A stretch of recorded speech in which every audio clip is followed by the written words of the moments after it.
We're getting just right into it. Good. Yeah, it's basically afternoon. Afternoon, everyone.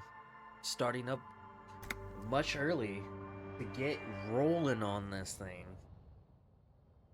Also, because as much as I don't mind, like, starting Metal Gear Solid, I was like, I'll just do it later. The bed is comforting, if a bit run I down. am too into the Still, zone for this game. you've earned a rest.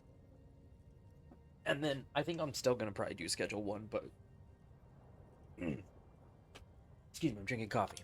Anyway, but we'll see. The place feels almost like home now, quiet and dignified around you. A new life by the seaside. You're incredibly tired. The darkness and warmth come fast. You're falling asleep.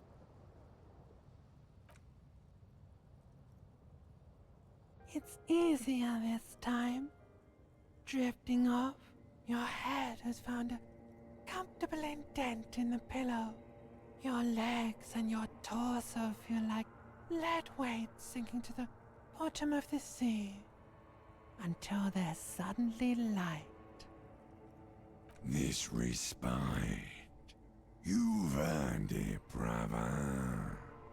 Bask in the darkness.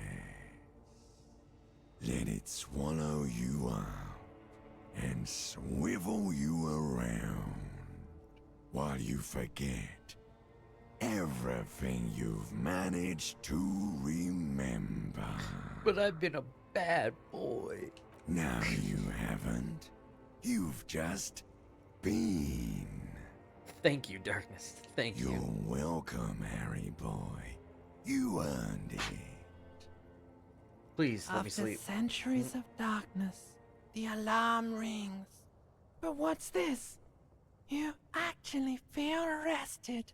Yes. There's no time to cuddle with your pillow, however, or as much as shiver from the cold. How much do you want to bet because I sobered up? Awaits. Go. Thank you, Volition. I think... Hell yeah, look at that. I think my next playthrough of this game, because I'm definitely going to do another playthrough. This is way too fun for me. I think I'm going to do a Psyche run for sure next. Like, I'll probably have to balance it out, but I think I'm going to do Psyche mainly for, like, the cop culture stuff and probably Volition. Maybe Physique. And then maybe find a way to even these out and stuff. And then, of course, you know, the thoughts will depend and stuff. Kim, why are you right there? Yes? Alright. What's on our list to do? So we still got to inspect the traps. Oh yeah, let's go back to the dead body.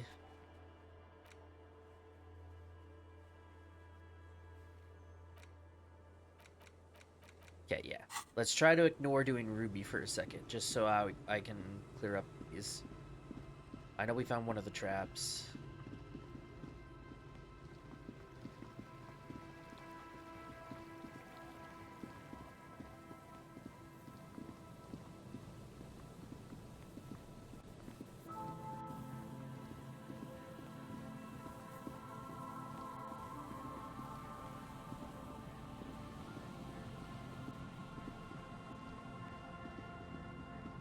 The shit? Oh yeah, no, he took the body, right? Wait, why does it tell me to return the body? I'm confused.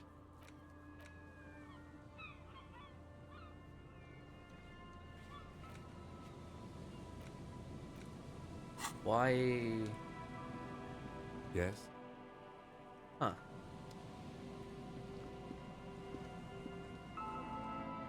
There's some tear.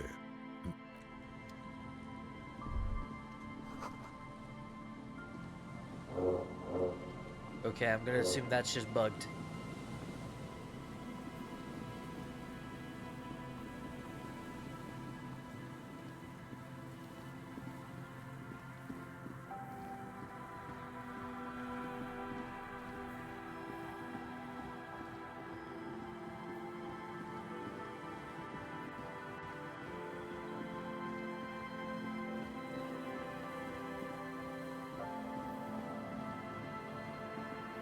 Kim, do you know what this is? An old door, worn by elements, guards the depot. The wind has blown a It's military. A service depot of some sort. The washerwoman mentioned a depot at the coast. She said it was for moving ammo and cargo across the bay. This might be it. It may have been used to serve as an aerostatic battleship in the atmosphere, or a fortification, like a sea fort in the bay.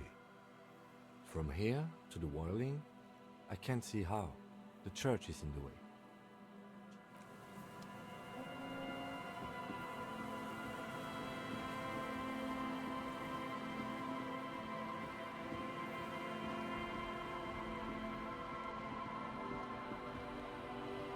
A familiar apparatus lies among the reeds, another one of Morel's traps, weighed down by stones to keep it. The reeds sway in the coastal breeze. The wind picks up here, near the Cape's end, surrounding the narrow strip of land from 3 cardinal directions. This trap is also full of panicked locusts. No sign of any cryptozoological beast inside. Another empty trap.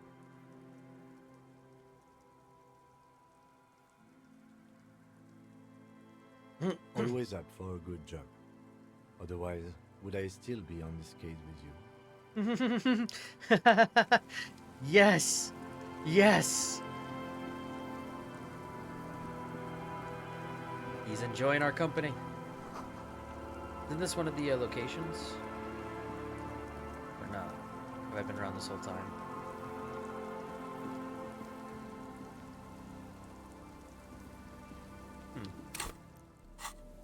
Oh, wait, when did I level up? Actually, good thing that happened, because I am going to ditch this one.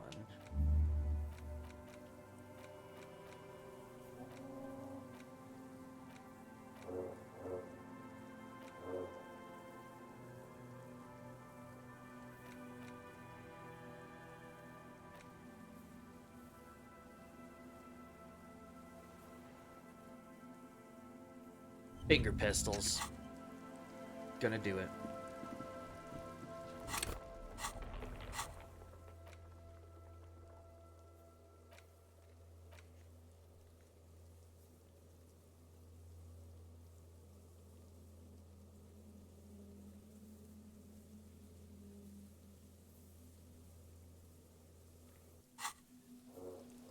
I thought this was one of the spots, was it not? Well, I'll run around.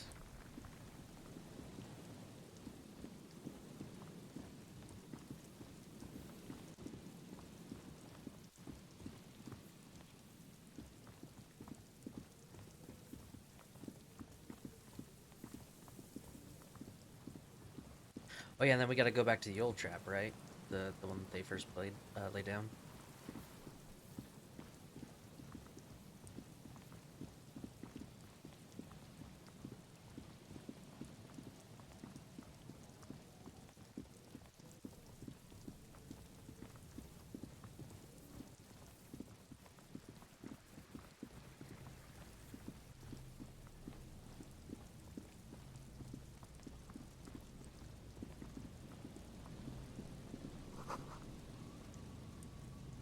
This is the trap Morel just set. Checking it over, he said, is just a technicality. But the reeds by the abandoned campsite hiss and shake in the lazily falling rain. It's good the cryptozoologists left. This isn't a very cozy place to stay night after night. The later it gets, the colder. Remnants of the camp can still be seen in the sand. The fire that's gone out. You feel strange, somehow. Nothing but locusts in this trap as well. Definitely no cryptozoological monstrosity. Empty as all of them. One more of these and we're done. Oh yeah, we do have one more, huh? I'm just glad we haven't found some poor cat trapped in one of these. I feel like a cat probably would be a little smarter than that.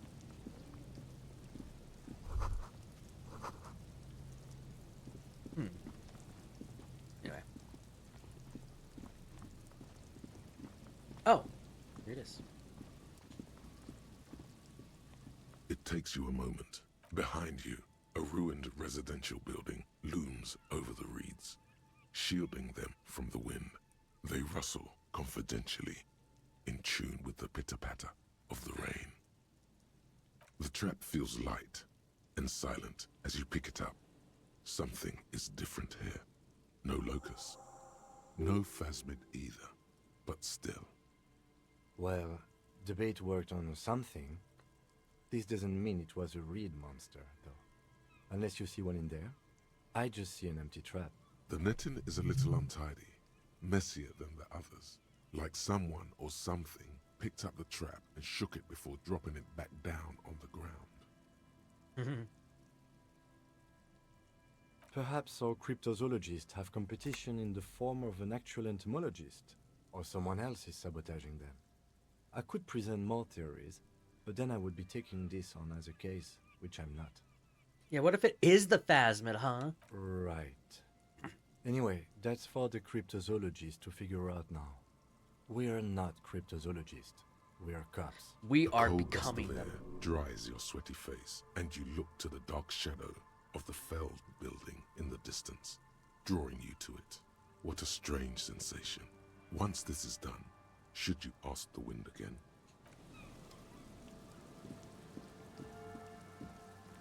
Oh yeah, Tim had dialogue for this, right?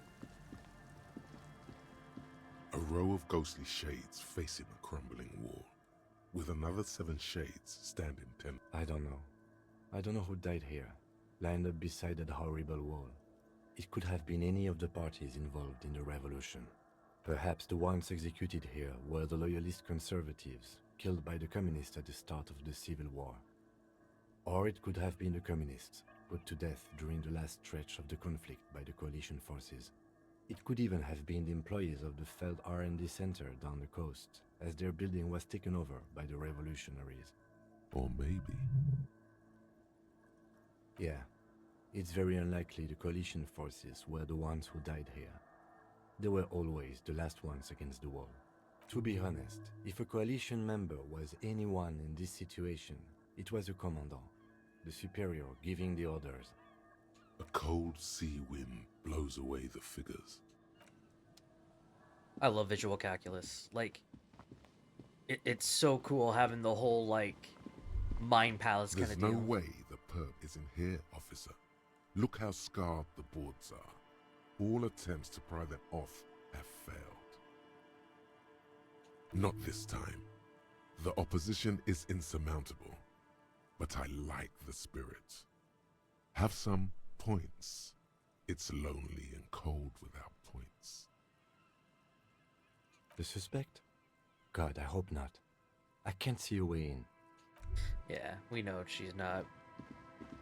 Based on what we did by ourselves, like, we already know where she is. At least possibly. That's why I'm kind of avoiding it.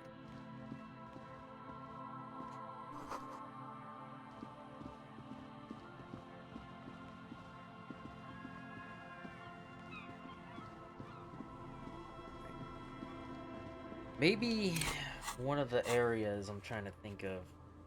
Well, no, because isn't that the tower? Like, I think that island is definitely the one north of there. Is one of the areas. That would make sense. Unless... Could the other shot be from the other building? Like the one that we need to go find the perp in? Probably. Now that I'm thinking about it, that probably would make sense. That way it kind of like is part of the investigation. Goth, how's it going? Welcome. Also, my OBS kind of fucked up, so I like resized it, so I gotta get used to like... I think I have chat just a little bigger and stuff, so it's weird to get used to, like I can see it a little more clearly. But I hope you're doing good.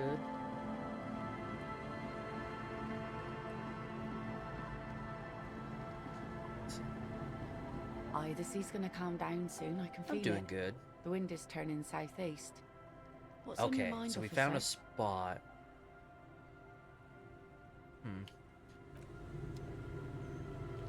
Maybe the next time Kim's not with us. Maybe I'll try. You're back. Good. What can I help you with? Well, You're on a technically boat. speaking, I'm not on it right Oh now. yeah. Does she have a name? The boat? No. It is called Cordelati 19 because that's the type of sloop it is. It's a pleasure craft, a 19 pacer. It also happens to be rated for Category 1 racing. Though these days I mainly use it for business. My sloop? I like it a lot. It's the eel's hips, baby. I'm enjoying this part of the interview. It has so little to do with the murder we're investigating. I really do, the lieutenant thinks. Is she thrown off yet? He's looking at the woman, assessing her. Good. I was just curious about the boat. Fuck you. Okay.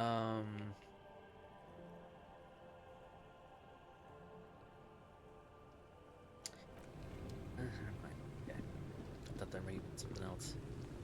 Wonder if... I know we have to go to that island at some point, right? Maybe it's in the story we'll get a boat. I feel like they wouldn't let me just go there immediately.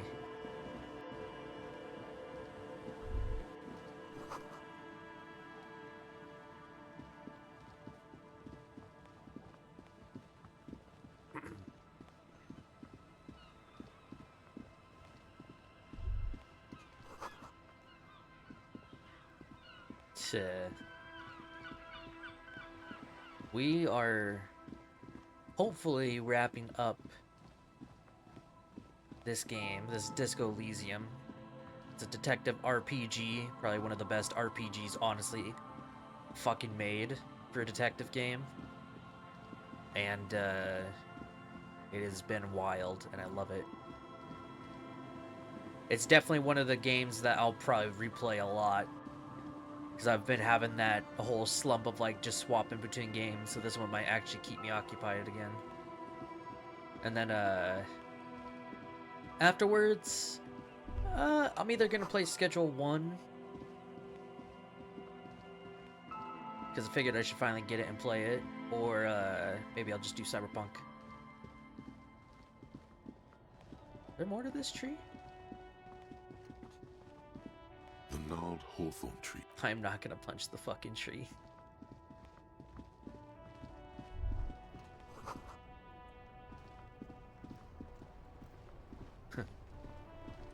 Huh.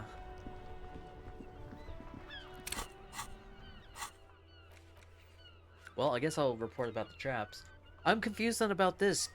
It says this will take some time to check, so maybe I have to wait for the story to progress?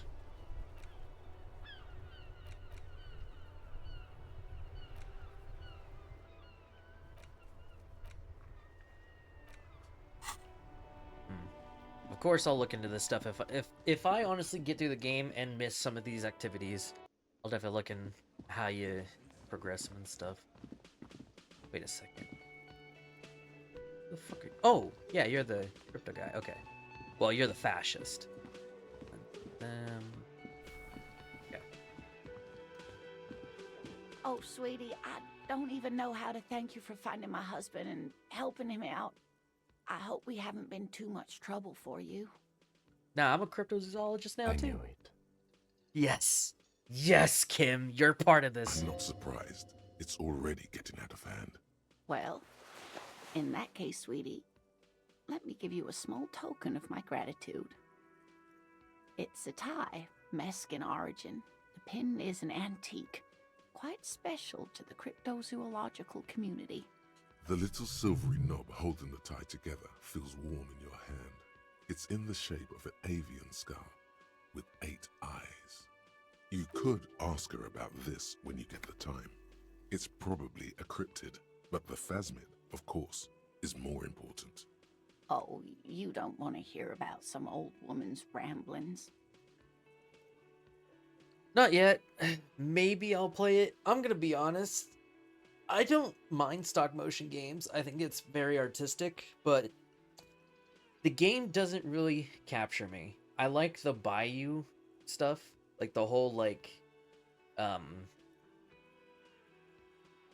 guess the mythos around like the bayou and everything, but I don't know. It just doesn't capture me. The gameplay does not look very fun, and from what I've heard, you can turn it off entirely, which makes me wonder if it was even meant to have combat, which is one of those situations of they kind of got forced to do it, and I kind of Man, I can't even remember the last game I played that had a setting like that. Oh yeah, no, the last game that had a setting like that, but this one was more real, was Mafia 3, but that was fun. I mean, don't get me wrong, Mafia 3 is definitely fucking boring because of the repetitive missions, but Mafia 3 definitely is unique, and it is fun with that. Like, when you're not doing shit. I mean, if you want, sure. I was gonna say, I've already, like, looked into how, like, a large variety of people feel about it. And most of the people I watch say it's good. Some say they're not a fan of it, and I'm like, okay. I know there's already drama around it because of a certain, what are they called again? The, like their role again. I guess they are I don't know if they actually had development in it. Consulting. I know it involves a certain consulting group, and people don't like them. But the problem is that I think some of those people are way over their heads because they say shit like Alan Wake 2 was bad because of that, and it's like it wasn't. So I have my own opinion.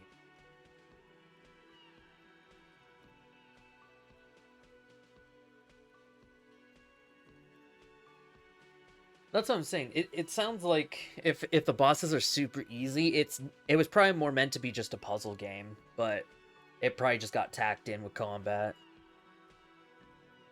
But that's cool that you enjoyed it. Honestly, like, actually, let me see here. I'm actually gonna buy most of these because I'm waiting for them. Oh, wait. Oh, these are recently. Oh, Diablo 3 got added fucking to Game Pass. Oh, let's fucking go, baby. This game, boring. I hope they update it to actually feel like an FPS game. Oh yeah, I gotta actually finish Enter the Gungeon. I do need to play Balacha. Oh, Rogue Trader. This game's great. Play it. I haven't beaten it yet, but I need to. This game, boring. Fucking ass. Anyway, coming to Game Pass. I'm pre-ordering Expedition 33 because these French devs know what they're doing. Doom the Dark Ages, most likely gonna pre-order it because I love Doom. Tony Hawk Pro Skater 3 and 4, as much as I fucking hate Activision right now, still probably gonna pre-order this game. I'm a fucking nerd. Nostalgia, they got me. But in terms of Game Pass games, I'll probably play Indiana Jones eventually. I do need to play Vampire Survivors. I do need to play Hellblade 2. There's a Mana I do need to play. I'm gonna wait till 33 is fully released instead of a game preview. I do need to play Ghostwire. Oh yeah, I forgot GoldenEye's on here now. God, there's a lot on here I need to play. But I also might buy them and stuff. Like, yeah. Oh, Kona. I tried a bit of Kona 2. I am going to buy Kona 1. But yeah, I'll eventually get around to some of the Game Pass games, but we'll see about South of Midnight. Like I said, it looks good, but I don't think it's really capturing me. I've gotten a little better about avoiding some games, because I'm just like, I know I probably won't be too into them.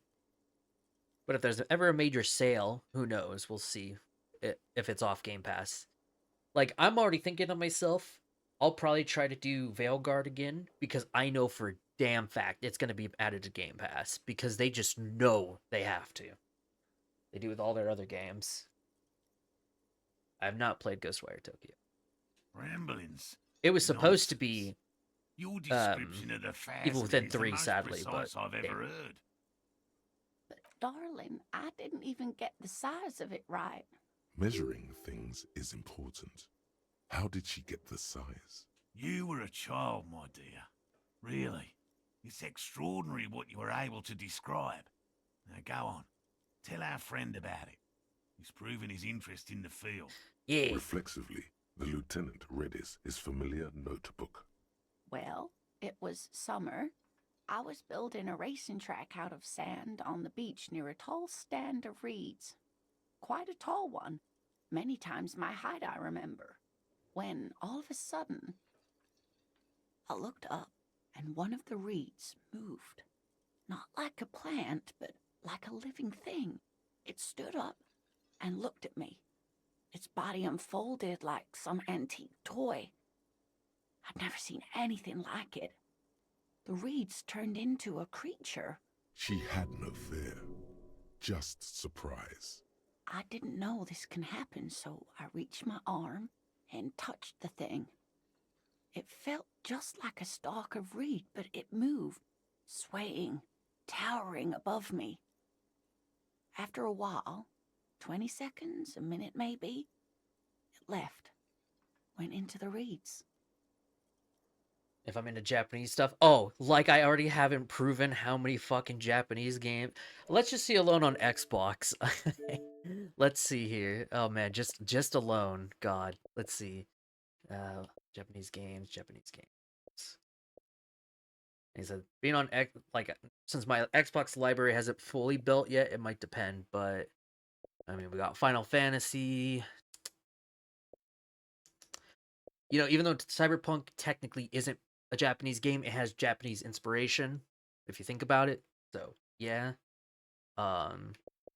Dead Rising, technically made from Capcom, you know. Death Stranding. Because, you know, Japanese creator. So figured, you know, makes sense. Let's see. Dragon's Dogma, technically. Final Fantasy series, the OGs. Oh god, let's see. Hi-Fi Rush, technically. House of the Dead, I think, was not the Yakuza series. If that's not actually, if the entire Yakuza series doesn't say anything, I don't know what to tell you. I own every Yakuza game. The Metal Gear series, technically, is Kojima. Octopath Traveler, pretty sure that's Japanese company. Resident Evil. We have like, you know, PlayStation Ghost of Tsushima. Well, no, I guess that's more Japanese inspired, but yeah.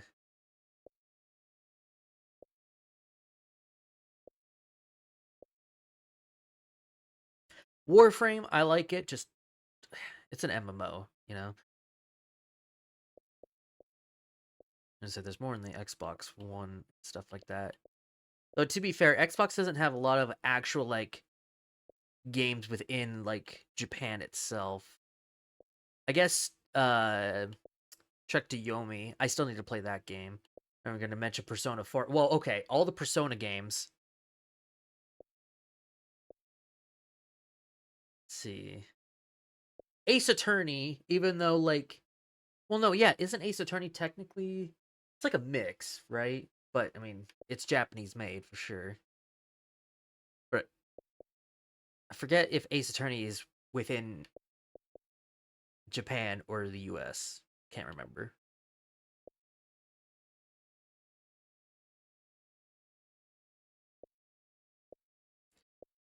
PlayStation definitely has more of the Japanese inspirations and stuff for sure.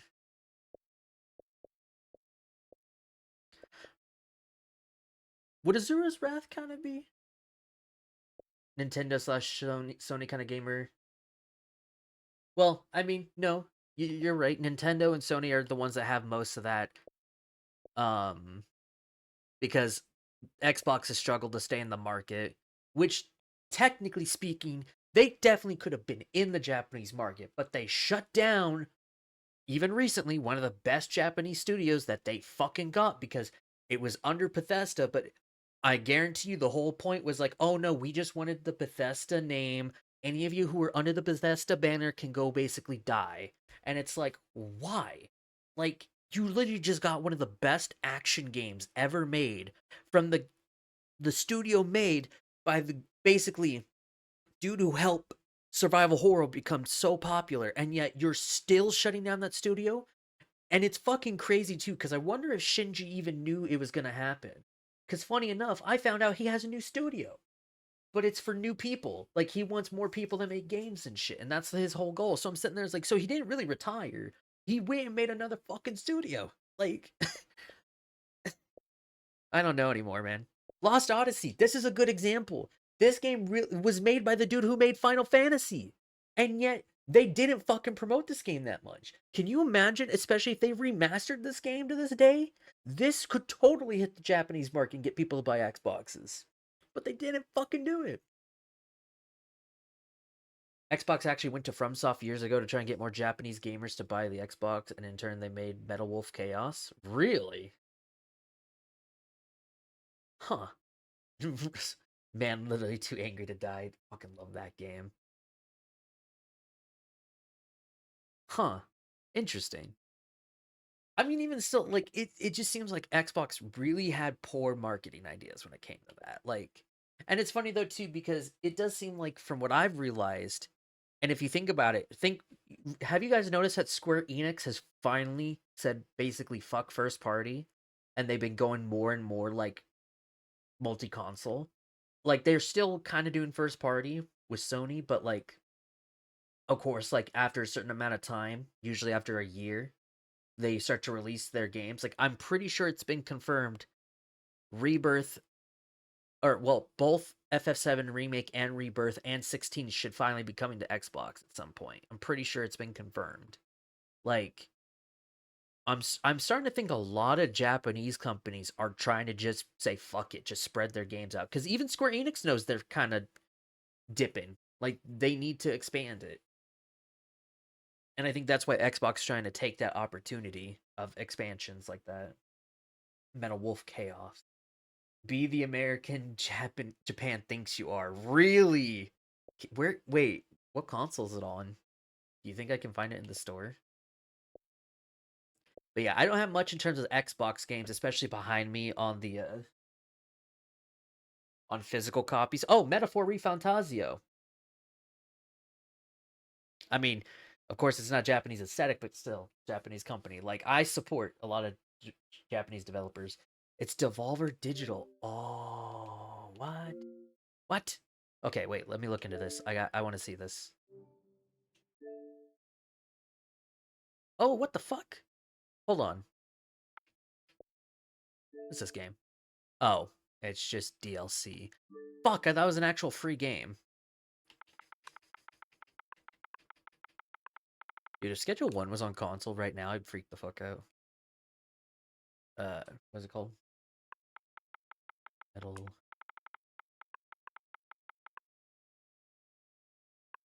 Is it XD, I'm assuming? Alright. Saved it. Oh, yeah. Okay. Oh, yeah. The best. Okay. Yeah, okay. I think I found the right one. The launch. No fucking way.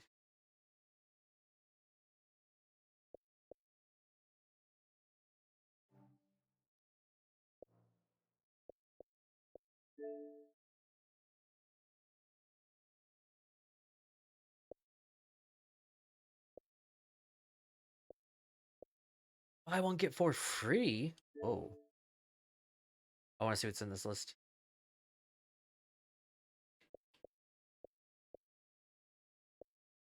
Oh, it's just all Lego games.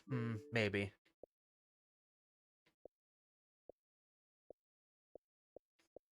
Ubisoft really trying to get me to upgrade.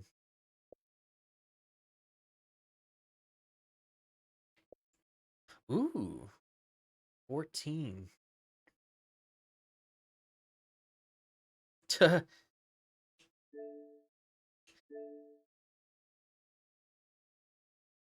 Ooh.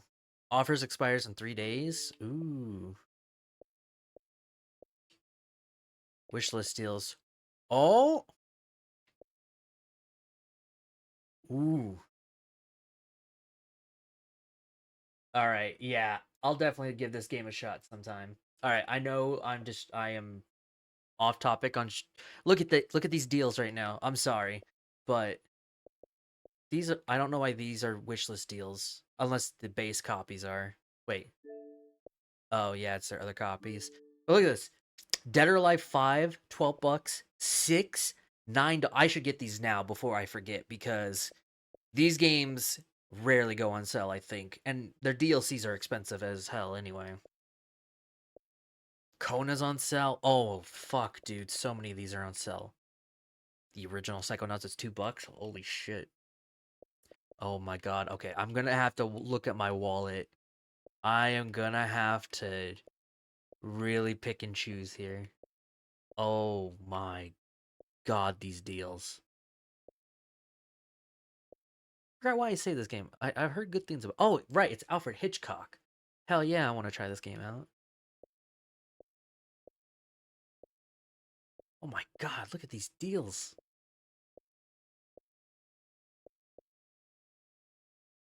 That's still not much of a deal. Oh god, I might get this. It's $5. It's the Series X version. That means if I'm correct, because this is separate from the Xbox One version, more achievements. And honestly, I'm hoping they fix the game because I know this game was buggy a bit. I still enjoyed it. It was a great game. That plot twist was fucking wild. That was probably one of the best plot twists we've had in a long time for a detective game. Man, there are so many good deals. I'm so mad that we looked at that. All right. Sorry, everyone, for going off topic. Anyway. I tried, but I was only a child. There was mud and high water. I couldn't see it anymore. I was just standing there, knee-deep in mud, looking around me. I ran back home to my grandmother and asked her if reeds could walk, and told her they were looking at me. Of course, she just laughed at me, but I knew what I'd seen. For years, it was a story I told at parties when I wanted to impress boys. That sort of thing. Of course, most people just took it as a strange, amusing anecdote. So did I, honestly. But then I met Morel. We were on a date. Can you imagine? She tells me a story, and it's the most detailed report of the Insulindian phasmid I've ever Oh, don't heard. worry, it's day. The It is literally just sounds. 1 o'clock. She But told thank me you, you as well. hissed. It did, yes.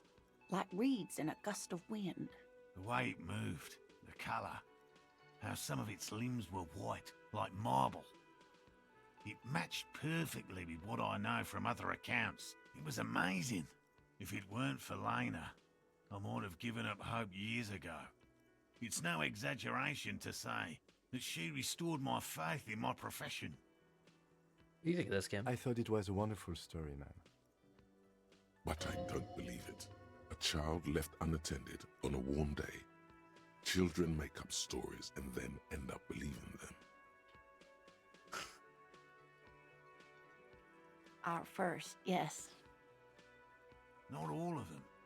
There is some white coloration reported, along with beige, where the camouflage ends. It's hard to say how big things are when you're quite small yourself. To me, it seemed to be taller than I was then, but that's probably not the case. What if it is the case? You're welcome, sweetie. I do appreciate the chance to relive it whenever I get one. It was just such an impossibly sunshiny day. So warm. See, it's Thai. Inland Empire and Volition. Fuck yeah. Cryptid Protection. Yo, let's fucking go.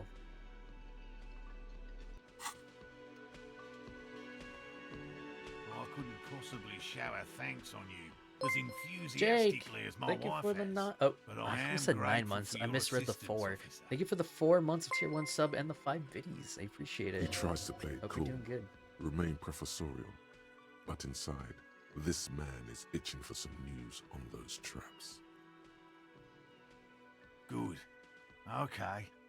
And? Completely empty? Surprise, tempered with fear and trepidation. He doesn't know what to think yet. Maybe you're joking? No locusts? No phasmid either?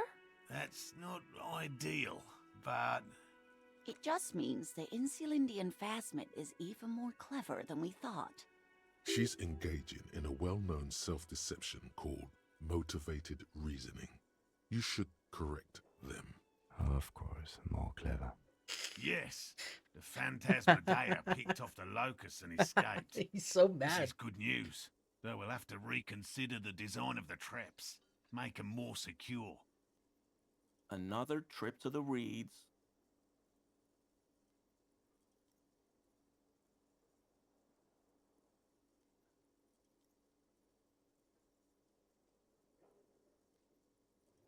Hmm.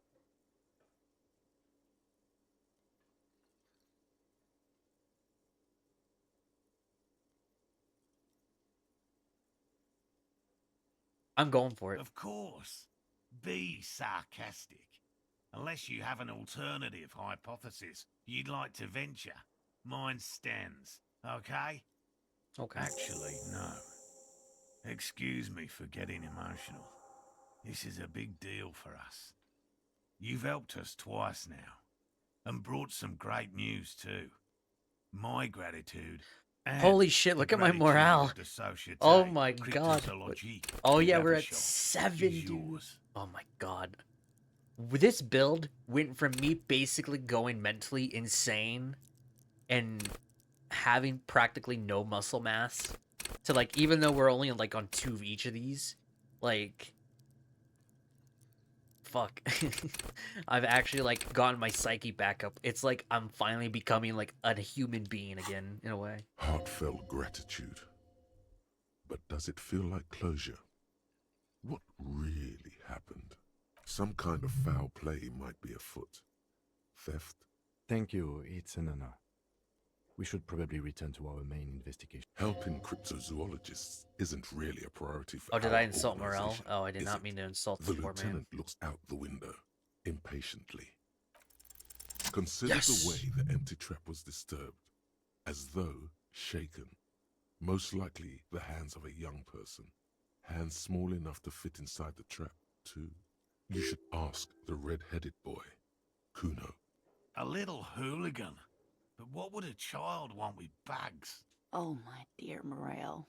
You've been an old man for too long. Kids love to torment insects almost as much as they love to torment old folks. Fuck. Delinquents, my favorite. Oh, you've been such a dear to us. Uh, Please, let us know whatever you turn up. I have a feeling we're getting so close. it's like we're so close to finishing the investigation, I'm like putting it off. Well, He's I probably see in the you've back of got his mind all the like, help you why, need. dude? We're I'll see you almost done tonight here. At my place. Let's play suzerainty, but no more field trips for me. After this is your last chance to talk to Gary. Really, Gary? We're getting somewhere here. I'd love to play suzerainty, but... Lena, I'm sorry, but you're not getting anywhere. It was some kids. I know the little mutants around here.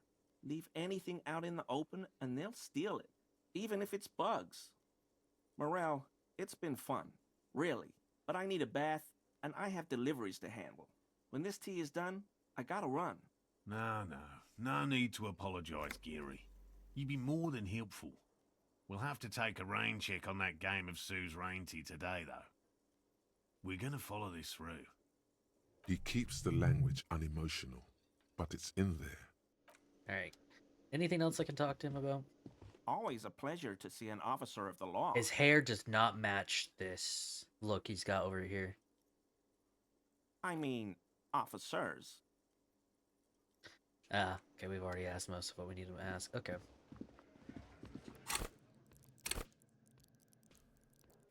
How's my thoughts? Okay, almost done with this one. And then I'll probably open my last thought bubble and, or maybe I'll wait. I don't know. Like I said, the white morning, I feel like might be useful. And it's -1 authority, which gets me to believe it might affect authority.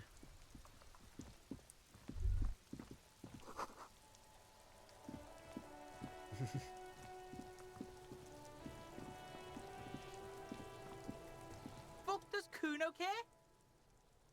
No, Kuno doesn't give a fuck about bugs. So he knows locusts are bugs. Oh my god, I told you that shit is lame! Shut up, see. Now they're gonna take you to lame prison!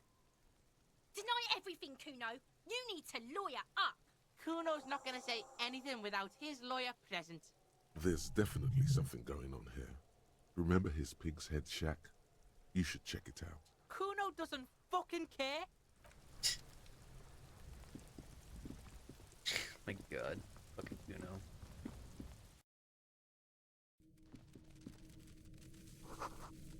And there's the locust. Hell yeah.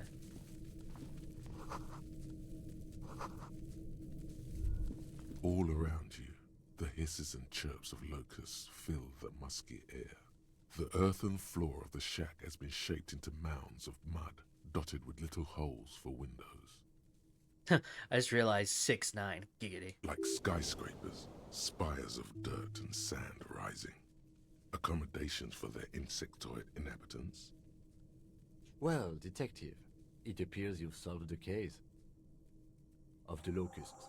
For the missing locust case, which is a sub-case of the imaginary insect case. So at least that's going well. Canary! Good to see you, pal. I hope you're doing good.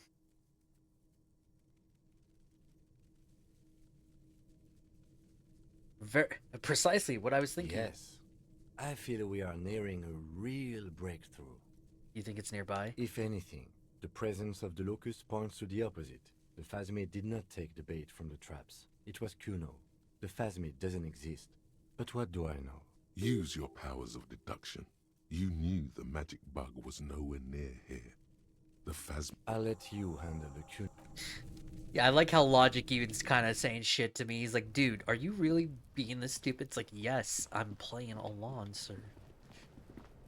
Fuck does Kuno care? Yeah. Kuno took the books. So what? You're building a whole bug town. It's not Bugtown. It's the city of locusts. The phasmid is Locusts worth aren't just it. bug shit. They come out of the sky like a fucking shadow. Hell yeah. Shit descends. It's always nice to see you around here. Stop! You stop. It's like their fucking night. Locust City, Night City, City of Rage. There's a tug of war over the name of his fantastical city. It's almost too big for his imagination. The girl forces herself to watch again, the corners of her eyes twitching from discomfort. The lameness is causing her physical pain. The damage may be permanent. City of Rage sounds like a cool place, Kuno. Kuno, the pig wants to help you. Oh, that's how lame it is. Night what? Please just Confirmed don't Kuno say made Night you're- City. Right? An artist. Maybe I am an artist. You hear that, everyone? I'm a fucking artist now. Did he just say I? Kuno usually calls Kuno, Kuno.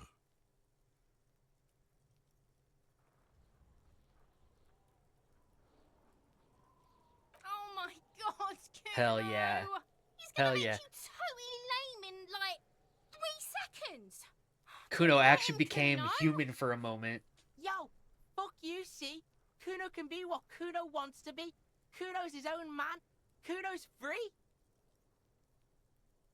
Kuno made himself into Kuno. Kuno can make himself into anything. Kuno can make himself into a pig if he wants. Kuno can make himself into a... Kuno doesn't give a shit. Don't make yourself into a pig, Kuno. You'll have to take me away. In it, you hear snow melting, dripping from the eaves. Someone closing a window.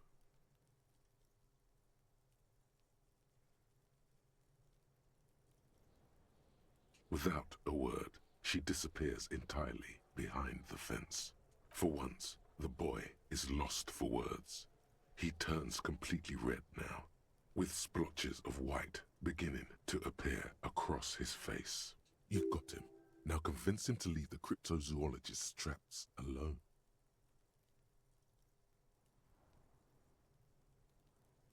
This is the most awkward the game has gotten, right? I don't give a shit. I don't need the locusts anyway. Shit is all lame now. C was right. The girl's face appears again, above the fence, just long enough to make eye contact with Kuno. Kuno's gonna let the fucking locusts die. The fuck are they trying to catch anyway? With the As- traps? A phasmid. He recognizes the name. Oh, Kuno! Bitches think Kuno doesn't know shit. The fuck out of here. Kuno's tired of this shit. Yo, Kuno is surprising me in every fucking way. Maybe he's not as much of a delinquent as I thought. Kim, maybe you need to chill out a little bit, man.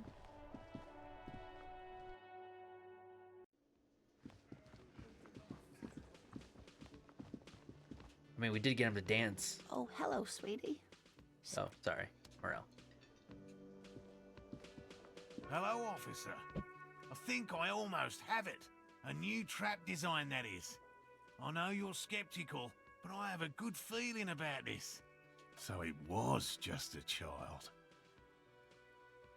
Thank you for telling us, sweetie. This is good news, right? It means we can try again. Okay, as much as I do want to level up a stat...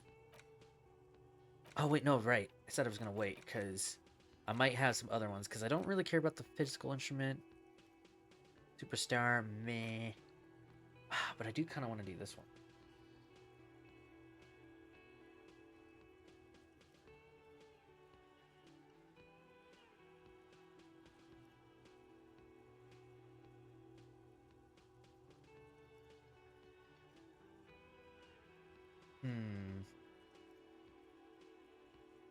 Maybe.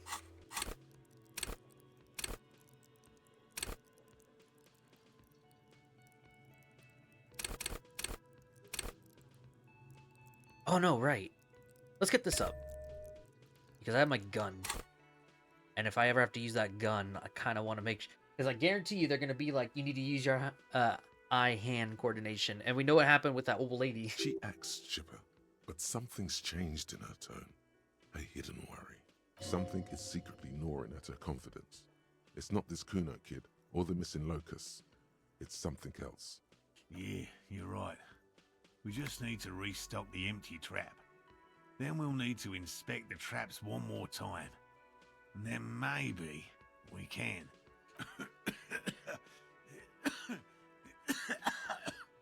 He has a 38-degree fever. His resilience has given way.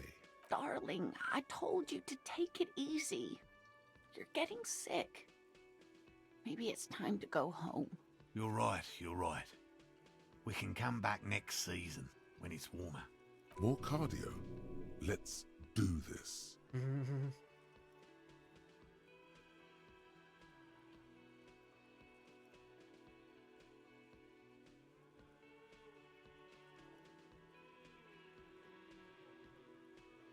Let's do this enthusiastically. We are getting really carried away with this, aren't we? Yes, Kim. Fine. It's better than having these people get pneumonia on the coast. But after this... No. He wants to see this tale through as much as you. Otherwise, he'd have stopped this already. But he cannot let it drag out after this. Really? It's too much, officer. What Morel means is we're grateful for your help. Here's a fresh scratch of local. They should slide right down the funnel. And thank you again. We will definitely mention you, should this lead to a discovery. I'm not talking co-discovery, of course, but... Wow. Co-discovery. You'd be famous. You'd show them all. This does tingle the pleasure center. Hell yeah. Finger pistols, 9mm. Snap, snap, baby. Turns out guns aren't that much for protecting as they are for attacking people. If you want to protect people, really work for them, you have to whip out your signature dual 9mm Villiers finger pistols. Who needs real guns anyway? That conversation you just had? It would have gone better had you snapped those bad boys at them. Note, 9mm dual finger pistols do not count for an Reaction actual speed, weapon safety's always off. in a Empty gunfight. hand slots give suggestion +1. Oh, that's actually kind of useful. So,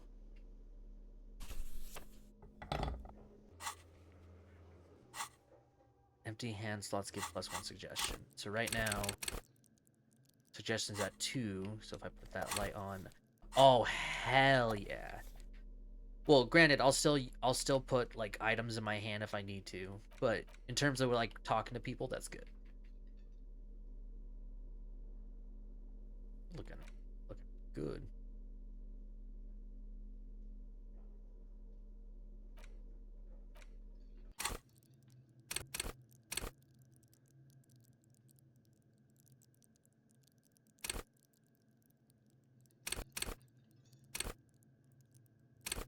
Honestly, since we're back to 4 with this one, I think I'll probably keep it like that. I think I'm gonna up visual calculus and logic. Okay. Let's go.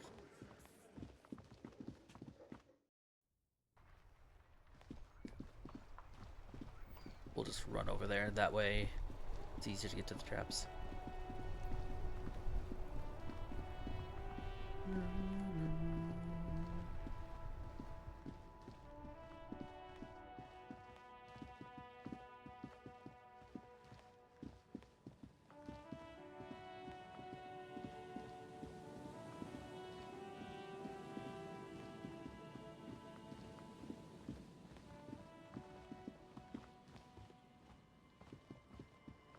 The locusts aren't doing all too well, but they're still in there. Oh, wait, okay. We just have to go to the empty trap, right? I thought we were like redoing all the traps.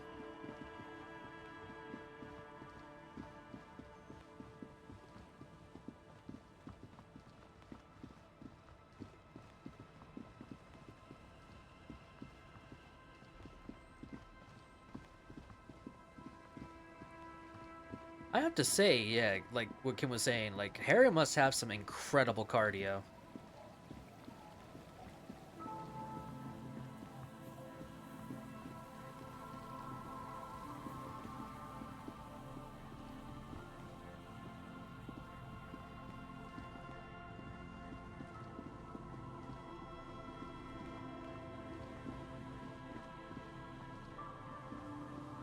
Morel's traps, the locusts, dazed from being transported, slowly begin to acclimate to their new surroundings. They're not really going to get the chance to get comfortable here. Good. Now that's done. When do you... Don't answer that. It was a rhetorical question. He doesn't want to, but if there is one more cryptozoological runaround, he must force the investigation back on track. This better be it. Don't worry, Kim. It is. It is.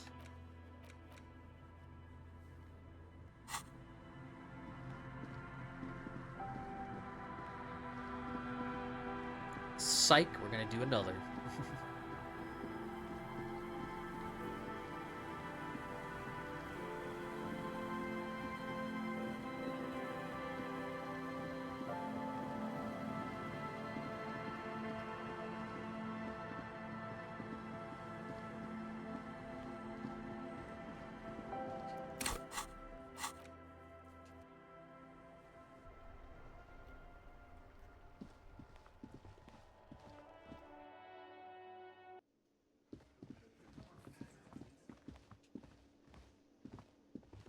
Hello, dear. Thank you for doing that, dear. Morel still isn't feeling well. I convinced him to stay at Gary's to get some rest.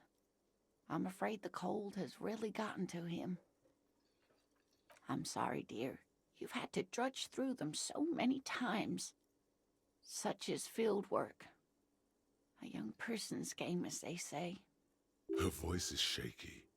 What is going on here? Morel will eventually, or we'll talk Gary into going back out, perhaps. The lieutenant stares at his shoe, caked in mud. He doesn't say anything.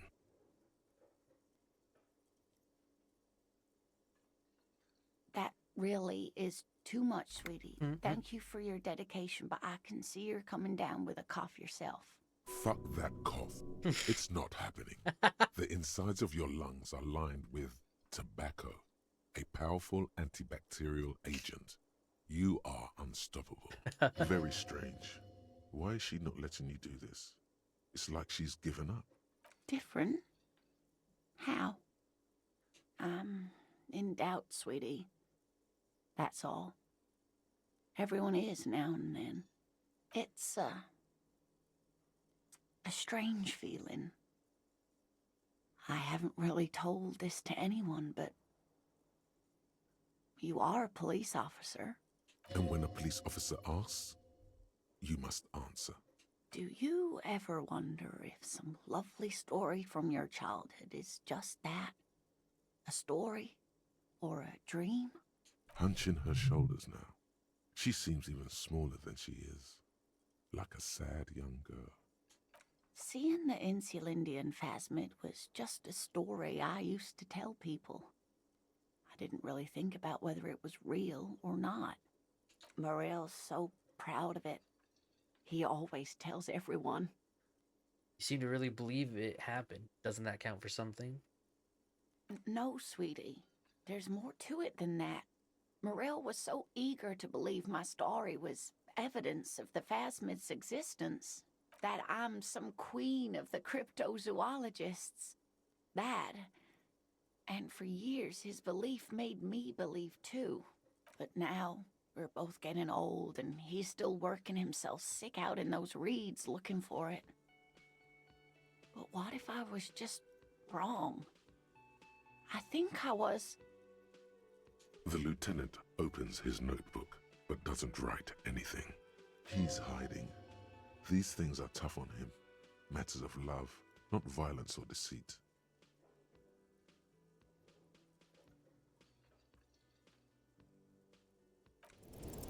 But it has. Damn it. Hasn't it? A seed can only bear what's inside. The seed of love is black and oily. It has a taste you're quite familiar with. You might be right, Detective. Damn. I was a paraplegic before we met. He didn't know before I came in on our first date. If I weren't the queen of the cryptozoologists. She has to swallow to relax her throat. It's keeping her from talking.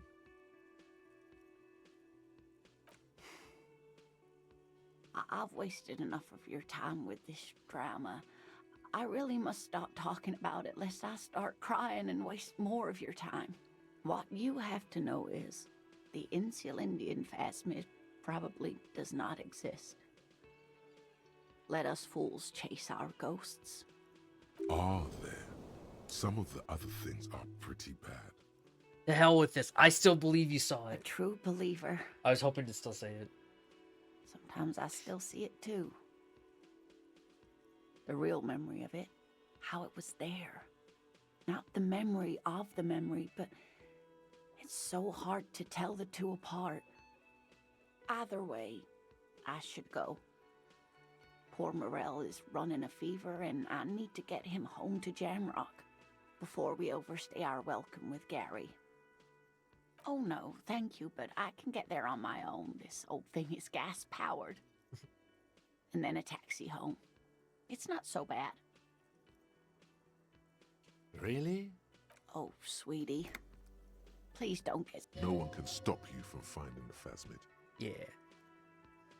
Okay, it's 1113 Tabernacle Road, Jamrock, but...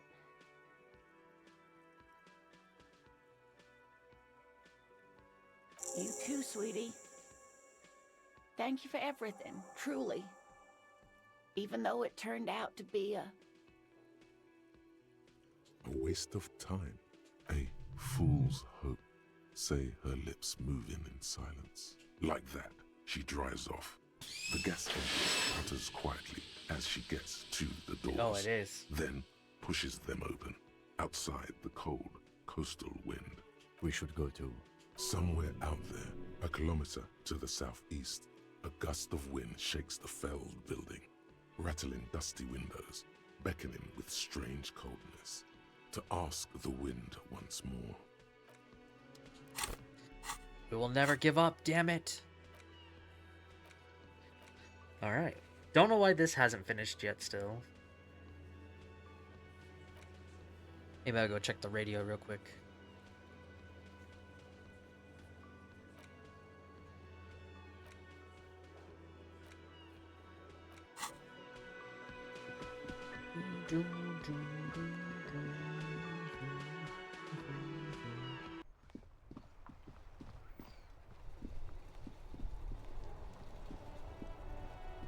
Inside, you see a set of steering levers, a radio microphone.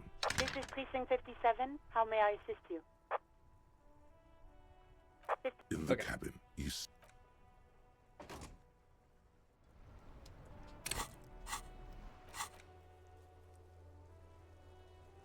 Well, I guess we'll go ahead and find Ruby now.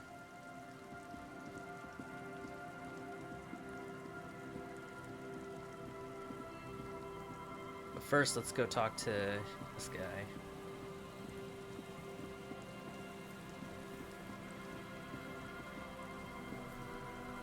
Because with Kim here, I'm sure there's more to do. Hello.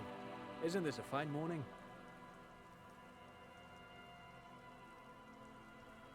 Aha! But it's not just any empty old building. What not a lot of people know is this used to be the R&D department of Felt Electrical. And Felt, which now sells ink cartridges mostly, was once a top dog in the turn-of-the-century cybernetics boom. Hold on. What's R&D? It looks old How do and you not weathered, know, man? with seagulls picking apart its stone and metal carcass. Bushy undergrowth has taken hold of the collapsed rooftop. Some kind of bird has set up a nest on a broken windowsill. That's not surprising. Only a vestigial ink cartridge and ferrotape manufacturer remains. They started out as a midway electronics outfit in Königstein 2 centuries ago. After an aggressive move to Revachol, Feld became a global player in the emerging personal electronics market of the pre-revolutionary era. Still, Tricentennial was beating them in business machines. But Feld had an ace up their sleeve. Or should I say, they were developing an ace up their sleeve? I'm mixing my metaphors here. It was here in Martinez, possibly in this very building, that they developed prototypes for a tape computer. An elegant folding mechanism of rollers and ferrotape ribbons, portable enough to be a take-it-home solution, revolutionizing business machines, possibly even bring them to the average consumer. Which is a feat of engineering even today's giants, Rhein, ICN and ZAM, haven't achieved yet. He assumes something like a combat stance, facing the wind. Indeed. What? The revolution! Unfortunately, their moonshot project never made it to the market. Feld's move to Revachol backfired. The revolutionary government liquefied their assets and expropriated those very advanced prototypes. Possibly from this very building, or one of the adjacent ruins. All of this was built by Feld, even a boardwalk. Wild Pines built Martinez proper as a resort for their middle management. Feld built this side of town for R&D. Actually, no one knows. No one even knows what a computer made entirely of tape would look like. But word has it, they were very elegant, exquisite, alien-looking turn-of-the-century hardware. Buckle up. 10 years ago, I did a little freelancing, I guess you could say. I was a special consultant for an exhibition at the Womty Dumpty Dum Center in Vredefort, Oranje. It raised the same questions, and we had lengthy discussions with Paul Ockerman, who was head curator at the time. This was before the twins Keith and Guy Juice joined the team, trying to... Wait, did he just say Wumpty Dumpty Dum Center? What the hell is a Wumpty Dumpty Dum Center? And who the hell are Keith and Guy Juiced? Yeah, can you tell me this, please? The Womty Dumpty Dum Center for Contemporary Arts. The exhibition itself drew on Lagerman's notion of memory, and so there were some parallels. That's why the head curator, Paul Ockerman, chose to... I love this reaction. You're making this up. Kim, he's making this up. In fact, I'm not. The Womty Dumpty Dum Center is a place you can visit if you're ever in Vredefort and are ever in the market for an exhibition space / contemporary art research center. Oh, God.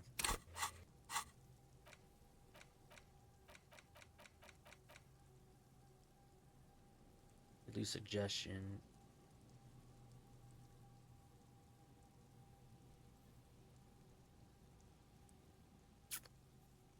Is it weird that I kind of want to do it because it's art-centric and it might hit our art degree? Uh-oh. Oh, no. But perhaps I should return to the tape computers. As I was saying, the device itself was very elegant, fragile even. one could write directly on the tape using a special chemical solution. Made of black film and folding tape structures. Oh, I felt like when I heard the solution, that was the end. I didn't see the rest. Fuck. The RCM should get one of those. Even one would be very useful.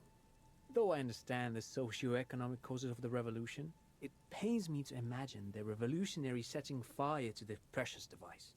But so they did. The Feld playback experiment vanished into the fires of '07. Yes, the official name of the prototype. Some sources report it as the Feld playback experience, but those are incorrect. Who knows? Maybe it was an accident, or maybe they didn't want the technology to end up in the wrong hands. Either way, they're all gone now. All 3 versions of the prototype. Nothing but debris and ashes remain inside that building. Damn. They used them for military communications, but also to write and send out press releases. The most notorious example being Le Décret de Mars. What's the Mars Decree? I mean the radio transmission sent out to news agencies and world governments by the newly created Commune of Revachol on the 7th of March in the year '02. You know, before continuing, I have to give such big respect to writers. When you're able to write some interesting fucking made-up lore, basically, and shit, it's amazing. Like, it's just fucking crazy. I'm sure a lot of this could have been inspired by, like, real-world stuff as well. Because, I mean, based on what this game is and everything, it would make sense. But even still, like, this is why writers deserve so much respect when they know what they're making. Like, I would, honestly, I know it's an unfair comparison, but take this versus Let's Do Velgar as a good example. Like, this game, especially for, like, some of the, you know, topics that are in this and everything, they handle it so well and get you so intrigued into it and everything. Like, you kind of just want to listen to it and everything. And then you have Veilguard, where they kind of just say one dumb thing, and it's just so, like, it's modern dialogue in a fantasy game, and you're just kind of like, you can't see it, but I'm basically just doing the whole, like, just sitting back, drooling out of my mouth kind of feeling. Like, oh, stop. Like, that's how you know that game has terrible writing. Like, this is just so, I love it. I'm so excited for their new game. Like, I think the Kickstarter's already passed, so I wasn't able to support it because I would have been broke if I tried to. Let me see, though. Oh, come on. Yeah, it looks like it's finished, but it has been funded all the way, it looks like. Oh no, there's 63 hours left. Okay, so it's almost done. But yeah, they started a new studio. For those who don't know, it's called Hope Town. I'd highly recommend checking it out and see what it is. It's basically it's still gonna have, like, the psychological complexity and seismic conversations. It's let me see. Yeah, so you're a former journalist and you'll investigate a town above, the world below, and the depths of your own psyche, with the voices in your head as a guide. Kind of like with this game. But instead of a detective, you're going to be a journalist, which kind of makes sense to kind of keep the whole detective thing. I don't know if they're going to even call it a...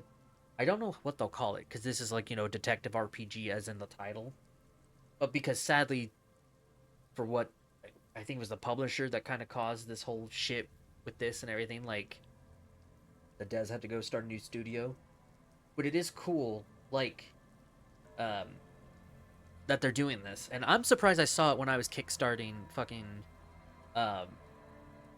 Sinking City 2, which I'm so excited for. But yeah, so far it looks like they've made more than, you know, what they were wanting, which is good. Ooh, it looks like it's available to be wishlisted on Steam. Hell yeah, I'll make sure to do that. So I'm sure it won't come to console soon, but it does have console edition. Oh wait, unless, is it going to come out for release?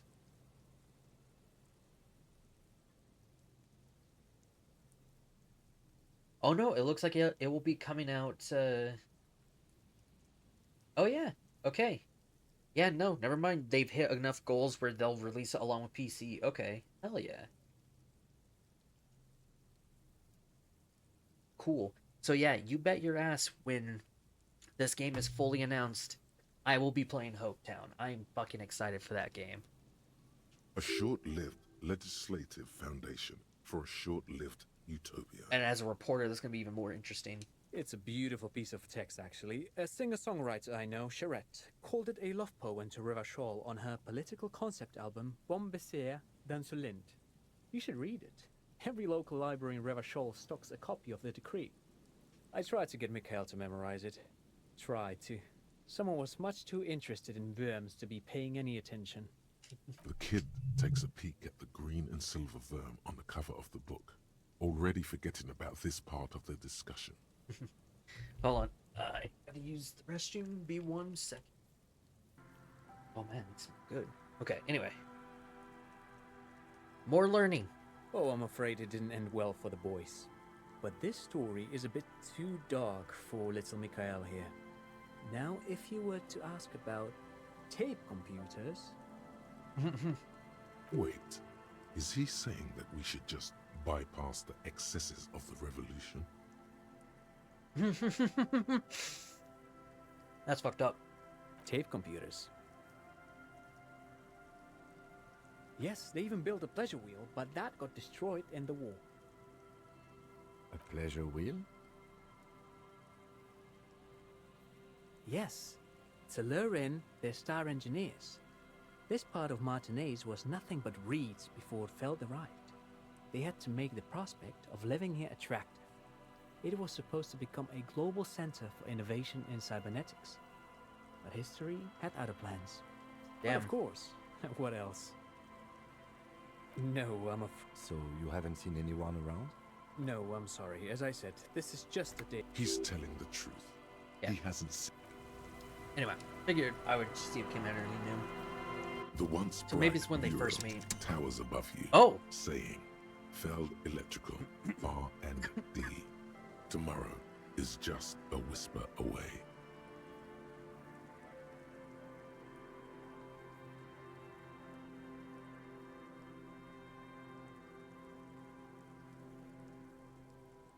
Really? All of this? What the fuck? Huh. Even though you're sure you succeeded, all is quiet. There is no cold hand brushing against your forehead, no rustle in the reeds. The wind has died down. The ruin in front of you is silent as a tomb. How do we? I was really hoping she'd be in the village. Okay. She's probably north of the village, and this place is a peninsula. We already scanned most of the outdoor areas on our wild cryptid hunt, so we have an understanding of the geography, at least. Mm-hmm. And then there's the church. We've already searched that and can rule it out. I know it doesn't feel like progress, but exclusion is a step too. Anyway, we do it the old-fashioned way, sector by sector. Go over the whole peninsula, ask the locals, enter the places where we can enter first, like we did in the village. Then, if we're desperate, we can look where we can't enter. Bunkers, storm drainage, this place. I'm sure it won't come to that. Walk the coast, the old boardwalk, the reeds. You can always come back here and talk to the wind again. Look where it already got you. An adventure awaits. An adventure on the windswept urban coast. Buckle up and raise your collar. This search is going to be wet and cold. Hold on, let's listen to the wind again. Suddenly, there's a sigh, carried on the molecules around you, moving, flowing from high pressure to low pressure, like that of a woman emptying her lungs. She wraps the collapsing stone box in front of you in her breath, flowing through it, in through the collapsed roof, flowing down a concrete staircase to the basement, sweeping away footprints in the dust on the stairs, and then the beach below the boardwalk. Its winding tunnels, a whisper away. I can't believe me doing all that side shit. I guess that makes sense. Like, that's what I've noticed, is this game what they did is like have a built-in fail-safe option, it feels like, where if you can't do certain things, if you progress other side objectives, they kind of start to build your way back to it. But there are chances you won't get them. I looked into it, in Joyce's mission, for example, if you get the badge first, you skip that quest, which might hinder some stuff a little bit. Not too sure, but it's interesting. She's down there. Okay. Why?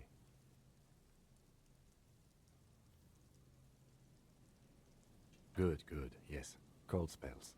So basically your hangover is telling you she's down there? Call it a gut feeling. So, how do we get in there? The doors were on the collapsed side of this building. They're gone, basically.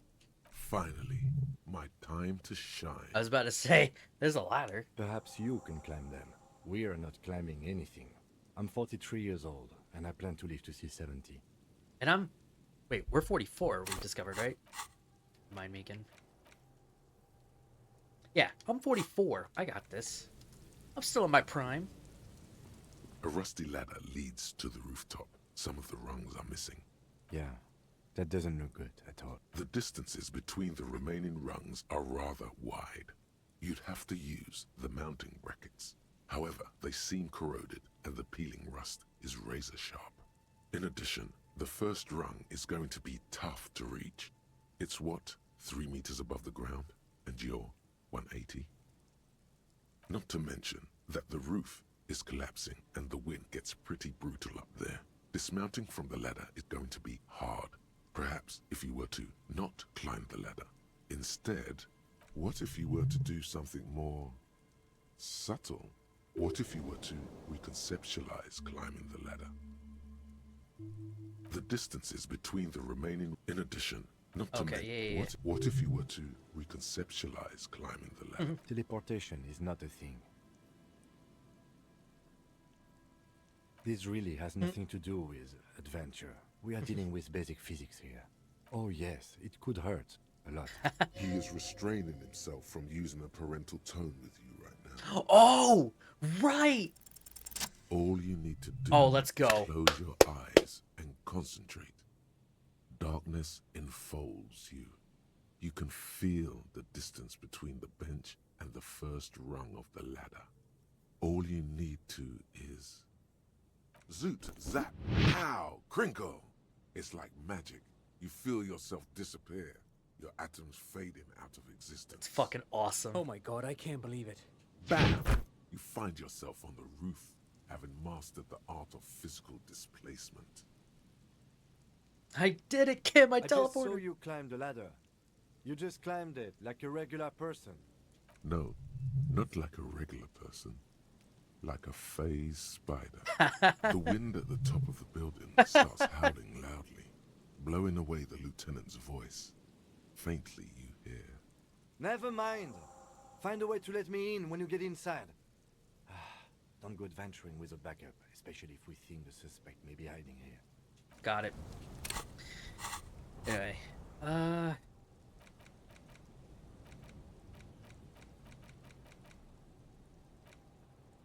only 40 minutes, but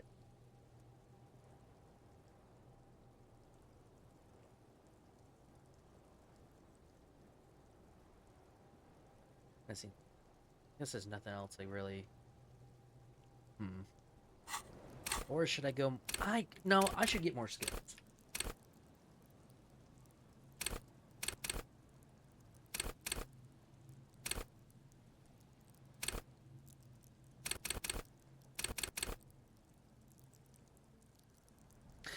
Ooh.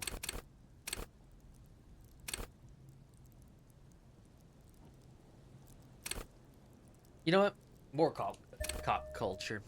Too into that shit.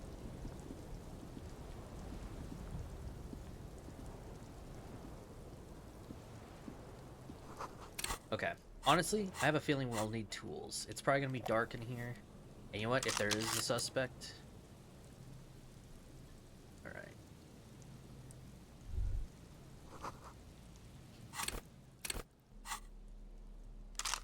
I'm sorry, I just cannot see a gun in my left hand. I'm assuming I'm right-handed in this game.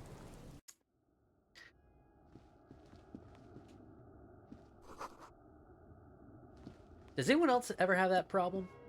You ever play a game where you can like put stuff in different hands and you kind of just go based off what you are in general? Maybe I'm the only one who does that, really.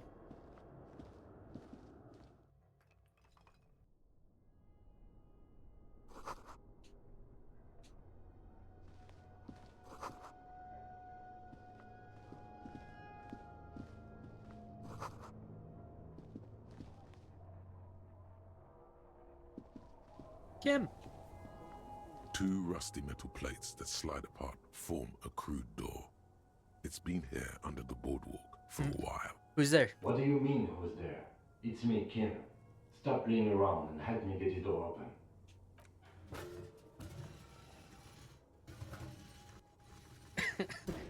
The doors seem to be on rails, but they've gotten jammed. You grab a side and put some strength into prying it open. With the help of your partner, the two metal panels slide open with a creak. Huh. I hope no one dangerous heard that. After you climbed up to the roof, you mean? There's a maintenance entrance under the boardwalk. It's next to a drain pipe, possibly a storm drain. It was easy to miss before. So pedestrian. Yes, we have an exit, so let's get going. Time to investigate these passages. Hell yeah.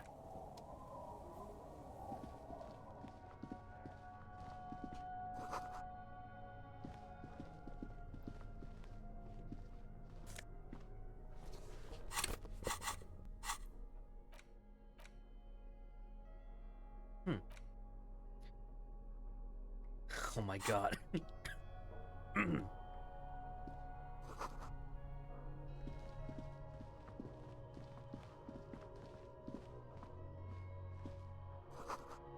Oh.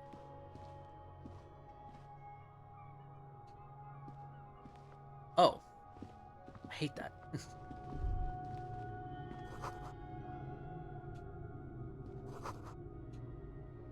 A mustachioed and mutton-chopped man, amateurishly depicted, gazes at you with sad eyes. A plaque reads, K. Mazov. There is a spider web in the lower left corner of the portrait. Years' worth of dust is shaken off. The full head of hair, matched by an ample moustache and sideburns, look a bit silly. Combat Mazov. Yes, I can see that. Looks like some communists were hiding out here. They left a long time ago. The lieutenant does not seem to share your enthusiasm. We have found a lot of those lately. I guess what most people think of as history tends to linger in rundown neighborhoods. Martinez being what it is, no one has gone through the trouble of cleaning out the old bunkers. Good hiding place for someone who's up to no good.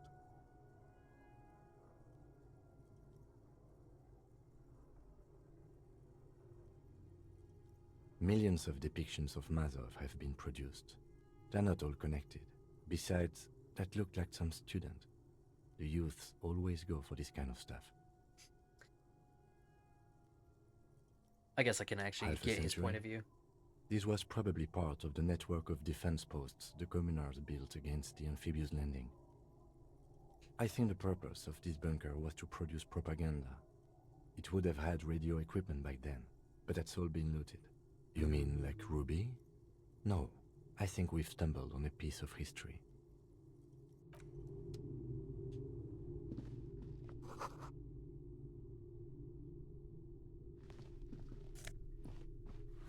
No fucking way.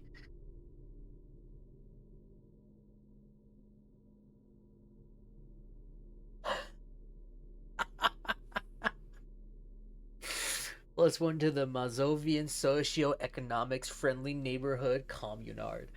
I might actually do a full communist run now. Now that I know you get this fucking app. Oh god. Next playthrough, I'm gonna revive communism. Oh god. God, it's so funny. Kind of reminds me like when we did Cold War, and then I was like, fuck it, we're going the communist route. Unnatural buzzing.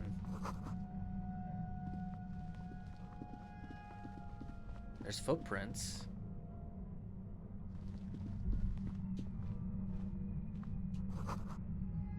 Oh boy.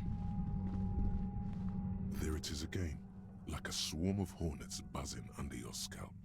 A strange tingling you can almost smell. You feel No. something? What do you mean? Strange tingling. I don't feel it, but we should still be careful. There were footprints back there, and I'm pretty sure they were fresh. Looks like our suspect. If she's in here, we need to plan our next step carefully. Once we detain a credible suspect, who knows what the Union and the Wild Pines will do? We'll set in motion events we have no control over. You will upset the balance of power in Martinez. The deadlock between the company and the Union will destabilize. This part of town is a fine clockwork puzzle. Disturb its peace, and it will start breaking down uncontrollably. Keep calm. Go over the whole situation in detail. Okay. So we found out Everard's plan to take the harbor. Maybe we should tell Joyce about I it. leave that to your judgment. You already know what I think about cross-pollinating information like this. It's dangerous, but... He just can't be sure. Maybe it will yield something useful. Yes. There won't be time for that once things go down. Matter of fact, I don't think there's time for it now, but... If you must.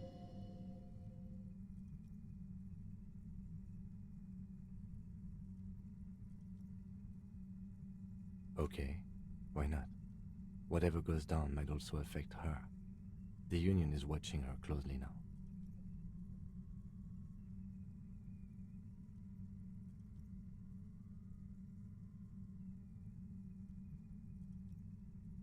Not closely enough, you suspect, but still, good idea to visit her once more. Well, we are not responsible for what we can't predict, are we? Wait, so don't since think I the entire arrested, city will be razed to the ground. could I go back to the truck? Let's try not to worry, he thinks. If you can't predict it, there's nothing you could have done.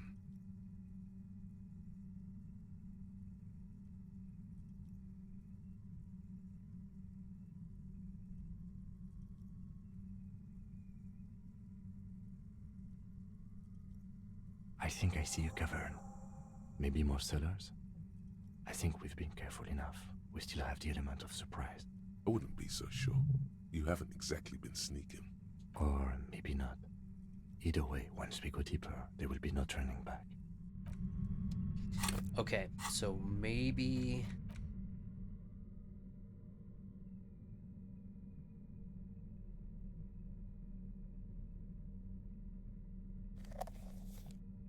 I guess the light helps a bit. Let me go find out first.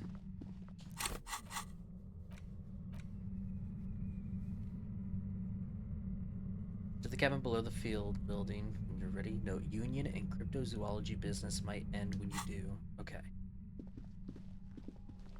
So then, let me see if I can contact the suspect.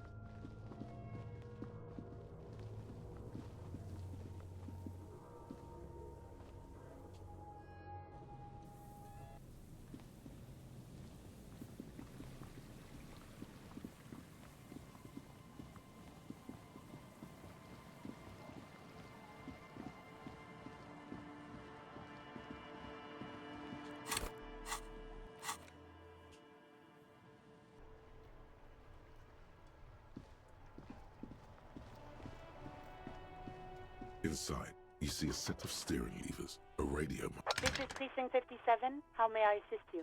Just a 10-4, come in, officer. Over. Roger that. 10-10, over and out.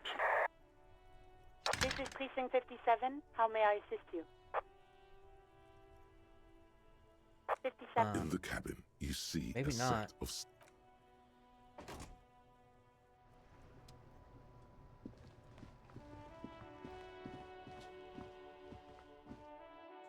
Maybe I should have waited. The Coppernado is back. What do you want? Yeah? What? The what? She said... What? We were talking about... This guy barely... There you have it. Hail something. Oh, can I just... Okay. Friday afternoon. Yeah. When you first arrived. A little. Where have... More. Who's doing this look? Lizzie needed some air. No one goes... It's called a radio, you believe? Sure, I hear... We will start. Boyish. Hair's red. Why can't I get out of this conversation? She looks like a Lowry man. She's not... Good Yeah. She's not. No, you. As in the cop with the sideburns and the disco clothes.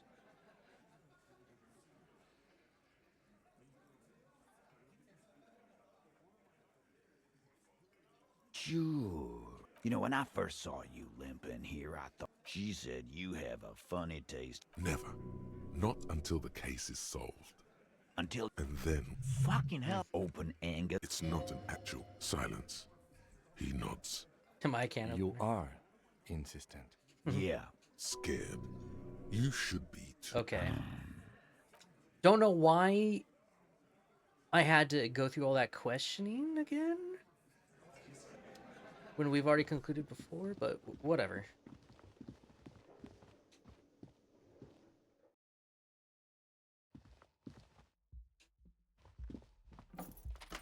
Say, because we've already... Yeah, so maybe I can't do it because we've already arrested her.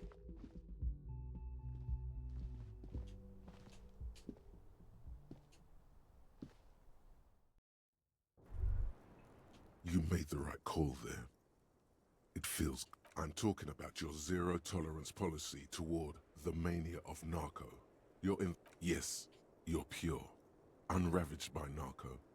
Of course, it's pretty... Of course not. You've always been anti-narco militant material. You kept her... That's good to hear.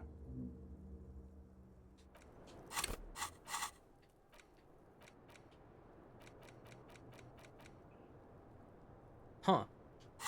I'll do that later. But, well, yeah, when I get the levels. Okay, well...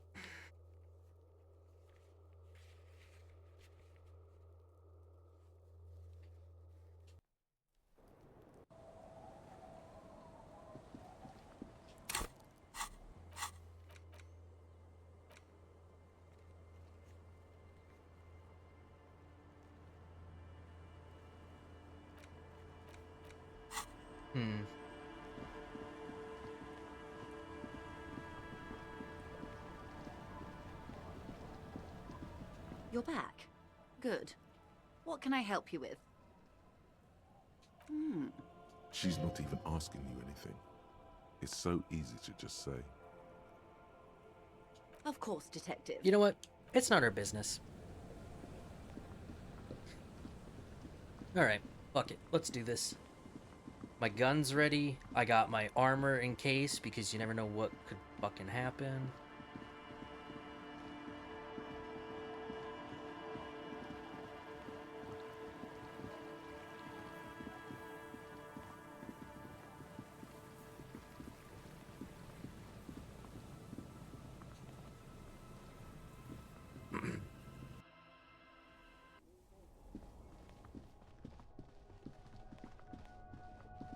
Alright, Kim.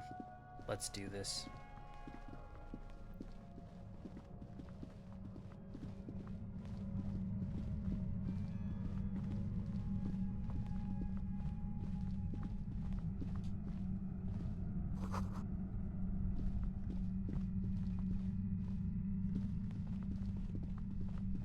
Suddenly, Ah! your entire body is paralyzed. What the shit? Aggressive white noise fills your skull. A strange pain, like you've never felt before. Through the static, you hear a woman's voice. It's like 1,000 radio stations are being blasted into your head all at once. But her words are the only ones you can make out. I know you're feeling pretty uncomfortable right now. Don't move too much or fight it. That'll just make it worse. Can't say it's a pleasure, officer. I was really hoping not to make your acquaintance. But here we are. As she says the word, officer, you feel a spike in the agony. It sounds like the entire radio frequency range is screaming directly into your neural pathways. No, buddy. That's Shit. not going to help. You can't shield yourself from this. It's an entirely new type of experience. Way worse than all the previous ones. Don't focus on the pain. Focus on doing your job. Tell her she's under arrest. Really now? Check this out. You're overwhelmed with a new surge of violent static. It feels like a blood vessel exploded in your brain. I'm using a pale latitude compressor. You and your partner have been caught in its field. The explosion of static you're hearing, it's the ULAN frequency. Oh. Blasted from that pale emitter that Angus mentioned. Saw my equations? You've been sniffing through my lorry, right? I expected as much. I am a bit surprised you knew what you were looking at.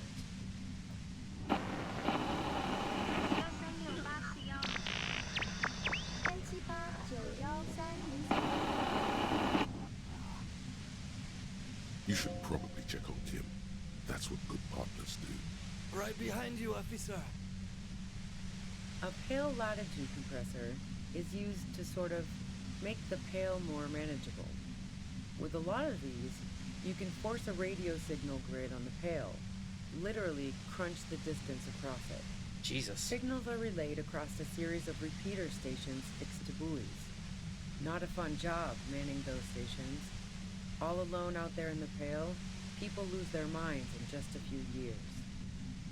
So, what we are experiencing is a concentration of radio waves. Precisely. This is an industrial strength paraboloid. It's meant for forcing dimensions on something that doesn't have them. Needless to say, the frequencies used are... I think she has a gun. There's something in her boot. At the upper limit is the large prime number generator station. It's used specifically for pale latitude compression. That's why you may be hearing some numbers. But you might also hear, or think you're hearing... Well, she's so local radio casual about chatter. this explanation. She likes telling you about the machine. Keep her talking. Look for an opportunity to break loose.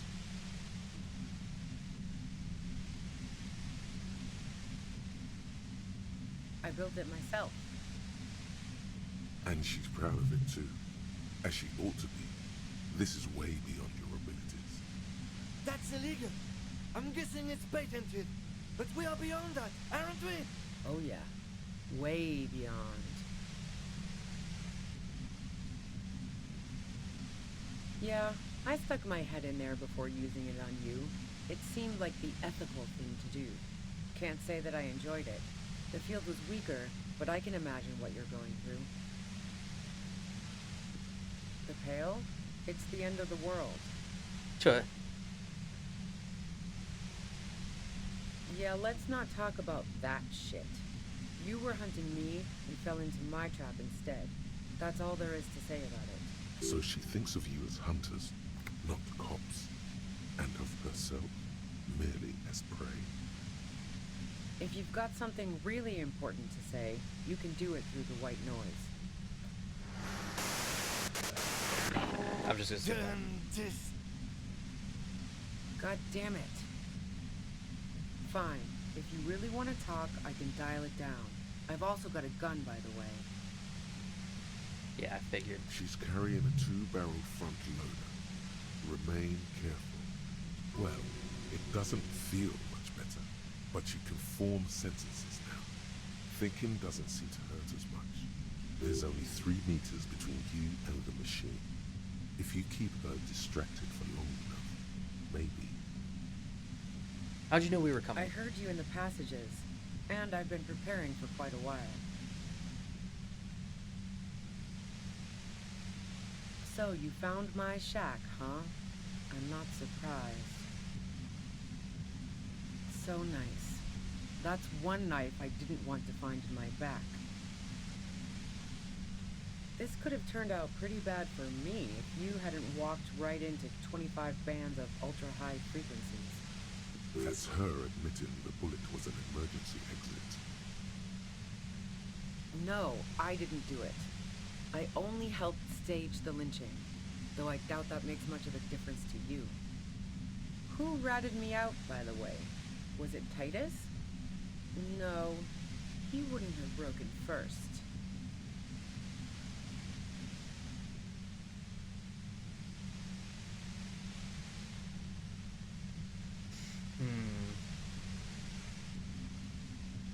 Oh, well, I guess I always knew she was a survivor above all else.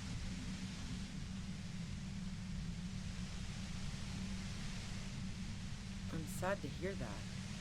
The girl was playing some dangerous games, but even with what she did to me, I wouldn't have wished that upon her.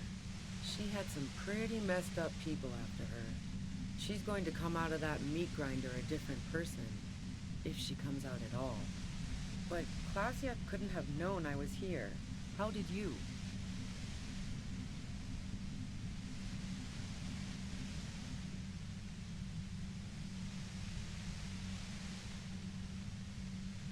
Oh, fuck. Took some convincing my ass. Those guys liked me, I know it. This is what happens to people whom people like. A dull despair is creeping into her voice. How the fuck do the rest of you get by?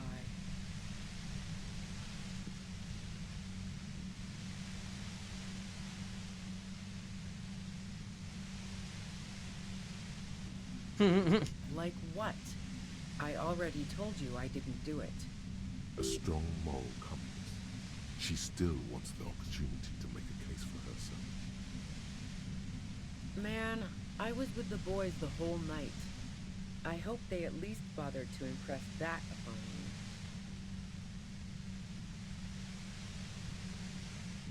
It was 10 minutes, right? You mean the length of a toilet break? That wouldn't even have been enough time. No one takes a 15-minute leak. Look, fuck you, man. I might also have stopped by the bar. She speaketh truth. Okay. I considered her a good friend, yeah. Oh, so that's where you were going with this. That's a very sentimental way of putting it. We both had pasts we didn't want to catch up with us, and we enjoyed listening to music together. Why not go on a road trip? The lieutenant watches her expectantly, occasionally shaking from the pain. Okay, fine. I was into her. Clausy was into me too for a time, I know it. We even fooled around once. And yeah, after that I thought maybe we could make a go of it. Klausia only said they may be kissed. Someone is lying here. If that's what she wants on the record, so be it. I'm not about to go into details for you to jerk off to later. Seriously, just move on. She rejected me with some wishy-washy bullshit about how she was confused because she felt so close to me and valued my friendship so much, and how guilty she felt for leading me on. I knew that wasn't the whole story, but thought, fine, I'll take it and move on. Yeah, you helped her. Yeah, the girl seemed terrified. The merc was beyond caring what happened to his mortal coil. It was a no-brainer. Yeah, one time when we'd both been drinking, I said some heated things about how dangerous her patterns with men were. I was a little worried she'd blow it out of proportion in her head. All the drugs she was doing can make you feel like you're living in a DeLorean tragedy. Go ahead. It's your body. And mine too, he thinks. But keep on. This must be done.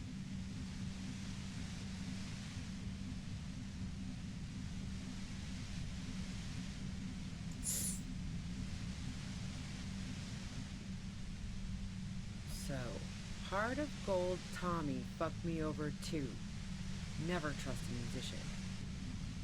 Okay, great. You got into my lorry on your own. What now?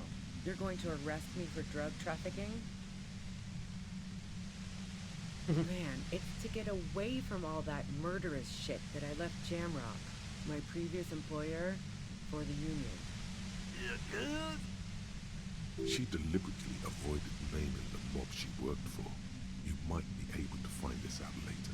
Okay. I got lucky being a dispatcher. Well, never had to do any of the really dirty work myself. This gun has only been used for self-defense against serious scum. There It's going to be easier to reach the machine now.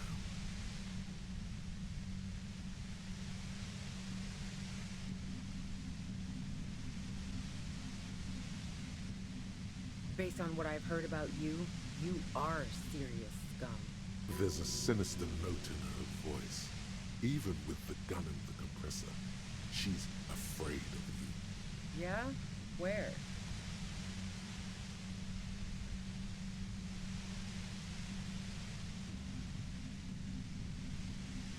You didn't kill him, why I hide? saw you roll into town. I wasn't about to stick around for questioning by a goddamn La Puta Madre agent. So this is what she was scared to tell Titus. This cop, that strange, distant fear is getting close now. Yes, you. Everyone says you're his peon, his human can opener. Through the sudden sharp pain in your head, you hear the lieutenant mumble something to fucking hell. And why me? You hear through the white noise. It's especially bad suddenly. Felt like a vein exploded.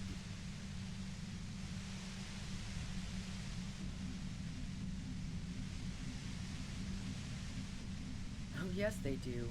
The cops, the criminals.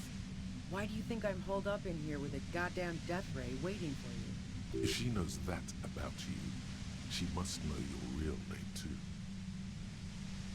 Harry Dubois.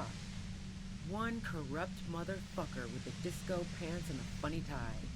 Agent to La Puta Madre.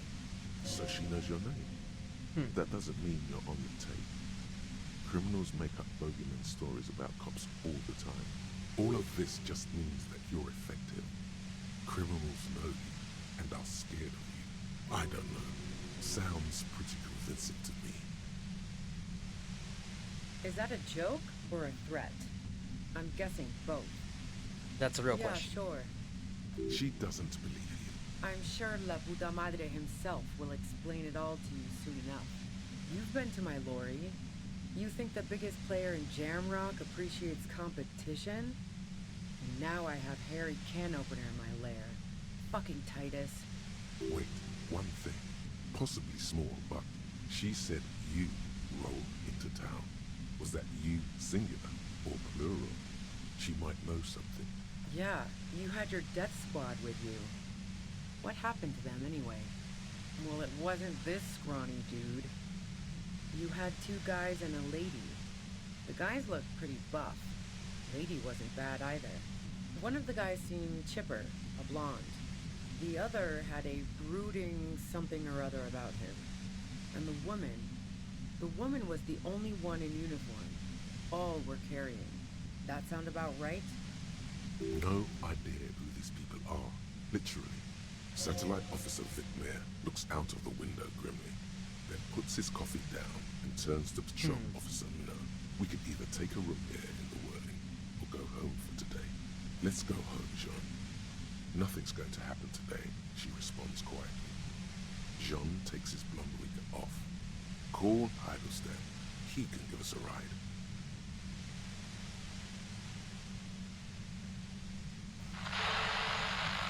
Fantastic. I've got to get on the road. Then you can go find your friends. Unless you have anything pressing to ask me. She eyes you warily, as though gauging your sincerity. It's okay. We just want to... All right, don't kill yourself over it. I was shooting the shit with Hardy and the boys over a few beers, like always. Then Klasha comes in, all pale and shuddering. She sits down with a drink, trying to steady her nerves. So I grab a seat next to her. Did she seem high to you? Oh yeah, super. But I didn't think too much of it at first. I'd seen her party hard before. She asked me to come upstairs. The merc she'd been going with was lying on the bedroom floor, dead. I knew she couldn't get the authorities involved, so yeah. You made it look like he'd been hanged.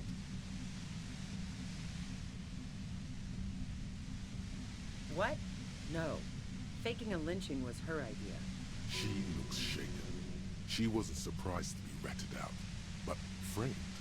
Yeah, in cold blood. It really surprised me how quickly she was able to get a hold of herself once we got up there. It was like she was another person. The party girl was gone. She asked me to help her drag him into the shower so she could wind the shower head around his neck to fake lividity. Then she dressed him while I went to get the Hardy Boys. Glacia knew exactly what she was doing. You can't remain calm under pressure otherwise.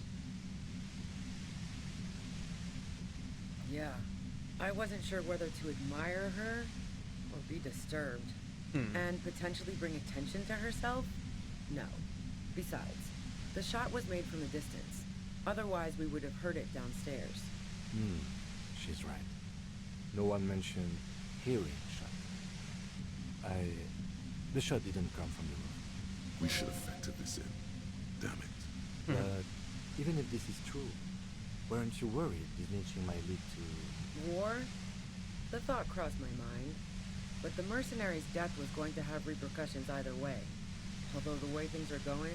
She doesn't want to talk about this, but not because she has something to hide. She doesn't want the guilt. Fuck it. I'm not responsible for these people after what they did to me.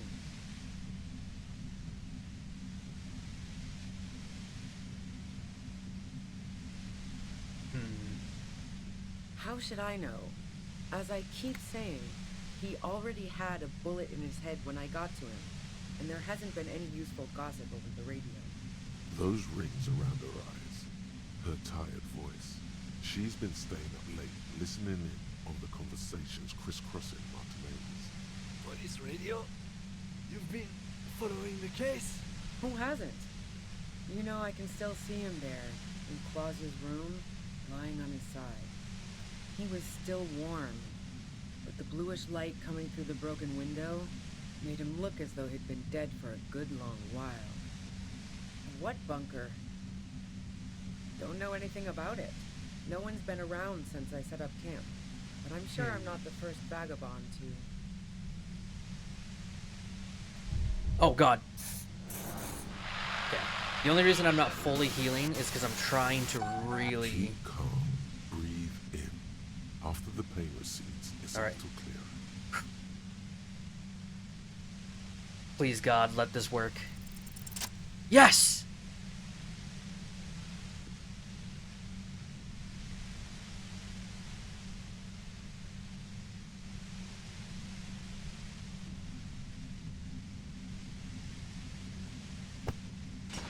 You did it. The compressor lies broken on its side. It's quiet in your head again. It still hurts like hell, but...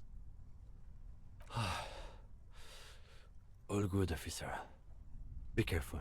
She looks at the machine, assessing the damage. Her hand trembles. Oh, fuck it. Whoa, whoa, whoa, whoa, whoa, whoa, whoa, whoa. Problem solving. Ma'am, put the gun down. That's not the solution to your problems. You are... Oh, yes it is. Fuck. Pray to God. You should know the words to say. You've been here yourself. Because you've misread the situation from the beginning. Fuck. Just give me one idea, please. No. Wait. Finally, it comes to you.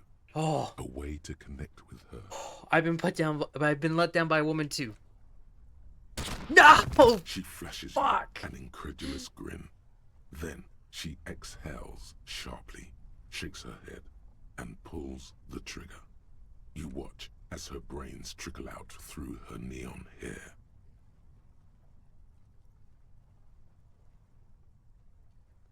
Lieutenant Yefreitor Dubois, control your emotions. We did our job. This won't be the worst thing that happens on this case, believe me. You can't let this break you. There is no coming back from this one.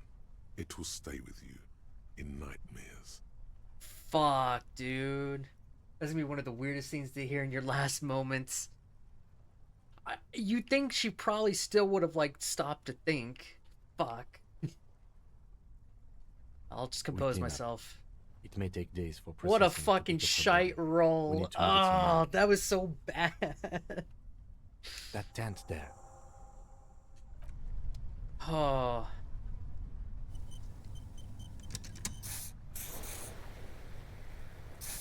I should have bought more medicine, but I think I'll be fine. Yes?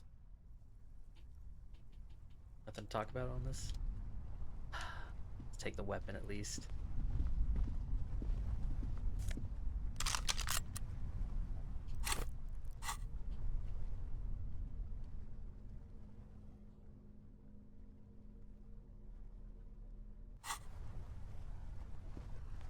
Wonder if there's more bullets in it or not.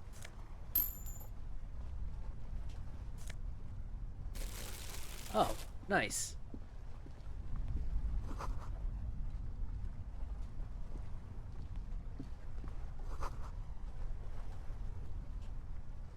The plain red tent stands by dispassionately. It was pitched by practiced hands. She was used to camping out.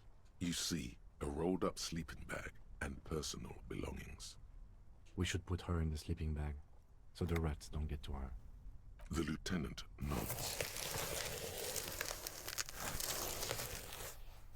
Fuck, man. There she lies, cocooned in the sleeping bag, surrounded by empty cigarette That does packs, not look very books, well done. and half-read magazines. Magazines. You should look through them. Assorted soft covers, mostly pulp horror. A motor carriage lies buried in the snow on one cover.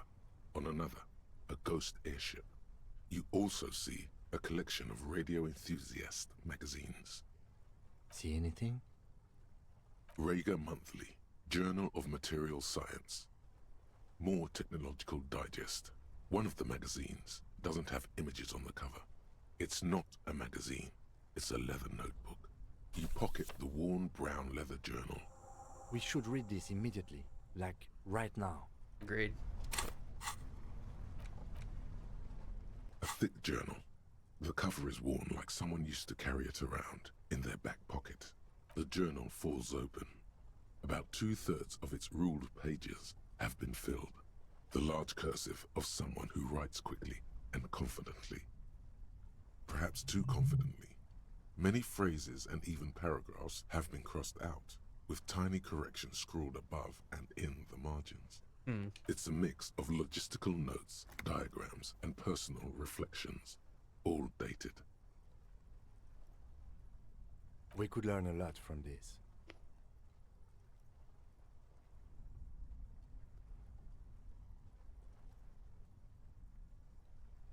Hard to tell exactly. It's mostly noted down in code. Looks like contact information, quantities, directions.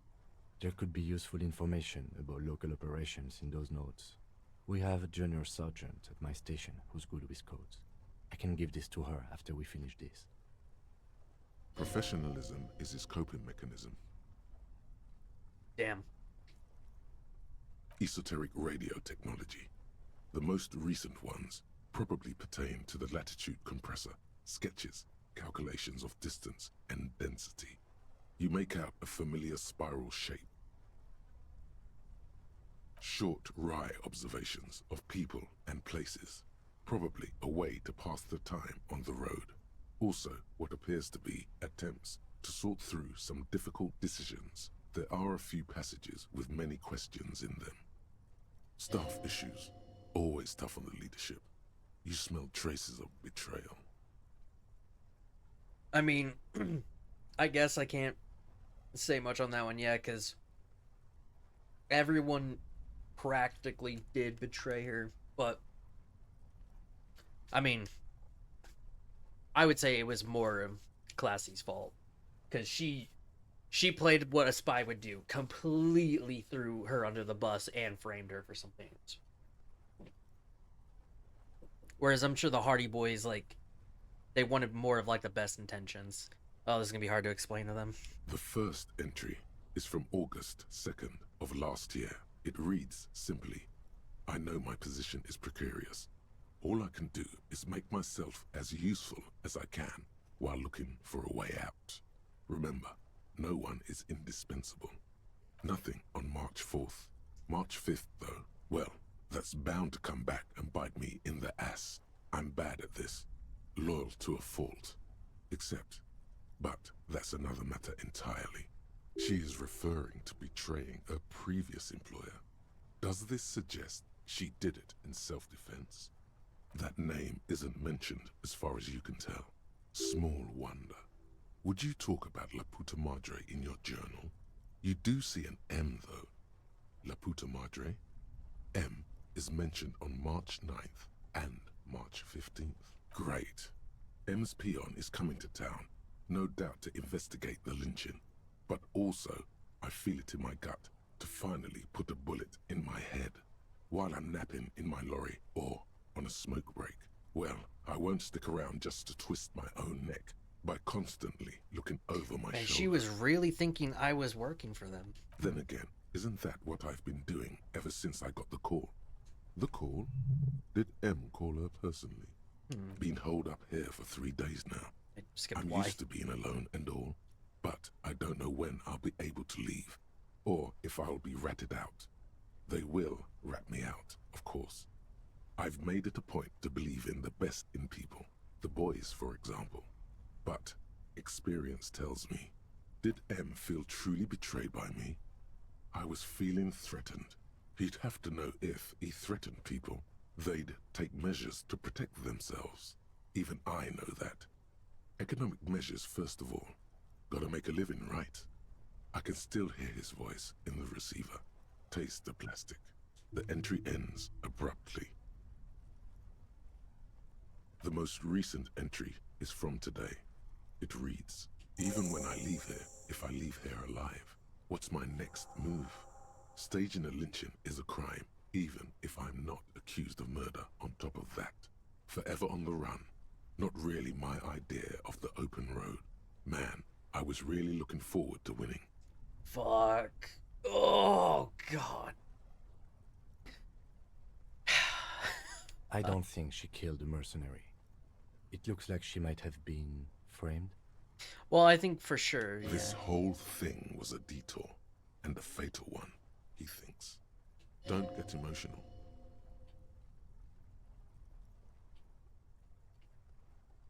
By the Hardy Boys?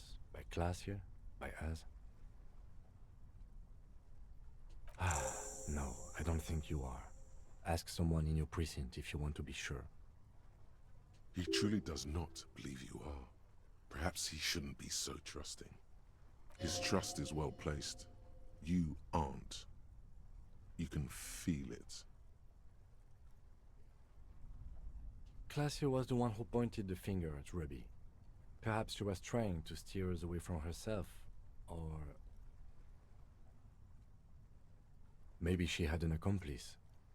Either way, we should go back to the Whirling, see if we can find out more about her time there. One thing is for certain. We have business back in the Whirling and Rags. Questions to ask. We should get to it. Oh, man.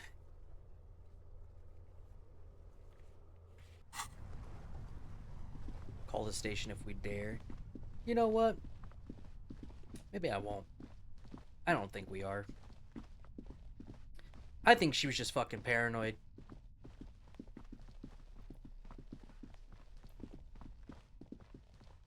And like Logic said, like, knowing the case, like, case is solved and stuff, who knows? There's more likely a chance that, oh yeah, 10 cops, good cop, bad cop, 31. Man, I've almost hit communist, fascist, ultra-liberal, goddamn.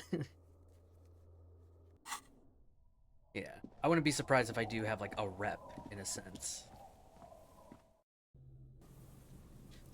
Well then.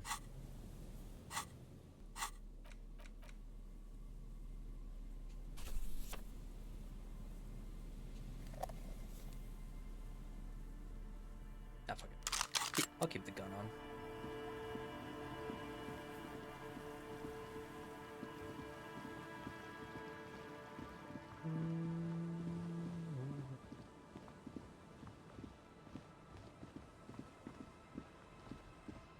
Oh, could I just fast travel? Oh. Oh, there's no fast travel. Uh-oh.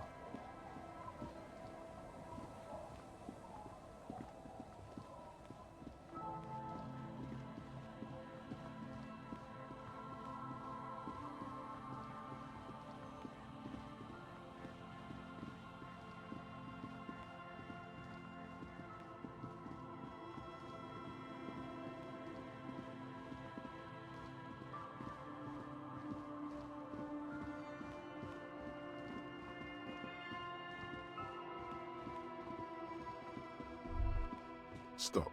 Just up ahead. Danger. You are prepared. Don't put away your friend. Your weapon. The barrels of your Villier's 9mm pistol shine threateningly in the cold spring lights. Yes, I hear commotion. Good. Be ready to take damage. Oh. Oh. We only have 2 bullets, but I'll still have these both out in case. Alright. I'm all out of shits to give, loincloth. Welcome to the fucking reckoning. Put your damn gun down. People are gonna get hurt. We need to talk this through. All right? Shut up. You're not gonna talk yourself out of this, loincloth shit fuck.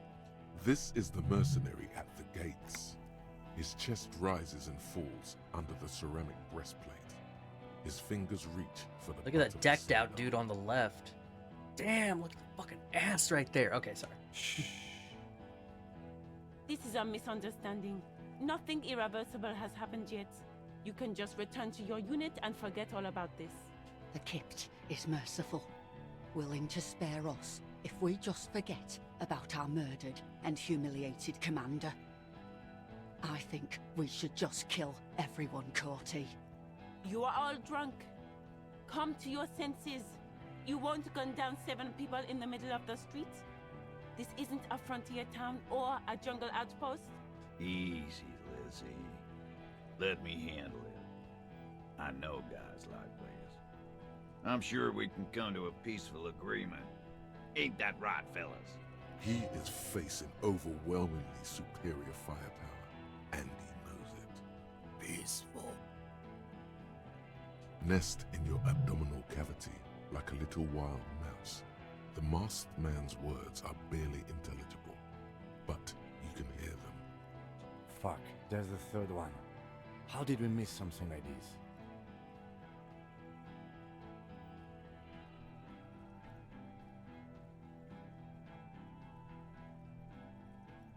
Fuck it, we're going in.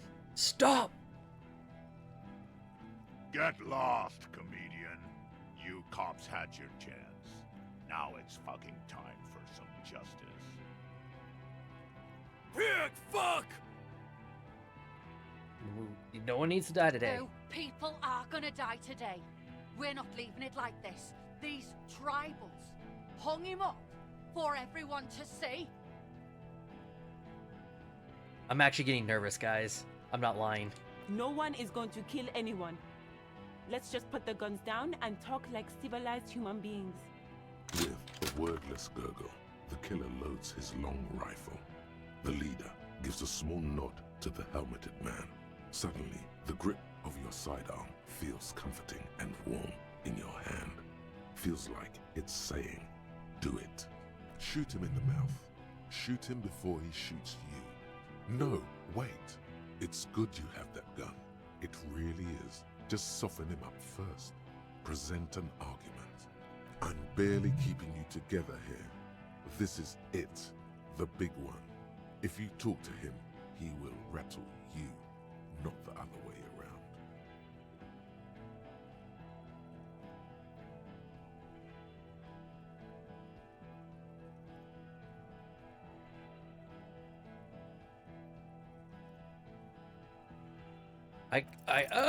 Yes! Oh! Ask about him first.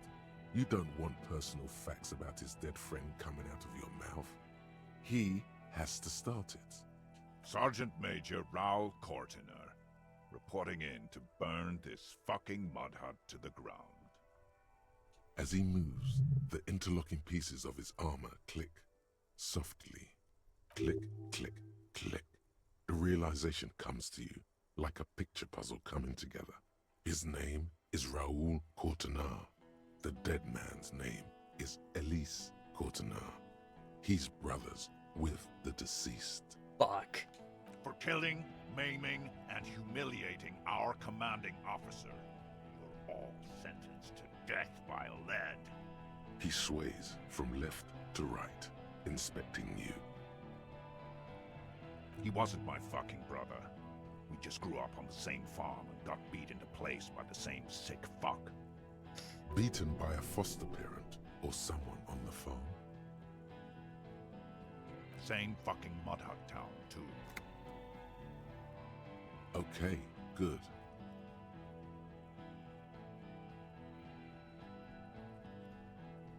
Baby blue, yeah.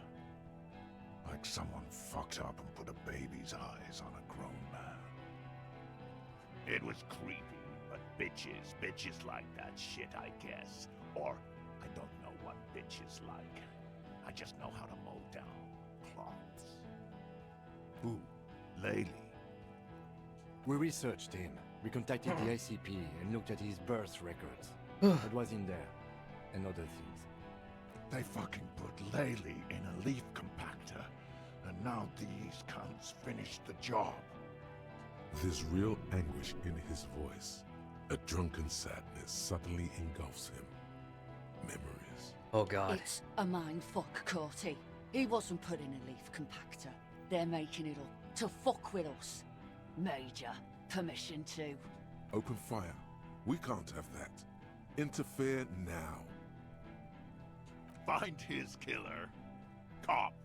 His killer stands right there, shitting his pants, and you're standing in the way, protecting him. I know what this tactic is, Silo Sam. You're gonna die for them. Right here. Big talk, but that leaf compactor won't leave his mind anytime soon. It's a small thing, but it got him off center. Alright, here we go. This is an illegal tribunal. Krenner would never sanction this. Who's the commanding officer? Take your pick. You only have time for one argument. Choose wisely.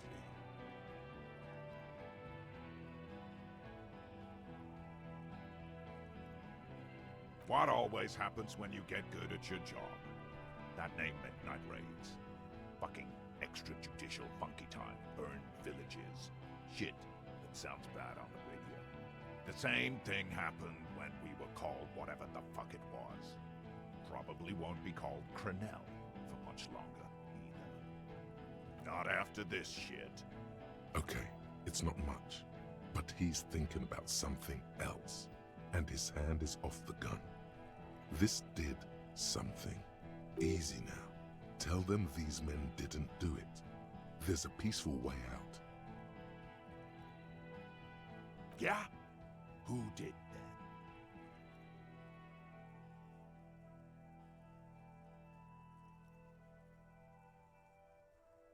How fucking convenient. His fingers are twitching. That's a draw reflex. He's about to draw. There's a sniper. You think I'm fucking stupid, cop?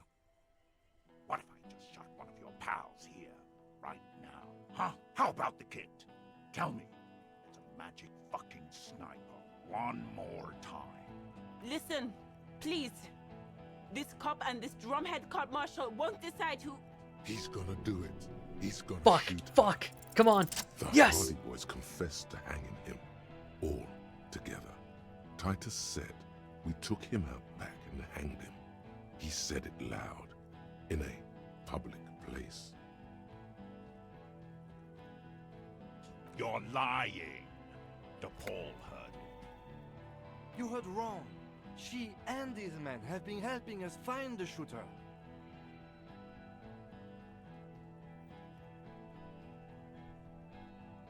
Fucking liars. The shot rings in your ears. Oh. A low, tinny ring. Then the Hardy Boys yell something. The young woman stands and looks behind her. The shot has flown over her head. Holy fuck, I am crushing a actually small pane fucking of the glass terrified right window now. Behind her. I missed. I know what I heard, Corty. They said they killed him. They said it was a good way to end a Sunday night. That doesn't sound good. You need to change the topic now, or there will be another shot. You think I care what that company cunt thinks?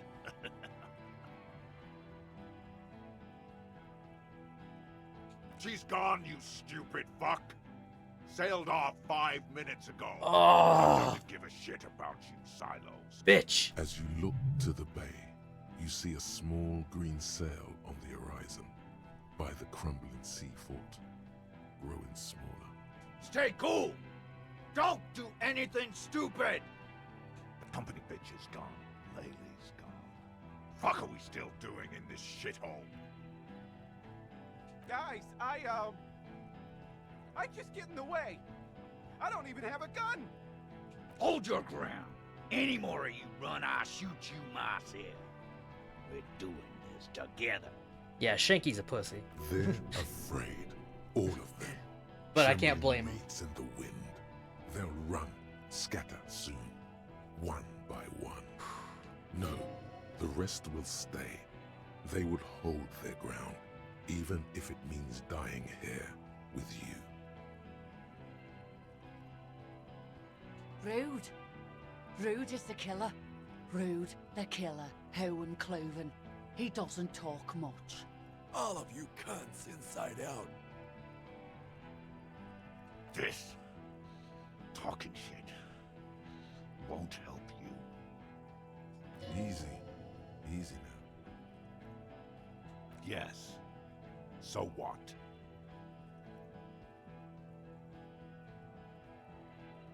Nah. I'm clear as day. Fucking government-ordained super soldier. Enough already! What is this? We didn't come here to fucking chat! Interrupt me again and I will execute you on the spot, Lance Corporal.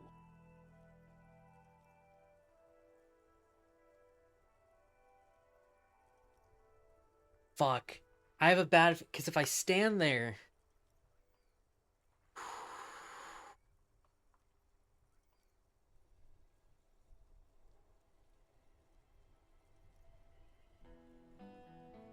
I have faith. I have faith. What's the matter, loincloth? Mouthful of dick. Think I'm gonna fucking spare you? Shit, this is it. Tell him anything. Tell him you have more information.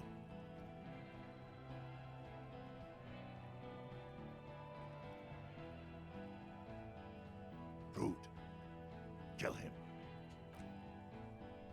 Oh no. Oh god. The porcelain man raises his rifle and takes aim at you. His hands are steady, and the long barrel of the rifle sways slowly.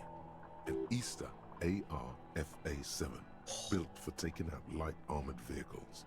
It will devastate you. Fucking pray to God. You look left.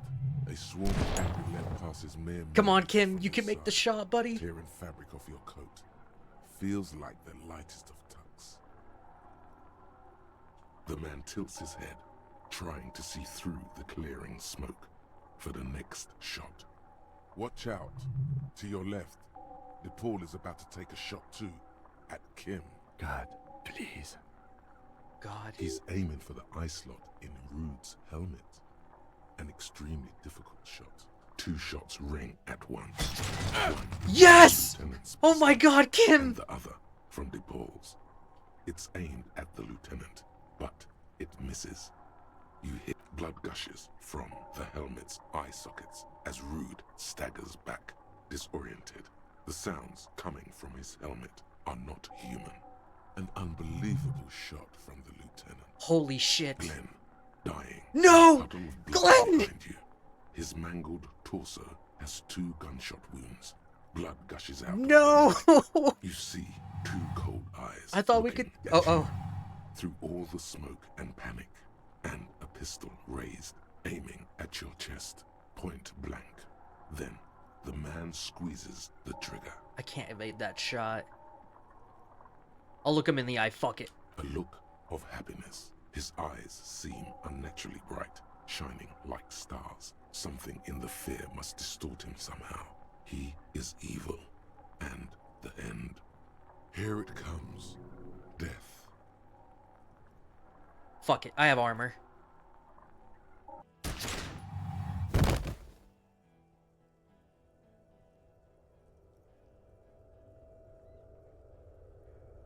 You simply blink, Then something inside your pelvis explodes. Okay, maybe Your he shot through entire lower ceramic body armor. is What on the fire fuck? and your legs can't support you. You fall down like a rag doll. The pain is too immense to scream. It pushes the air out of your lungs. Everything goes dark. A distant blur as you recede into it. Nothing. A persisting darkness. Dancing lights of pain. Distant shadows cast by them. Like a hellish play. You're bleeding out.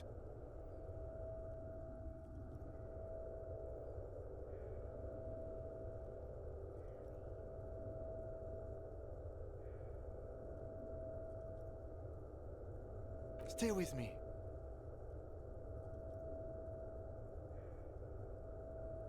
Oh man. Yes, keep talking. You hear me? Stay awake. But you can't. It's so hard. Your eyelids grow heavy, and the sounds ever more distant. And a cold comes over you. The lieutenant, too, is somewhere far away, almost gone. When suddenly, you sense something behind him. A shadow towering. Someone stands there, raising his pistol at him. The lieutenant does not see it. He's pushing down on your wound with both hands. Scream immediately. Kim! He's gonna die. No, yes! You say, and hand out your firearm to him. Your hand trembles, and your eyes are full of fear. That's all it takes. There is no room for hesitation. The lieutenant moves like a spring unloaded. He grabs the gun from your bloody hand and fires behind him. You hear a roar of pain, a death scream. The sound disappears like someone pressed I'm stop fucking on the shaking tape. right now. This is death. One more door, baby. No, let me One back more to the door. fight. The fight? There is no fight. The fight is over. It was lost 1,000 years ago. You have laid here forever. Keep falling deeper. He's not taking it. His body is not taking it. Oh God, no. He's not disintegrating. He's swelling up instead. At least that was a medium success. I was nervous about being high. Moaning in his sleep and rotting and being disinfected and smelling of drugs and feeling saliva in his mouth, drifting in painkillers, thrashing in his wound sleep. He can't go. Not before the case is solved. Exactly. There is a radio in the distance. A radio of the world. Playing sounds. Good morning, Elysium. Soon you will return to the world. You're thirsty. Reach for the glass of water by the bed. The world is still there. Sleep some more. Hours turn to days. Soon we will get up again and go through it again. Finally, we know what the infernal engine was outside. The clarion call. The engine of a Caprice Kinema. No, it was him. He is the infernal engine. Can't you see? He never stops. He only gets worse.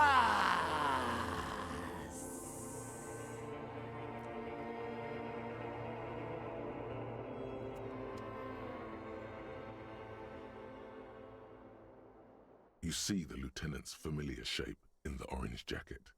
It turns double, then triple, from the pain. I wonder if I could have saved Glenn. Like, part of me wonders if maybe if I had just taken the shot, probably. Sunrise, Parabellum.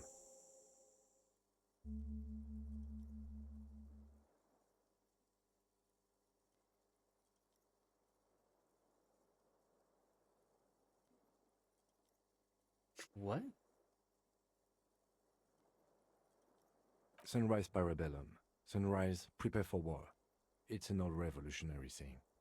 Isn't that written on your... Yeah. Cops like it. The gates of the harbor are boarded up. The streets are a little more empty.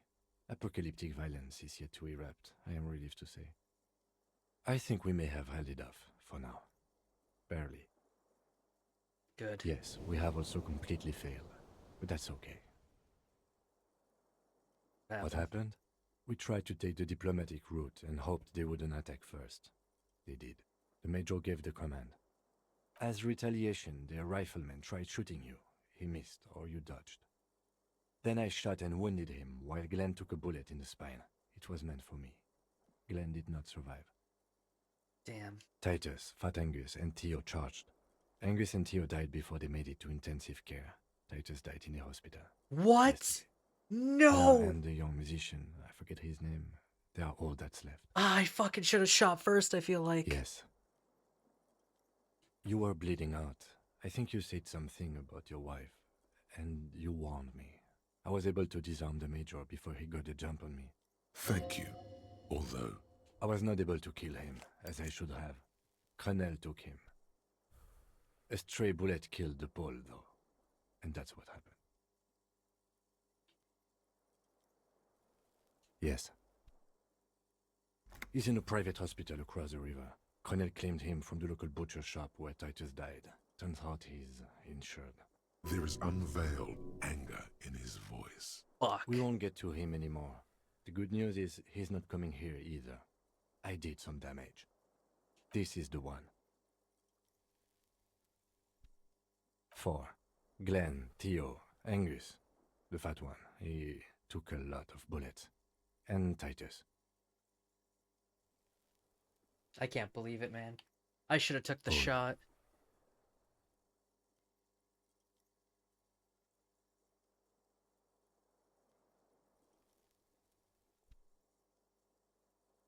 Let's face it, officer. It could have gone a little better. The diplomatic approach was terrible. It was my mistake. I should have attacked. He was afraid. But what's done is done. The violence is cordoned off. The Hornets did not get into the beehive. The worst scenario has not materialized. Fuck, I should have took the shot, I feel like. And we are still alive. Both of us. He did not expect you both to survive once you stepped between those two armies. His smoking, his hunched back. You have it worse, but he took a real beating. That cigarette has medicinal purposes. Reasonably bad. You were shot in the left quadriceps. That's your thigh. The outer side, thankfully, no major arteries were nicked. The bullet was removed and a bacterial infection treated with mercurochrome. Wait. I was shot in the thigh. So does that mean if I had the boots, I could have survived? Oh, fuck. We will see. Through tears and I hope blood that's and the case. stitches tearing, it should be possible. No. A man and a woman sit in the front seat of an armored motor carriage. The woman is driving. The man lights a cigarette. Jean Vicmer is his name. The asphalt vanishes under the wheels of the machine. Ahead, harbor cranes rise to the sky. Back to that shithole, he says. I called your station after the fight. The injury was logged in. They told me they've sent officers to join you on the site. I'm sure they're worried about you. No, they would be here if they were truly worried. Yeah, it already Sorry. hurts. That's between you and them, he thinks. I did. Thank you, No Kim. need. How about you? Not very. I have a concussion from the Major beating me with the butt of his gun. I tried to not move too much. Things would be worse if you didn't warn me. Thank you. I did not see him coming. Stupid of me. Man.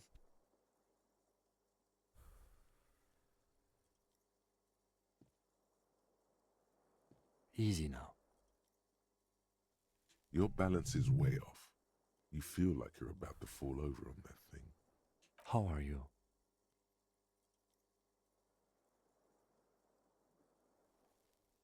My disco days are done. Your disco days should have been done quite a while back, Lieutenant Efrater.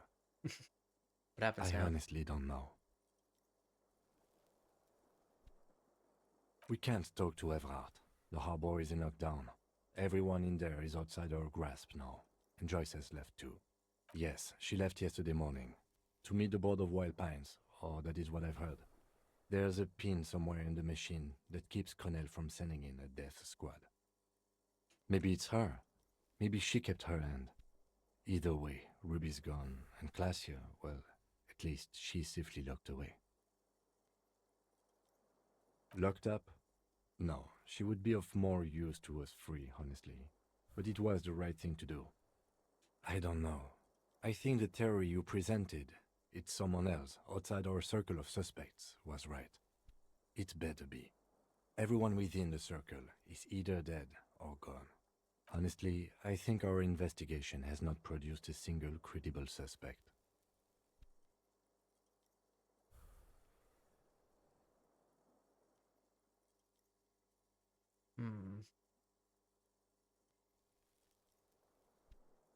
We should go upstairs, rethink the ballistics in situ. I agree with this. What else? See? There's that. You can do ballistics.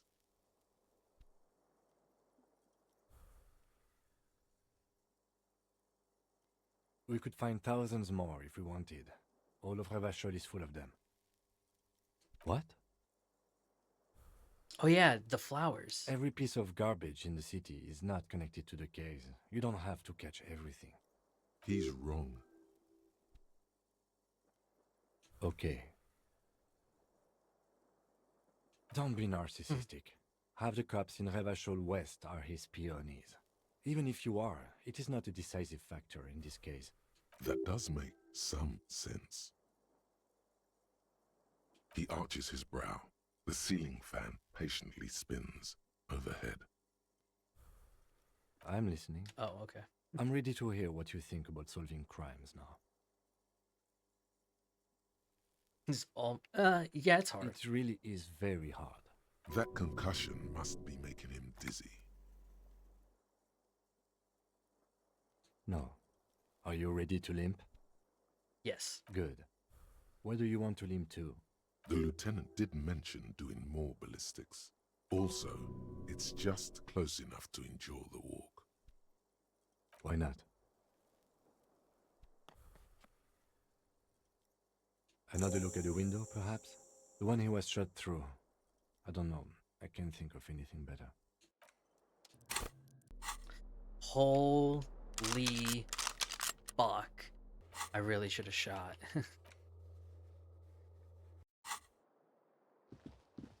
We've been out for a while because it's day 8. Weren't we on day 6?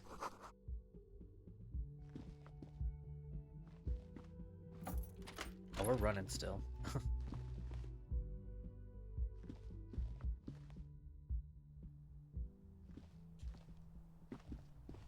Two neon-lit shapes. A Oh, yeah. man and a woman having sex. What's up the visual calculus? A ray of backward motion explodes from his mouth to the roof outside.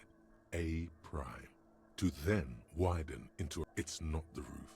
And had it come from the coast, you would have probably stumbled upon it while you were running around over there. True. The island in the bay.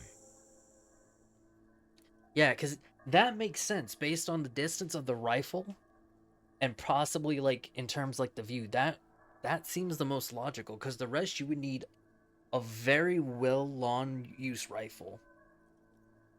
Because like it said too, you would have to be a very experienced sniper to adjust for windage and all that if it was still a medium rifle. It's not impossible. There is a narrow opening between the commercial area and the collapsed tenement north of it.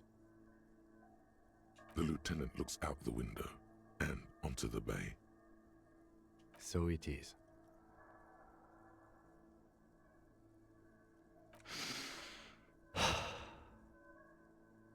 The lead is flimsy. You might as well go around Martinez looking under every rock and talking to every person. But what else is there? There, across the grey water, amidst crumbling concrete, a birch tree, and the half-sunken ruins of a flak tower. Could be the makings of a sniper's nest. Why not? Military fortifications are made for that kind of thing. Not a lot, no.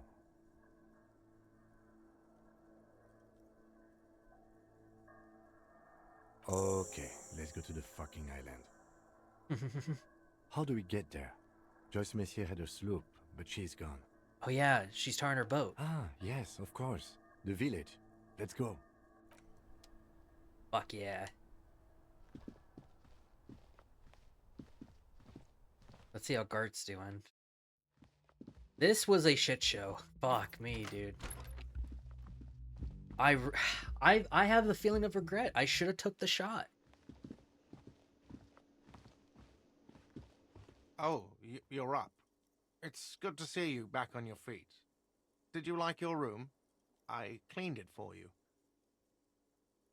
You're welcome. I thought it would be nice for you to wake up in a clean place after you, let's be fair, defended this establishment and its clientele from gunfire. Defended may be putting it a bit generously, though. I had a great view of you doing nothing to stop those psychopaths. Then I crawled inside. Bullets started flying. I wish you a quick recovery. Also, you and your partner are staying here free now. This establishment supports cops. The stay is free, the drinks are not. Oh, you know, people don't tend to stick around after shootouts. Turns out they're not good for business. I don't remember everyone who comes here, and many people wear sunglasses inside lately. Where was I? How do you think I know the crazy shit you pulled off out there? I was there, out on the balcony, protecting my establishment. That's actually true. You remember him from the corner. I didn't even see him up there. I was paying attention. Yeah, I guess I'm what you call a badass. He nods back at you, even more stoically. Just two badass men make that three. The lieutenant is nodding too, hands crossed. Yes, we become friends. No problem. They'll come back. They always do. Holy shit. I really should have taken the shot. I really thought like it was possible. Seeing you approach, the bruised man clenches his fists. Oh, it's you. Didn't think we'd see you walking anytime soon. Elaine, look. It's the cowardly cop. Huh? What? Our condolences for your losses. Does he look like he's okay? He does not. His unshaven face is almost grey, and he reeks of piss, sweat, and booze. He wasn't. That's the thing. Titus, Theo, Dennis, Angie, Elizabeth, they're all gone. But he got away without a scratch. There's nothing left. Nothing. He has lost the will to live.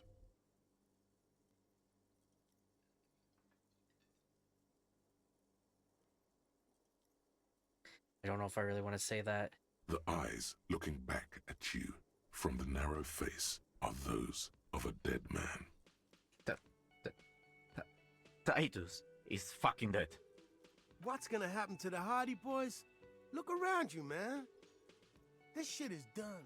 There are no more Hardy boys. No, man. I don't know. I guess the Union will still be policing the neighborhood, but who's gonna do it now?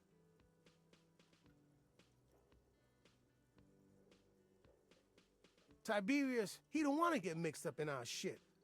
Titus has been buttering him for years, on account of all this being fun as fuck.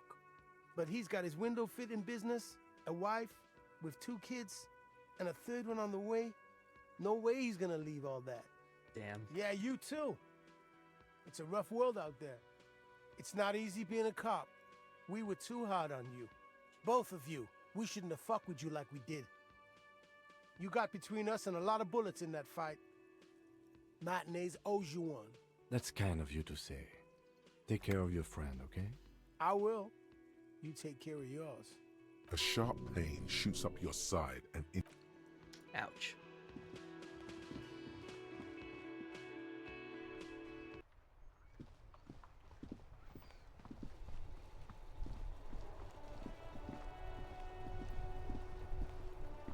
The graffito has been painted over the traces of the fight that took place here. It smells of blood and heavy fuel oil. Jesus. This was Cindy the Scar. The lieutenant crouches, touching the fuel oil with his finger. Looks like it, yes. This is still fresh. It wasn't here yesterday. And blood. Some of it is even yours. Heavy fuel oil. Isn't that flammable? You could buy some smokes, light up a ciggy and throw it in there. You know, just to see what happens. Eh. Rather not.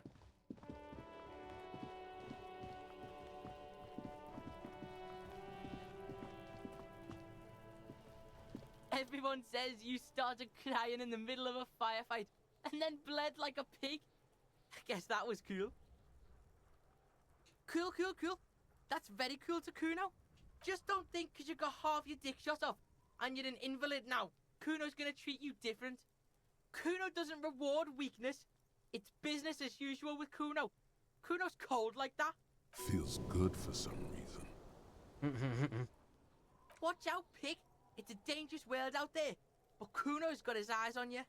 Who knows? Okay. Fuck you, QNS. I'm not gonna talk to you.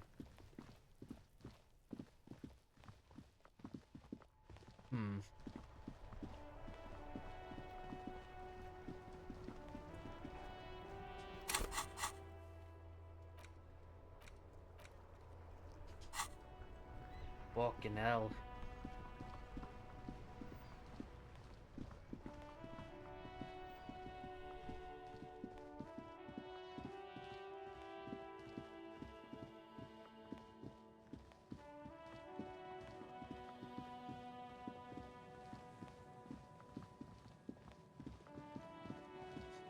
Man, I am filled with so much regret right now. That's the shitty part.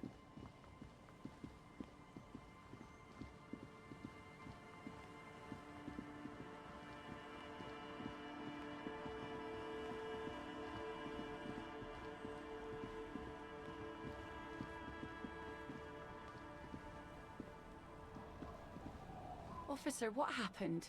You're limping. Why are you limping? You look terrible. She sounds almost disappointed with you, reprimanding you for falling and hurting your knee. Look at you. You can barely walk.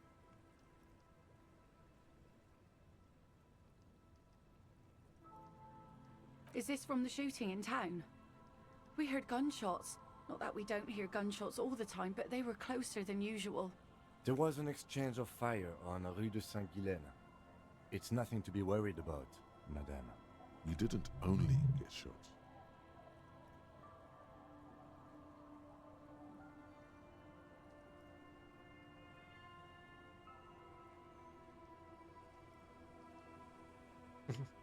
Of course. Can I help you with something?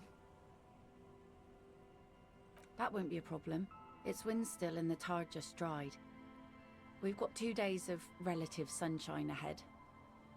If you promise to bring it back, and no scraping the hull, I just got it nice and yellow, and no drinking on the boat, and no joyriding either. Of course, ma'am. It's only for a day or two.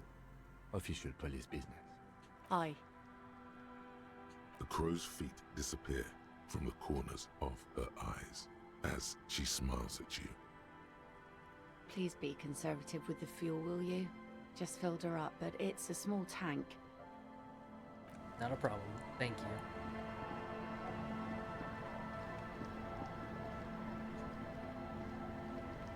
A skiff with a small steering engine in the back floats on the calm mirror of the sea.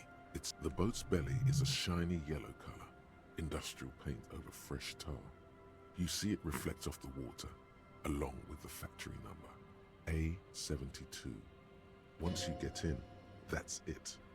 One pull of the starter handle, and you're off into the bay. A strange trepidation comes over you. Are you sure you want to go now? Have you made all the necessary preparations? Closed all your accounts? At this point... Remember what the net picker said. It's a small tank. You won't be going back and forth on this.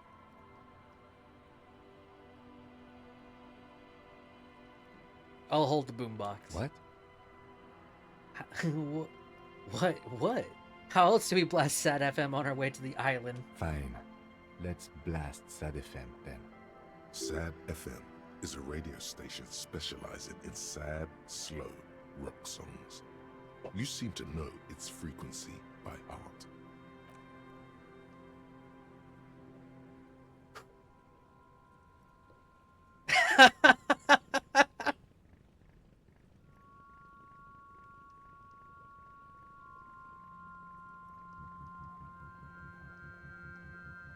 Want to be free.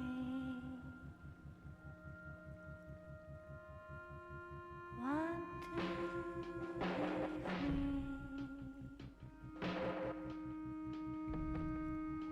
It will last forever.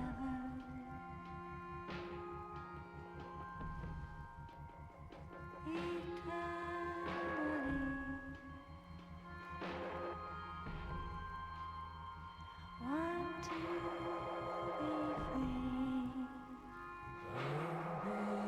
free. Hell yeah, dude. I actually can't wait to hear this with streamer mode off. I'm curious of what's like not in the game right now.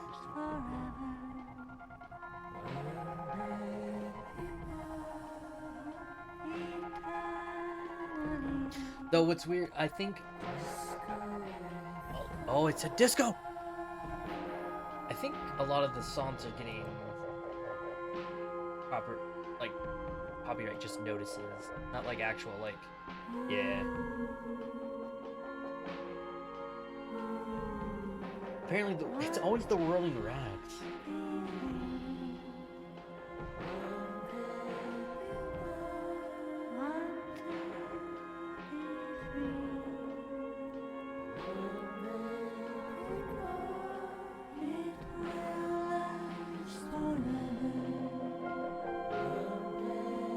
Oh no, I think it's like all of them.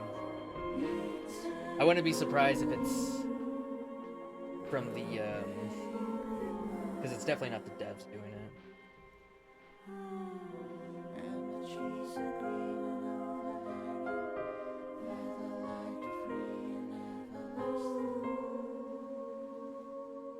Are we really going all the way to the island with this? This is actually kind of cool.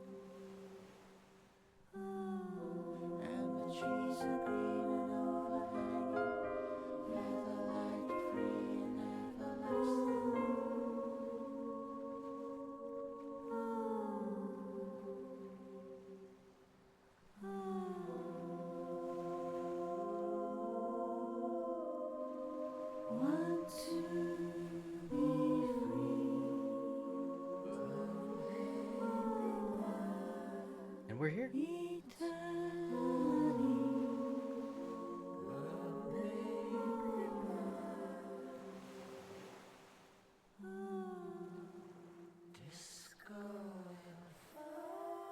Just go.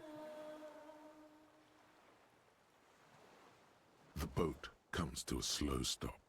The lieutenant turns the engine off. Then there's silence. In the silence, a sputter of wings. A flock of quails takes off in the distance. Let's go.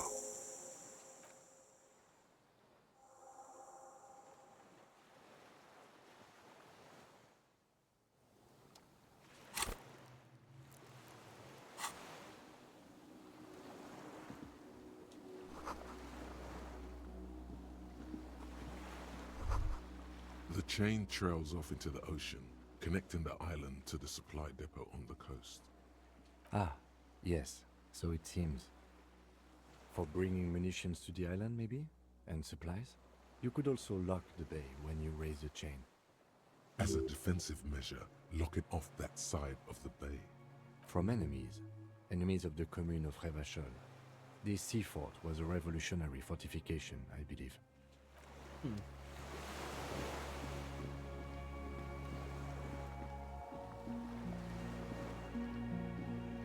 The hell? No, can I not go up from a... Oh my god, I hate that. Wait, is that like a little... Oh, there we go.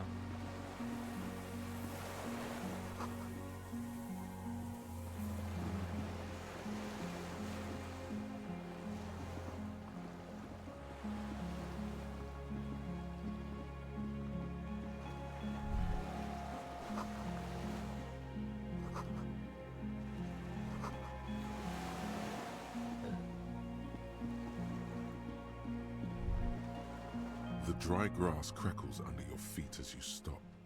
Far away, birds' wings touch the still surface of the sea. The flock of quail departs, now more than 100 meters away, 102, 105. On the islet, there is almost no wind, just the light movement of air through the reeds. Bulrushes swaying on the waterline, long dried leaves chafing against each other, like a silent orchestra tuning at the beginning of some major work.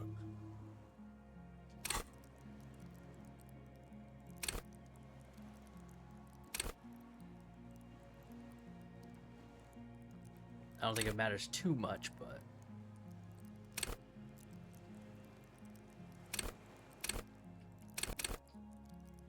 Let's get Volition up.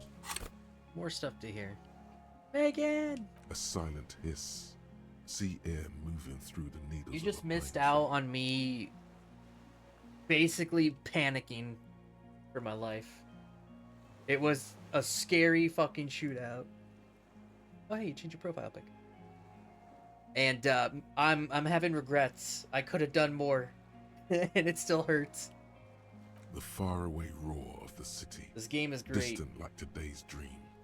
Before it, the sound of sand. The low tide filtered through its grains. A bird tending to its feathers. A low hum. The air slowly moves through a concrete box. Although I think honestly, I have to say, I think in the end, I think I did a good job, like in terms of becoming like rehabilitated. I mean, we technically, we haven't sworn off drugs because we didn't get that thought, but we swore off alcohol. We remembered our age. We kind of like regained, in a sense, like some psyche, and physical was always that too, but we regained some psyche and stuff. Like, we've kind of built ourselves back up from that drunken fucking situation we started with. I've been kind of actually doing my job. I feel good about it, at least. Air flows out of a pillbox window. There is very little there. Damn, look at that fucking... on a meadow. Absolute silence. I have a lot of morale. I love motionless. Bulrushes motionless. Plus, I didn't really need to use medicine for it because I had a lot of those bonuses. Kim. Yes? No. It's pretty silent. It is. Is that why we are stopping? The lieutenant nods in silence. Okay. I thought we actually may have heard that bird. I was like, oh.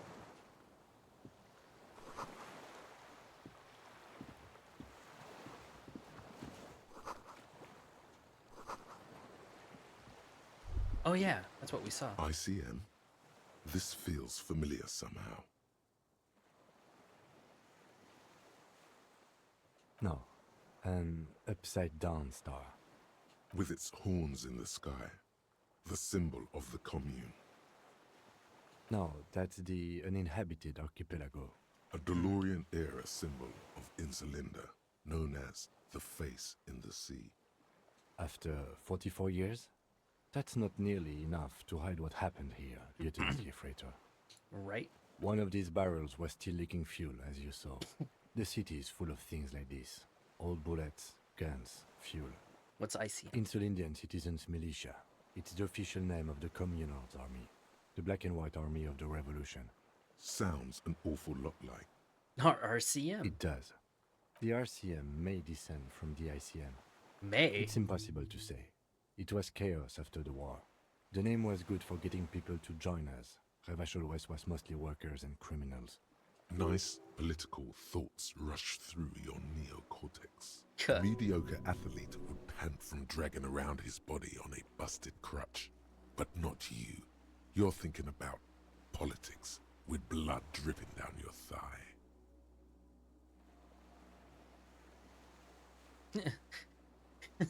Nice and normal. That's just a coincidence, officer. The co-mail was founded in 32. Huh.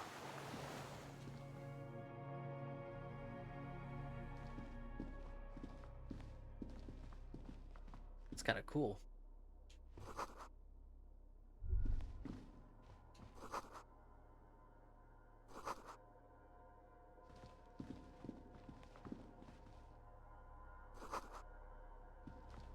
There is a lot of shit. Wait, hold on. I might have passed some stuff. An old cylindrical generator is nested above the ammo lift, with makeshift electrical wiring running out of its side and across the floor. The cables disappear into the wall to your right. The lieutenant puts his hand on the metal barrel, checking for warmth. It's cold now, but someone has been maintaining it. The wiring has been repaired. Liquid carbon. I would imagine it takes mazout. The kind that's favored by vagrants and fuel thieves. It's been a long winter. The lieutenant pauses.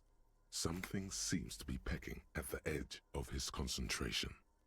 He gives long and cold. There's no time to dwell on this moment. You've got to keep moving. Fair enough.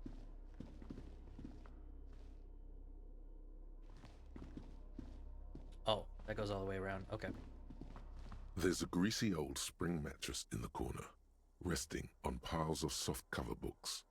White linen and a pillow are visible under a worn-out caracol blanket. Someone has been squatting here. The linen is fresh, recently washed. You force the rest of the sentence out through pain, thick as molasses, no longer able to hear yourself speak. You know, officer, you can rest here if you are feeling tired. I will keep watch. You could use some rest for what's ahead. I got this. Yes, anytime. If you need a rest later, it's okay by me. You don't have to be a hero. Nah. We're super cop, baby, even though I don't have the thought process for it. Magazines lie scattered on the floor and on a makeshift cupboard. They are not particularly well organized. Most are soft covers, serialized fantastique and detective stories from the 20s and 30s. This disparate for sure, digest though, after includes this, the classic I'm going to go Animal make Adventures. ramen before we do anything else for this stream. And like I said, I think I am still going to get Schedule 1. I'll make sure to like turn on the PC and everything before I do that, because I think it would be fun. I was thinking Cyberpunk, but I think I'll just do that in my own time. Probably do it next time. Popular depictions of man versus nature by amateur naturalists T&T Harpin, husband and wife. Widely read by people from all walks of life. Who doesn't like nature? Who doesn't want to survive? Among what is mostly commercial fiction and serialized stories, you find a magazine cathodique for electrical engineering. Then it's back to pulp. Light erotica, an international thriller about circuit benders. Someone's made themselves a home. Jesus Christ.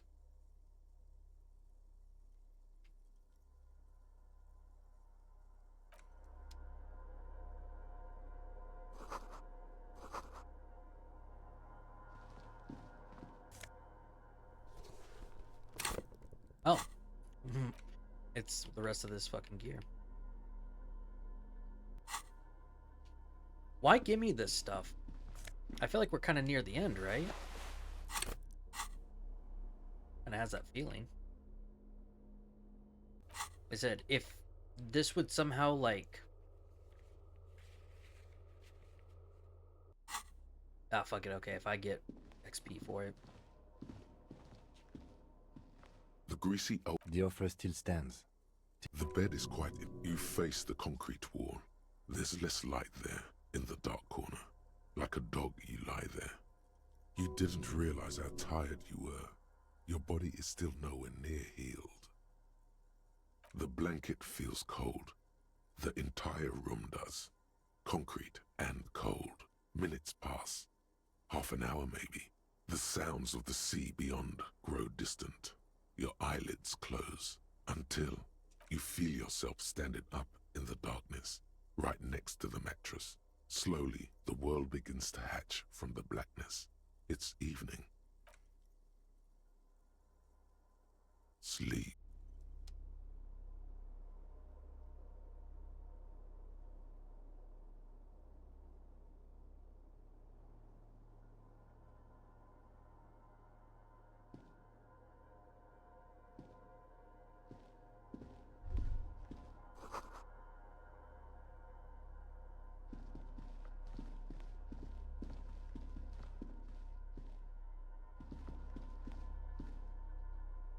Like out here? Hmm.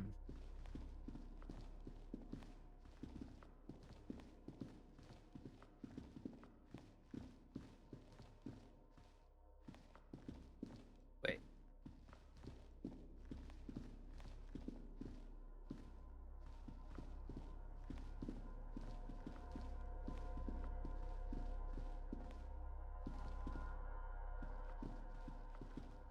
What? I'm confused. Where's the doorway?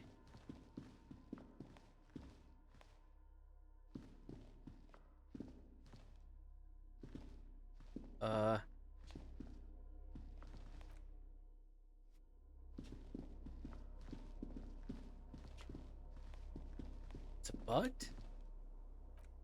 Wouldn't think so. Oh, fuck that.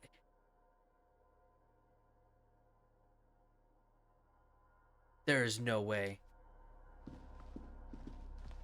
Please, for the love of God, like, this isn't a bug. Okay, good. I was like, what's going on? No buttons are happening. Lieutenant?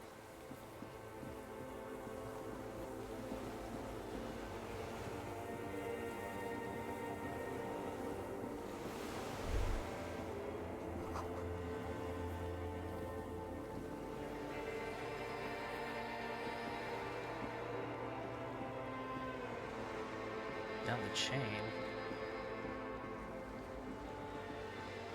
Oh, this chain? What the shit? Oh, this is a dream. Oh, wait. Never mind.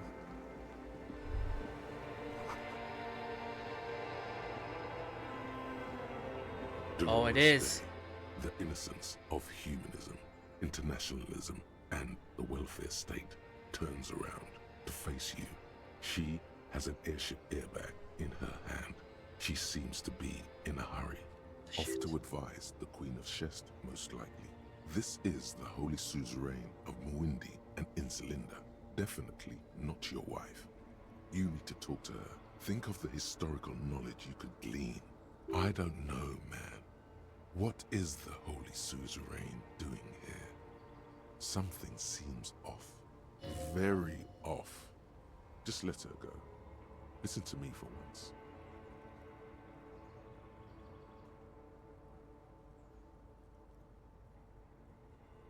I'm sorry. I was heading to the aerodrome. I just don't have time to...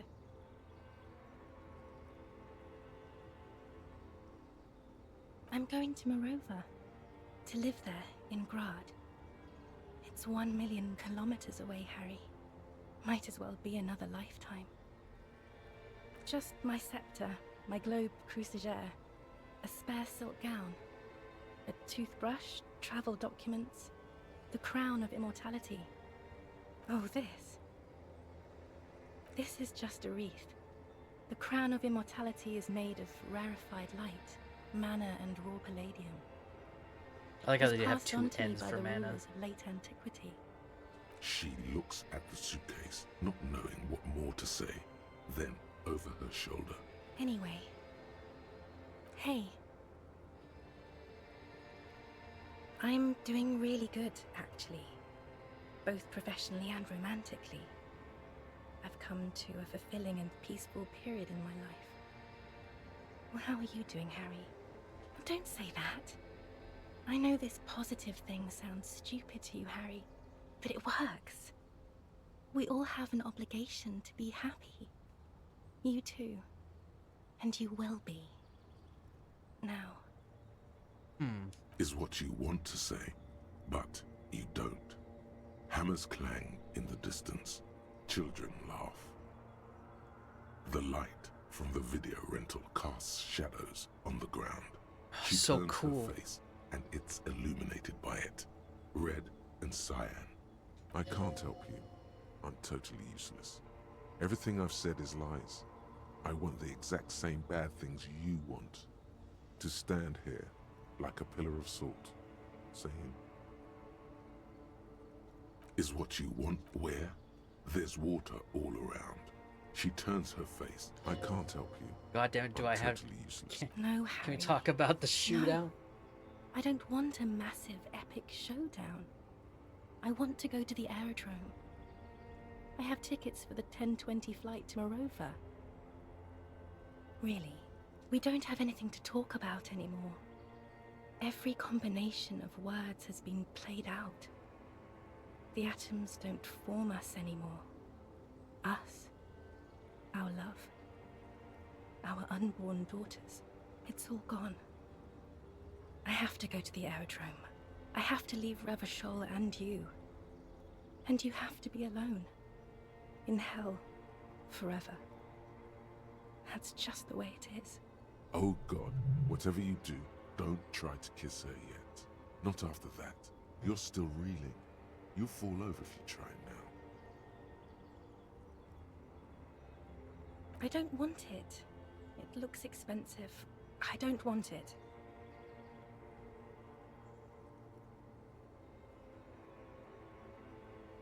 That's not what figurines do, Harry. She looks at the headless Found Rider between your fingers and doesn't know what to say. The figurines don't do anything? Anything at all? But I thought the historic figure she had. Yes, I thought it would be good. What about the dice? Harry, I don't want things. I want to go to the aerodrome. I didn't ask for things. It's too late to give me anything.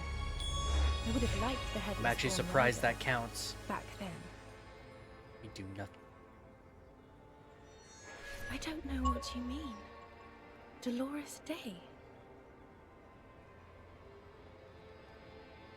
The morning. I don't understand. Oh my God, Harry, stop. I don't want to hear anything about the morning. Mourning someone who's still alive. Any of that. I can't do that anymore. I'm not 80 years old, I'm 32. People, wasn't I Dolores Day just a second ago? Now I'm the X thing? You're confusing me. Look, I have to be at the Lausanne Aerodrome at 10:20 p.m. I still have a light rail to catch. I haven't even bought the tickets yet.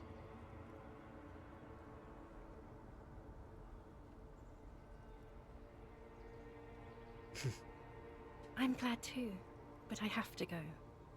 My friends are waiting for me on the platform. I can't let them wait. It's impolite. What?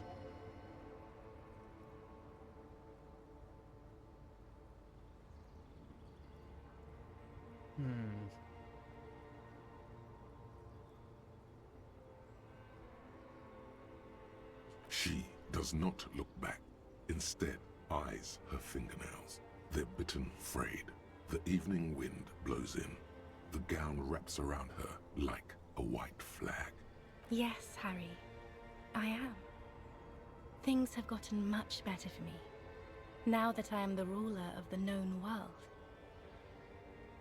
Oh God, it's already so late. I have to go, Harry. A tiny golden watch with red straps around her bony little wrists. She doesn't know what to say. Yes. I'm so okay. fucking normal right I'm now. glad. Memorialist, the unmoralist, almost too.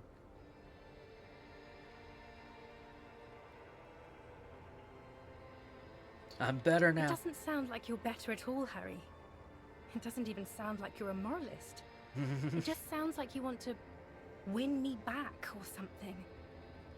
And we both said a lot of things. We were very young. It was her. I can feel it. I can see it in her tender, long fingers, in her wrists. Her hand wrote it, said those things. As Queen Regnant, I write a lot of letters. You need to recite it to her, for effect. All of it. No summaries. Yeah, put a stake through your heart. She'll get hurt too. Collateral damage. She won't get hurt. She'll bend out of the way. Please, Harry, I just don't have time for this. Oh, is this the whole letter? Alright, here we go. Let's read this. Every step I take, it grows, until by the time I reach the fuel station, it has filled me completely. Oh wait, no, we did hear all this, right? Yeah. Look back, something, oh, collector, and it will be like this until I walk back to you. You, every step I take will get lighter. It almost makes me run. Sometimes I do. I can't believe I met you. I can't believe the happiness I feel with you. You have a vast, vast soul, and I will always, always come back to it. Okay, stop. Yes. Are you happy now?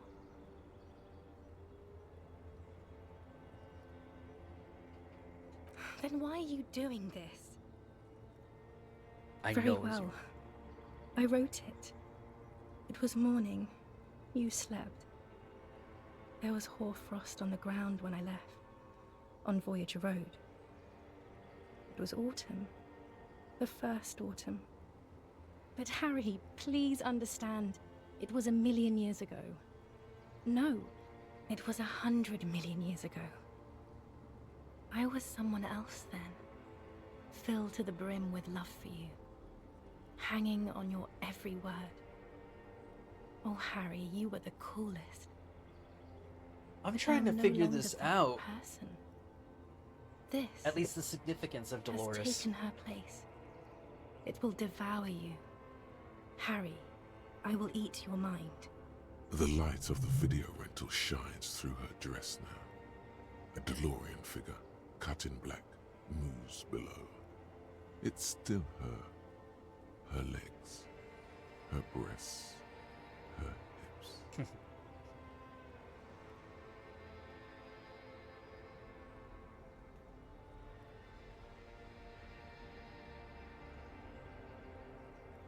And my crown of immortality? No. You scared her out of me. With your crying, the awful time we wound up having. And the cheap rental flats you could afford. Can't you see? I can never think you're cool again. I can only think that way about new people. You're a better man now. More level-headed. More normal. No, it's too late. I found someone for whom I feel the same love I did for you. Only this time, he is more careful. He will not lose me. It will go somewhere. It will grow. Your heart burns. Through the blackness, you feel the trickle of blood on the mattress below you. Harry, do you notice how none of this is very funny? She smiles mysteriously, looking east, then turns her gaze back to you. Is there really anything left? If not, we can always repeat one of the things we have already talked about. Talk about it again. If you do not feel like doing that, then you should let me go to the aerodrome. I feel like I'm not gonna pass this roll. I have to, Harry. Really, I've already missed the 8:30. I'm gonna go now. I was wrong.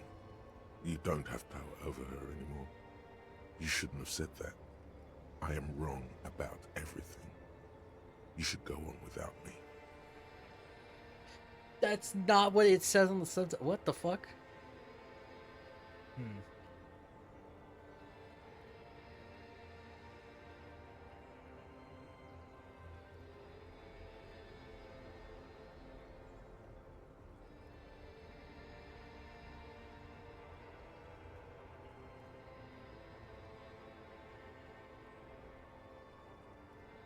That was someone else. I betrayed her, overwrote her, and I'm happier for it. And I'm really going now. The time is up. I must be on the 10:20 flight. Yes. I won't see you, but you will see me. Oh, Harry. This is a dream. Can't you see? I'm already in Morova by now. Who knows how long ago this happened? A year? 2? 5 years ago? Right here, tomorrow night. Once this dream starts happening, it keeps happening. 3 times a week, at least. And Harry, it really, really looks like it started happening again. There's the video rental. I'm suffocatingly beautiful. And young. And I smell of tutti frutti chewing gum. Like I did that time when I asked you for forgiveness. After leaving you the first time. So long ago. Oh yes, this is real darkness. It's not death, or war, or child molestation. Fuck. Real darkness has love for a face. The first death is in the heart, Harry. See you tomorrow. No.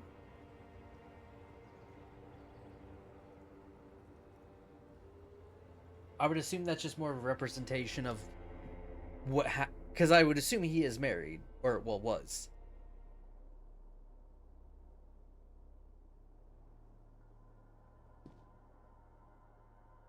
You're up quick. How was your sleep?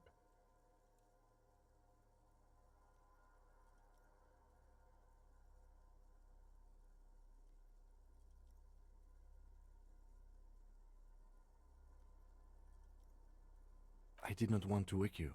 Perhaps I should have? Was it a job dream? No, it was XY. The lieutenant nods solemnly. I understand. We've all been through similar things. It can be overcome.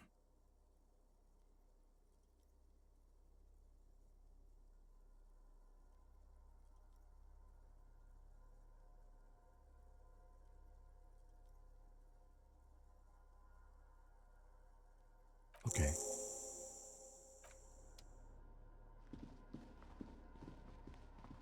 Damn, that rest fucked me up. Why do I need all this medicine?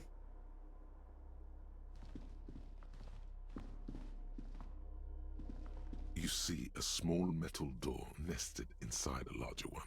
A heavy steel blast door. There is a conventional keyhole above the handle. It's very small. Maybe this is one of the doors we don't open? He's right. It would be better to open its big brother. A powerful engine hangs under the ceiling. It must control the blast door. I think there's a console just southeast. Let's look around. Getting the blast door open seems like the best plan. And there's a lot to do here.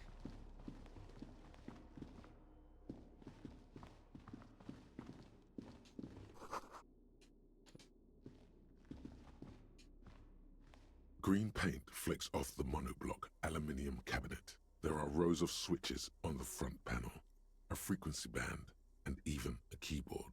The console of an antique computation device. There was a generator upstairs with wires coming out. They terminate here. Possibly. Urgence, ouvert, allumé, radiodiffusé. It sounds like this device was used to control the electronics here. Maybe it still does. This device was used to control the electronics in the room. It could open doors, control lights, function as a radio computer. Nothing happens. Maybe have to mess with that generator.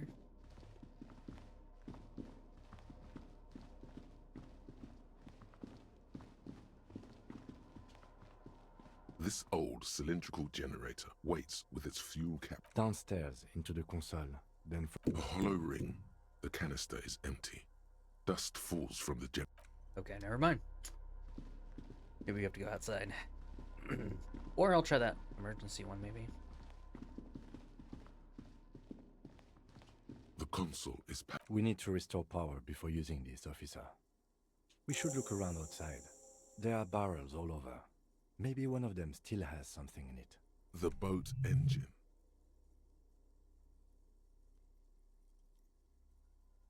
The console looks on as you talk.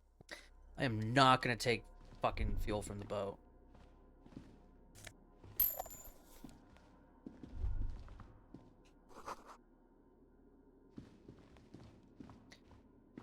Let's check those ones back upstairs.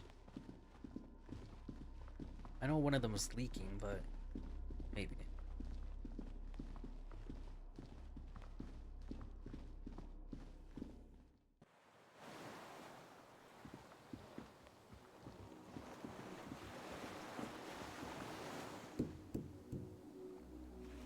Nope.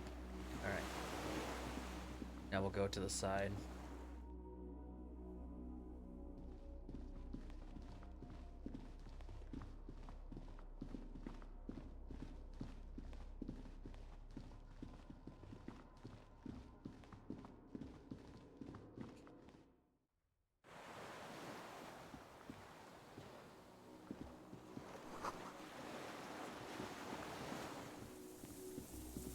It's crazy how it's only 11:55 and it looks like it's getting darker.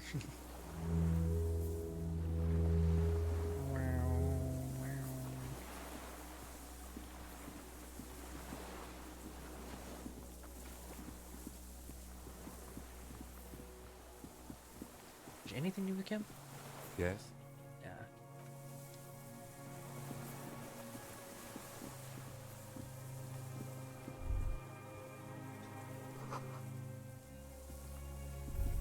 A strange feeling looking at the water. Maybe you should just wander off into the sea. Leave it all and walk in. In the still mirror of the bay, you see Martinez reflected. Tall edifices of ruins reach into the water, like shimmering towers. And the shacks too. Pine trees and motor lorries, upside down. Islets and posts, like stepping stones, lead into the water in front of you. Go. Step in. It's been too long. Perhaps there's someone there, under the water, waiting for you, where it has always been. Dude. The psyche bits are so fucking depressing. Smelling of tutti frutti and betrayal. Maybe you know it's going to hurt. Damn.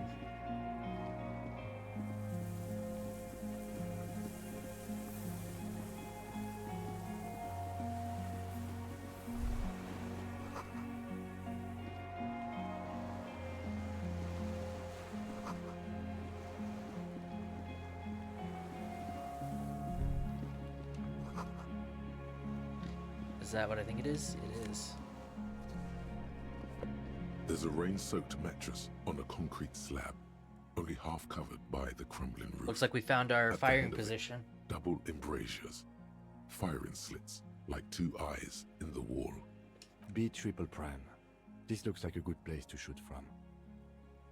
There's a firing slit in the wall in front of you, like a little window. Quite old and grimy from years without cleaning by anything other than the rain. The springs screech as you lean on the mattress and crane your neck to look out. A small piece of Martinez coastline opens up in the square in front of you, like a tiny landscape painting. 1 kilometer across the water, the ruins look familiar. The red chimney and collapsed back of the 4-story tenement in front of the whirling in rags, Rue de Saint-Ghislain, 10, the doomed commercial area. A towering skyscraper, its top floors shaved off by artillery fire. Capeside Apartments, Rue de Saint-Gislain, 33A and 33B. The box-shaped silhouette of the whirling in rags. Its sloped roof, a tiny fleck of light catches your eye on the rooftop, sunlight reflecting off the upstairs window of Clausia's room. Motherfucker. What does that mean? Do you have line of sight to the window? More than that. I would be able to see inside the room. A pair of binoculars? Or a scope of a rifle? You'd be prone, lying on a mattress, barrel resting on the embrasure. Cheek against a cheek rest, hand on the hair trigger, on a calm day like this. I can make the shot. Good. I think we have it, Detective. The origin of the shot. This is the sniper's nest. Affirmative. In our Finally. defense, nothing pointed here. Many leads pointed elsewhere. You're right. He looks north, over the fortification, then at the mattress. Where? On this island. He does not answer, just nods. With his back hunched, he looks around once more. He feels uncomfortable suddenly. We should move now. A single-person mattress, modern, civilian use. Brand name, Marjorie. There's a fuel stain on the cover, along with cigarette burns, and an empty can of beans on the ground next to it, filled to the brim with cigarette butts. The silhouette of a tobacco picker adorns the paper filter. The brand, Tio Moteri. Contemporary Rivasholians prefer Druan, a local blend from the southern islands, or Astra, the legendary cigarette from Grad. Tio Moteri is favored by older men for its paper filter tips, sweet smell, and added tar. Could be a coincidence. Or the same person has visited Lens and here. I didn't see any signs of smoking inside though. If people live there, they keep it tidy. This here may also be a smoking spot. Getting close to the truth.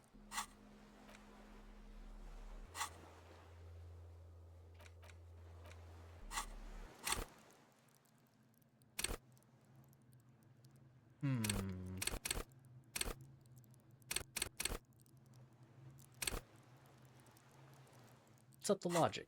Oh, wrong button. I might as well just have fun leveling up stats.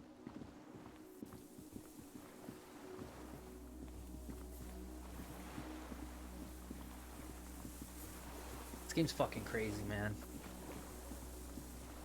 Like, I can only imagine now what a playthrough would be like, starting with certain stats. Like, the fact that for what we've done and got my psyche up, like, I think that's what makes the biggest difference. We practically had no psyche. We were literally so awful with people, because this is a... We accidentally clicked the pre-built thing for the intellect run. But even still, like, it's crazy. Just look at this. How much has changed? Like, I barely had to touch this at all, because most of it really still worked out in the end. And I mostly kind of just went out on my secondary skills, a little bit of the third skills, and then my weakest of all has almost become stronger. Practically is. It's fucking crazy. Like, that's really good fucking RPG mechanics right there. And I like the idea that your thought process bubbles, like, even though they do cost skill points to do stuff, I like how these essentially help build your character and help fix weaknesses if you want to balance stuff out.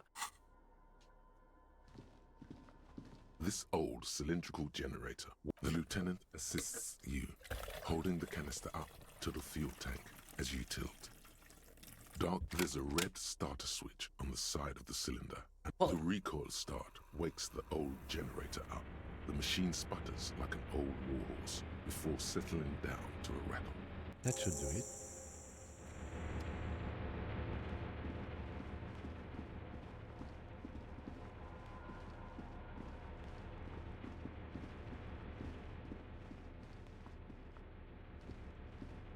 A dim golden glow animates the console, faint like a ghost light.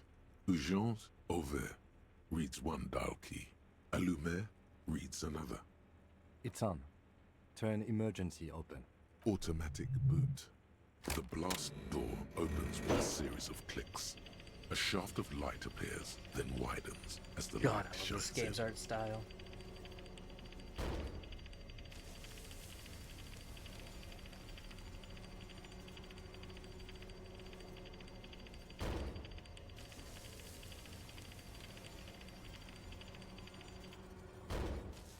A sudden wave of anxiety makes your skin crawl.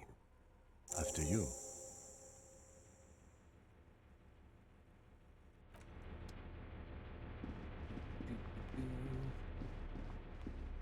You know what? After talking about the killer could still be here, let's just get the pepper box ready. You never know.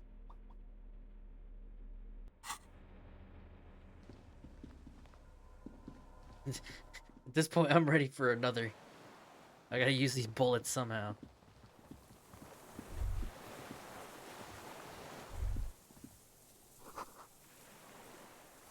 White flowers. Well.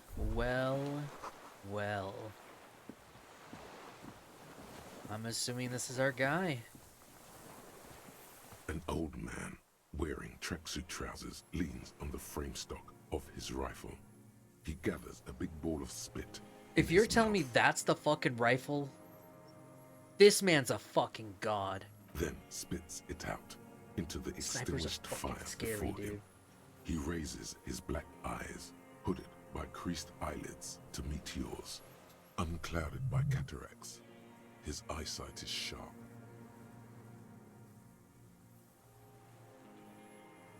My eyesight? Yes. Helps me see all the shit. A shudder of disgust passes his right side. His left side remains motionless. It's not nice. It's a piece of shit. But it gets the job done. It's a 3-Angong 446. Southeast Samaran made. Exotic. Must be defunct too. No modern rifle manufacturer of that name springs to mind. A Samaran rifle. How did you get hold of one? It was sent to us by our brothers in the Sinyao commune. Military aid. It has stayed true to him. He can still make it sing. You heard me. It's good now.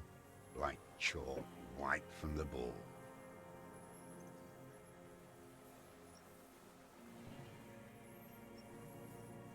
Yes, I bet you've killed a lot of people with it.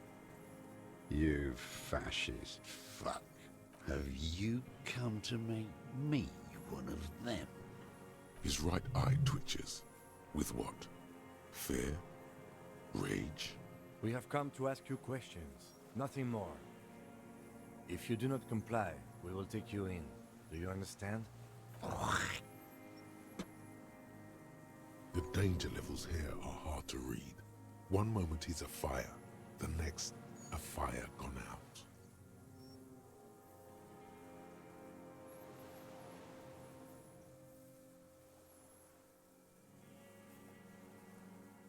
The lieutenant pulls his pistol from the holster.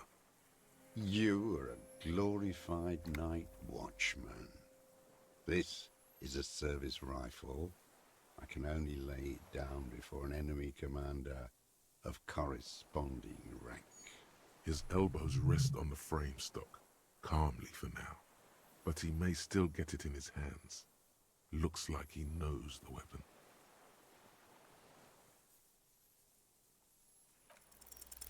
The words, Yes! I am an enemy commander, sound cold as iron from your lungs. The old man still hugs his gun. And what rank would that be? Doc, a big wheel of the 4th Regiment of the Pederast Army. To hell with it. It's a walking stick anyway. It's out of bullets. like an amputated limb in the sand.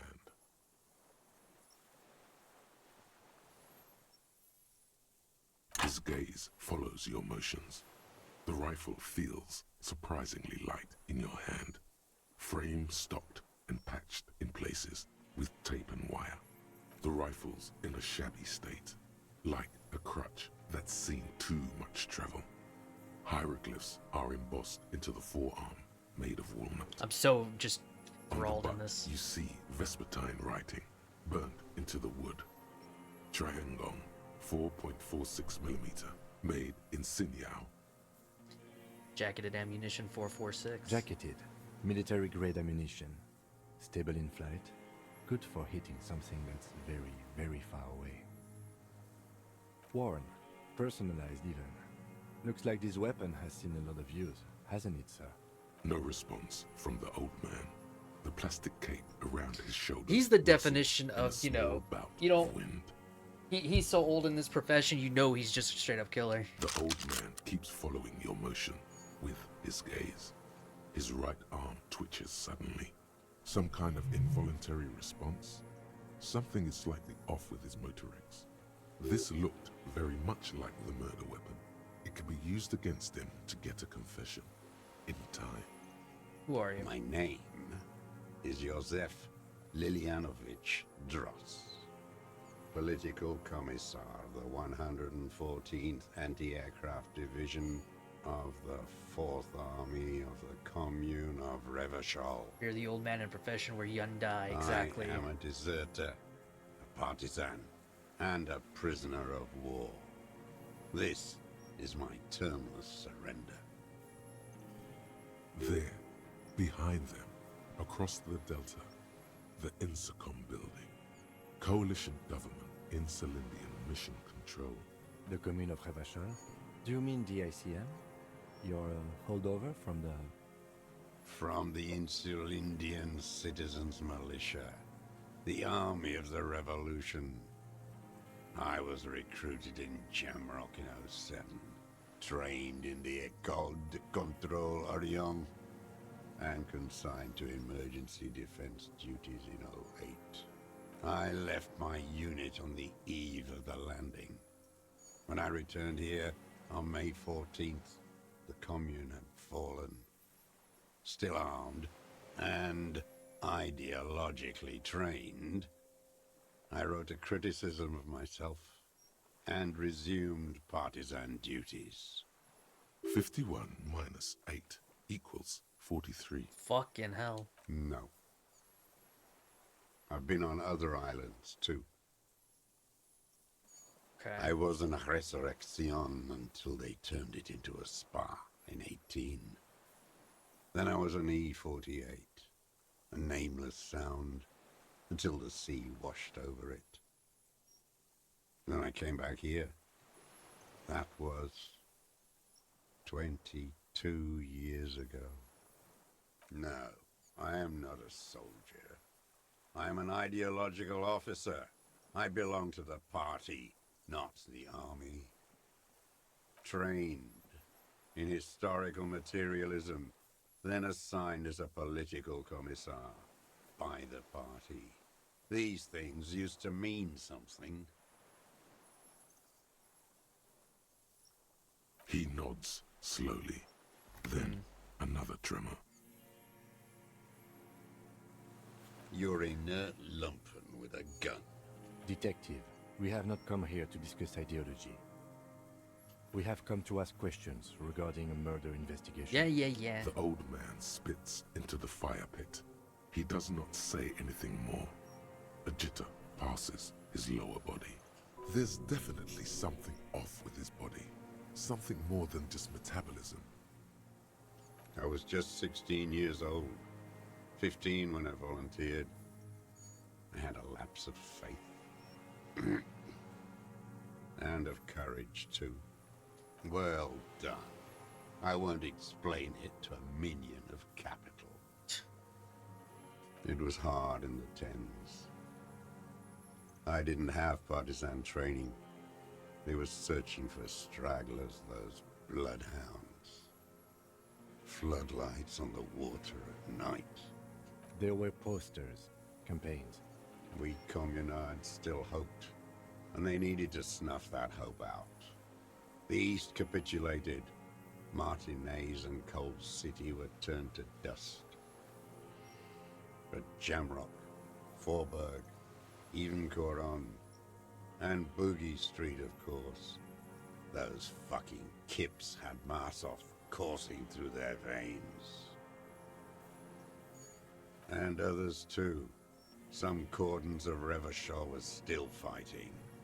There Well, were come on in, cells. Big Two. I tried to contact them. Soon they all went silent. The frequency's dead. At night, I used a dinghy. I only went after dark then. When I got to the city, I stayed underground. Patrols, you lot, the commons too. They'd started snitching. In the city, you move underground? From bunker to bunker. Not anymore. No one cares now. I don't even have to hide. They think I'm another antisocial vagrant. I could walk straight into that town if I wanted. I just... So you finally found it. There must have been a small squadron's worth of arms in there. Elmer Graves, right? I know. So you've been there? Sleeping. Some nights. Ammo scrounging on others. Those McGraves were shit, even before they corroded. Some had bullets in the chamber, however. You feel the dots connecting. Little dots on the map he's walked across. The propaganda bunker. I used to, but not anymore. Propaganda bunker? They stored leaflets there. Broadcasting equipment, too. Made broadcasts, I think. Propaganda officers. I buried them with their leaflets. They killed themselves. 2 young boys.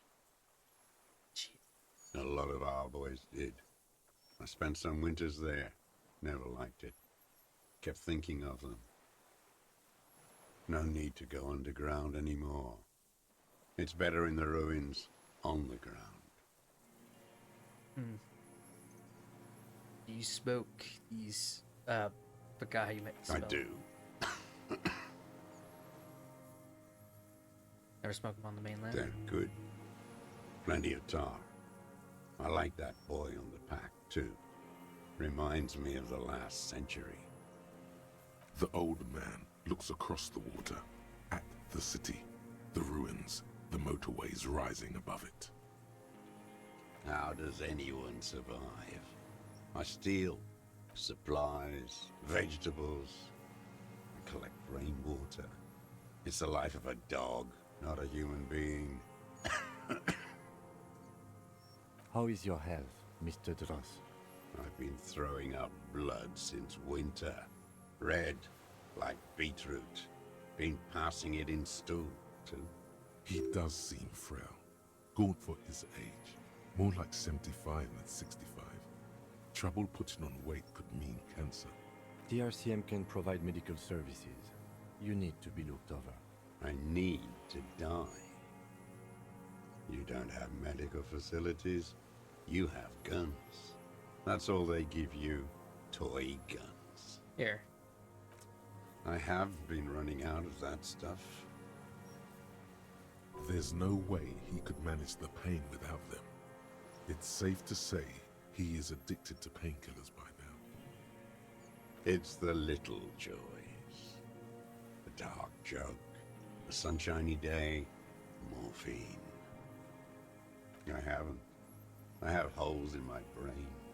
Years missing. Others filled with pain only. A decade of... I don't even know what. Inferno?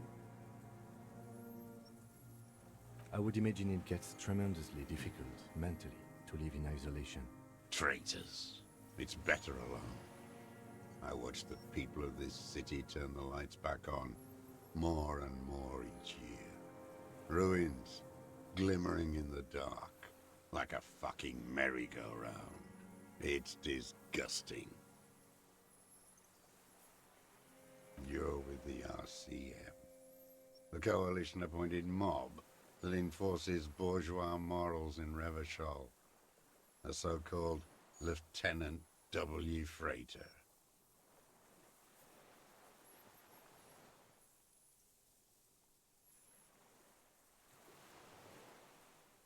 Let's. You represent the Moralist International, the enemies of humanity who took this city.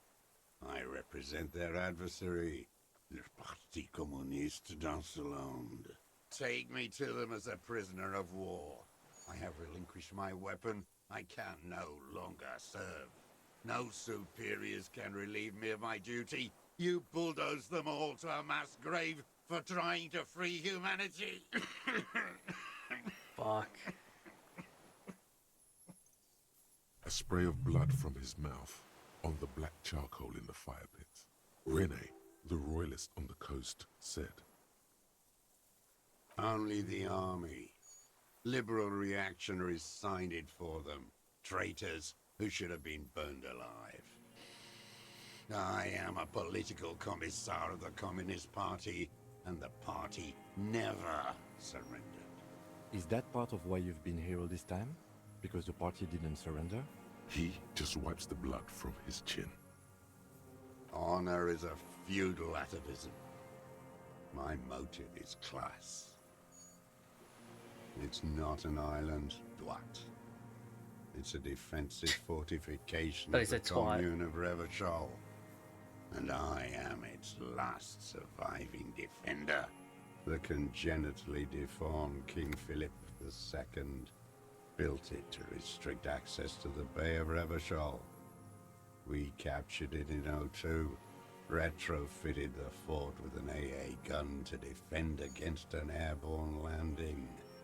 Against the whole world. Coalition military called it Operation Deathblow. I later found out on the radio they called it Deathblow. You're one of them.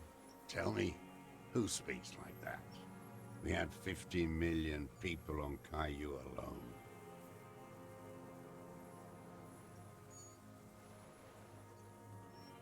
No. Iblis calls it that. The Black-Eyed Angel. 43 years and 10 months. It's not how a human being should live. But I had to. I couldn't just forget. I couldn't just forget what I saw. He just couldn't. He nods, but he can now. What have you been doing during all this time? Hiding, fishing, waiting. 2 police officers step out of the Whirling in Rags cafeteria. Satellite officer Jean-Vic Mayer inspects giant letters across the plaza mosaic in dark red government marked. How the fuck does Esprit de Corps work? Because obviously we somehow are understanding our cop friends are here. Patrol officer Judith Minot points west. The fishing village. She glances at her watch. We meet in 15 minutes. It's a 10-minute walk. The officers go, leaving behind the writing, still smelling of petroleum. One day, it says, I will return to your side. Always waiting. For her to return. Her who? Girl child. Revolution.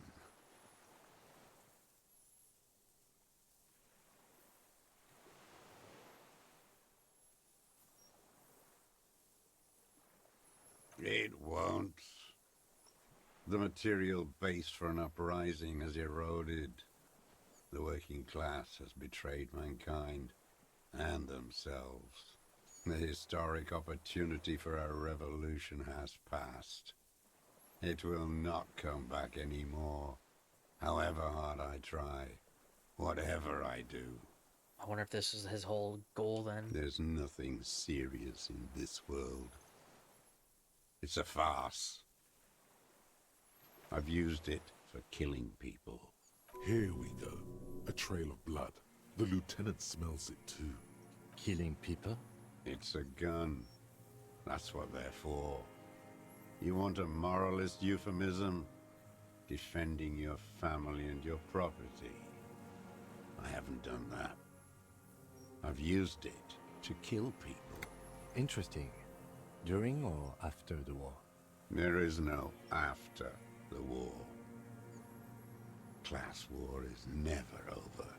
So he's continued killing after hostilities ended. Okay. This is it. You can feel it, like battery acid on the tip of your tongue. Something you haven't felt in a while. But... But what? This is what you live for. This is the shit. The great serotonin jackpot. The solution. Going straight. No euphemisms. He doesn't like those. No. Be careful now. Slow and steady does it. Make him repeat it first.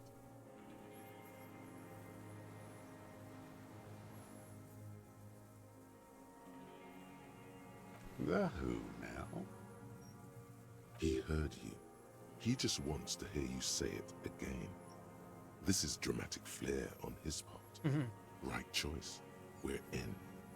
Do it, sire.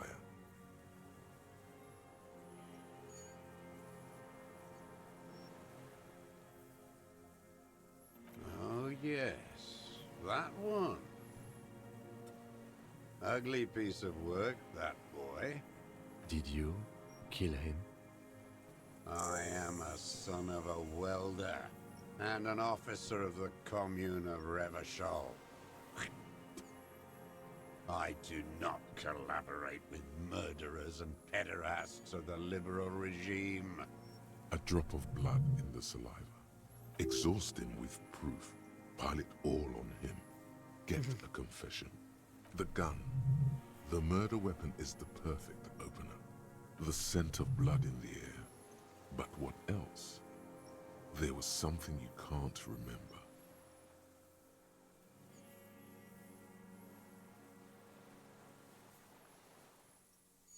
I saw you poking around there, looking for evidence. You're damn diligent when it comes to dead fascies. Did you like the view? You had direct visibility. There are embrasures in the concrete, specifically meant for a top follower to use. And you had a long-range rifle in your possession. You've been here a long time, Mr. Dras. Too long. You clearly need medical aid. I'm ready to die. I've done my part. He's practically admitting to it. Dead fascists for fascists. Done his part. Just one thing remains unclear. The rifle does not seem to have a scope. Yeah. Forget about your stupid fucking scope. I don't know where it is. Find it yourself. It's your problem now. He lost it. He just doesn't know where it is. Forget it. Push on.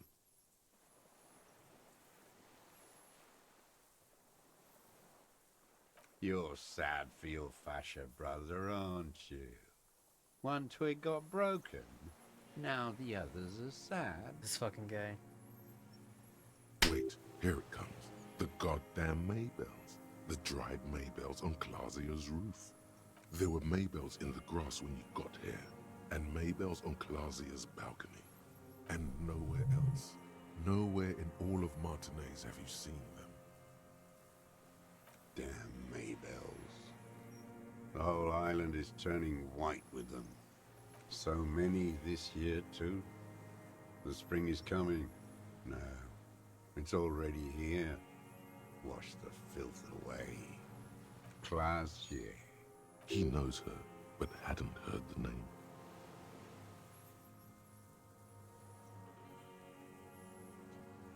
My ears don't reach the city. With the victim. There is a small tremble. Looks like a smile. A crooked smile. Yet isn't quite voluntary. He's about to burst. Not a lot of guns around that use military-grade ammunition, are there? It's a real gun. Not like your little musketeer pistol. I've seen you prance around with that, jumping hoops for the liberals. You look like imbeciles. Why don't you ask them to give you real weapons? Going against automatic rifles with these toy guns. Of course you got those boys killed. Oh, fuck off. Damn, he saw you. He's watched it happen. He would have a good view of the tribunal from here. It's not just empty boasting. So he saw you. Okay. So what? Don't let it divert you. You know what? You're right. I'm convinced this made the shot. Should we call it? Good. This feels good, doesn't it? Tearing things up like this. When you have the murder weapon, you have the killer. Oh yeah. I'm still gonna level up shit for no reason. I don't know why. I just do it. I'm just like,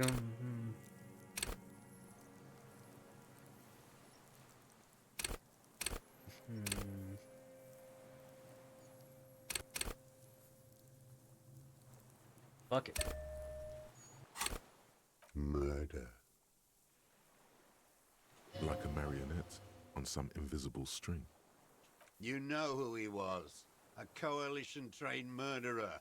Armored and armed. He wasn't human. The blunt end of a hammer. Dripping with blood. Beating us to the ground. Moaning with joy. You hounds get so thorough when a company-trained killer dies. I haven't seen you on this coast for 40 years. You know, maybe I should have killed one sooner. Got your attention. Now you stop beating druggies and prostitutes in your basement. Now you come to investigate. Not when they die by the hundreds. So good. This is really good, by the way. This is it. Shot him. Shot him. Say shot him, not killed him. So you shot him. Oh, the inhumanity. One paramilitary less in Revachol. The lieutenant raises his right arm to hush you. Hush. He does not need to be pushed anymore. The ball is rolling, while the lieutenant listens, holding his breath. I had them in my sights. Both of them. Him and the whore. I was breathing with them, in phase, and I pulled the trigger and flew on the air until I landed in his mouth. I didn't think I had a shot like that in me anymore. I did.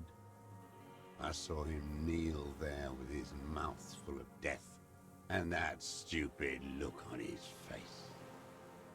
And his dick still in her. Fucking hell. Nothing. I went to sleep.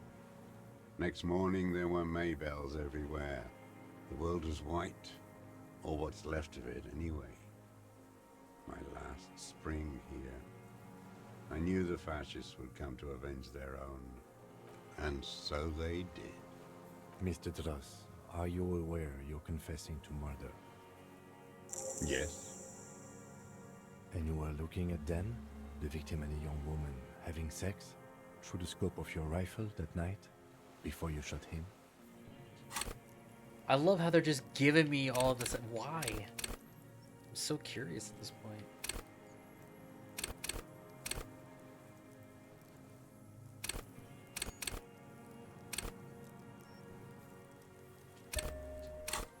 The old man nods.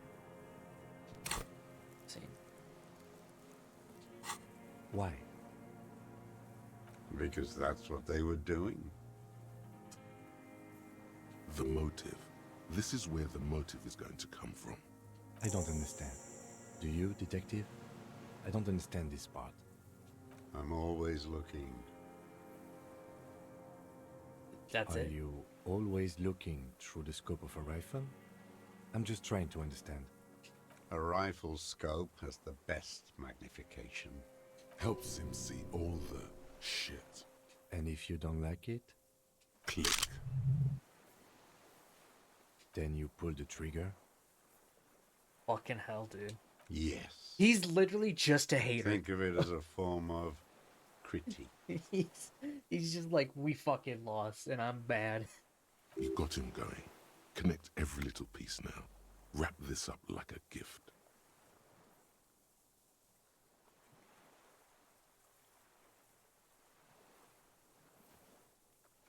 Them. Fucking. I didn't like that. Like, jealous? Jealousy is a reactionary concept. I didn't like the Reaver enjoying himself. Drugged out, soothed in the arms of a young woman. I wanted him to die so he could not enjoy life anymore. Yeah, basically he's a certified hater. And I wanted to see his head explode. That too. She should know better than to hold a child murderer between her thighs. I knew he'd be there for one more second, writhing. That's all it takes for the bullet to reach his head. Now that I think of it, I wasn't aiming for his mouth. I wanted his brains to spill out on her. But you can't have everything. Ah, so that makes sense then why blood didn't really get onto her. Because I guess I can see because of how we had to go through the mouth to get it. So basically went through the mouth and it bounced basically into his brain. Because I think that can, like, it's weird how ballistics work. There's nothing to hold on to. Only this. It's not enough. The coals of his eyes glisten suddenly, like stones dripping with water. Is he crying? Man needs to feel something else. In this fight, it helps if you have your eye on something there. It's weakness, I know. Woman. And inexplicably, it doesn't go with his pained voice. Since she came to Martinez, I saw her sneaking in the reeds early in the morning, behind the Fell building. It was dark, still winter. She didn't have her skimpy outfit on then, just a spot in the night, moving. Past the Fell building on the coast? What was she doing there?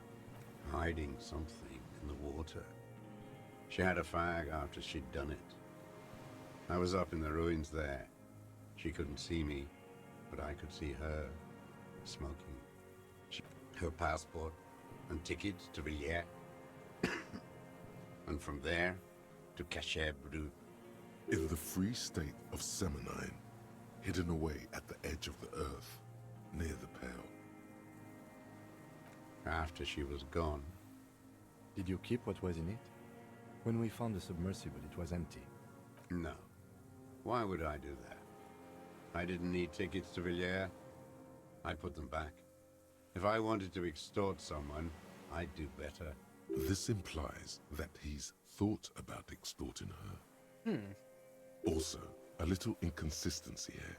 He was surprised to hear her name Clausia before. Would he not have seen it on the documents?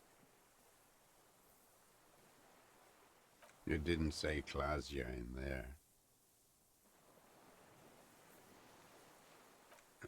It was something. I don't remember. It was dark that morning. I only remember her face on the photo. Why would I need that trash? I'm not going to Villiers. A strange confusion comes over him from time to time. Some kind of aberration of the nervous system. Let's say he's fucking old and dying. I'm not surprised he's having more I gaps. did. She had a face like an archipelago with those birthmarks. And a body hard and lean and bruised all over. Black and yellow. I could see she's taken a beating. I could see who she was, too. A spook. On the run. Revachol's the cloaca of capital now. All the bagmen and arms dealers end up here to do drugs and have sex like animals. You could tell she was a spook from the documents? She had different color hair on the photo and glasses. Forged. Some sordid bourgeois affair. I've heard about this kind of thing on the radio. He's setting it up for you. The bruises. You can't make that out in a scope. You can't see bruises through a scope. It's just a blur.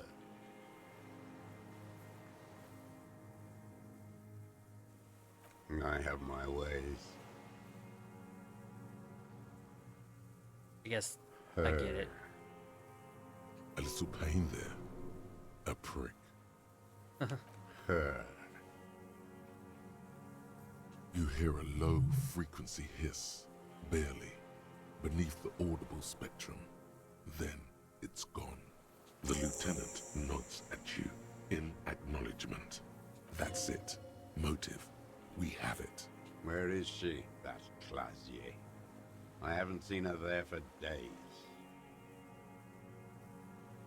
Locked up with your masters, like I'll be. Maybe we'll meet.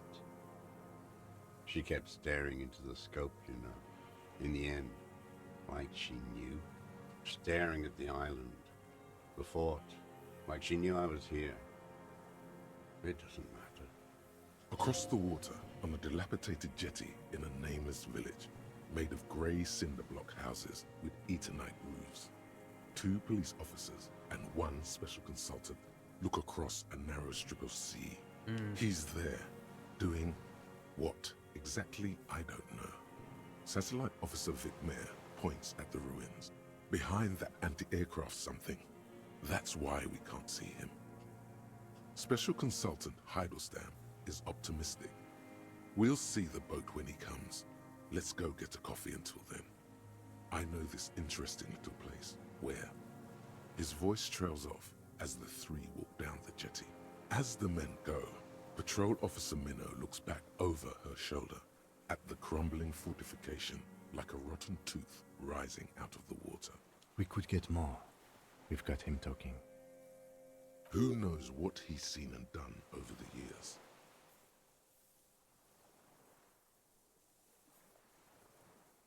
A tragic comedy. Druggies, prostitutes, and rentiers. A strange little engine seems to fire up in him again. It straightens his back. The familiar put of hatred. Specifically, the whole city is a charnel house.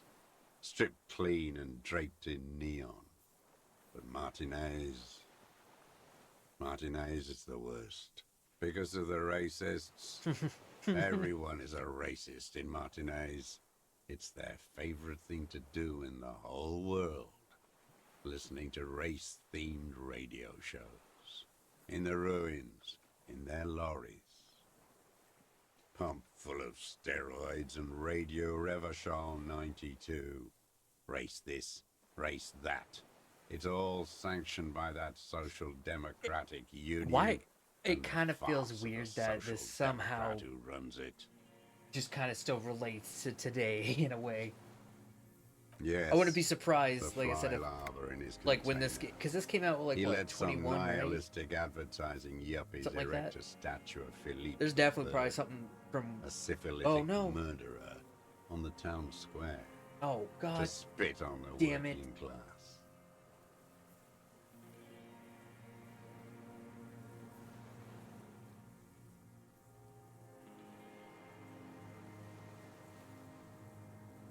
Oh no! I'm gonna have to make this a separate VOD. I'm gonna have to do that to be safe.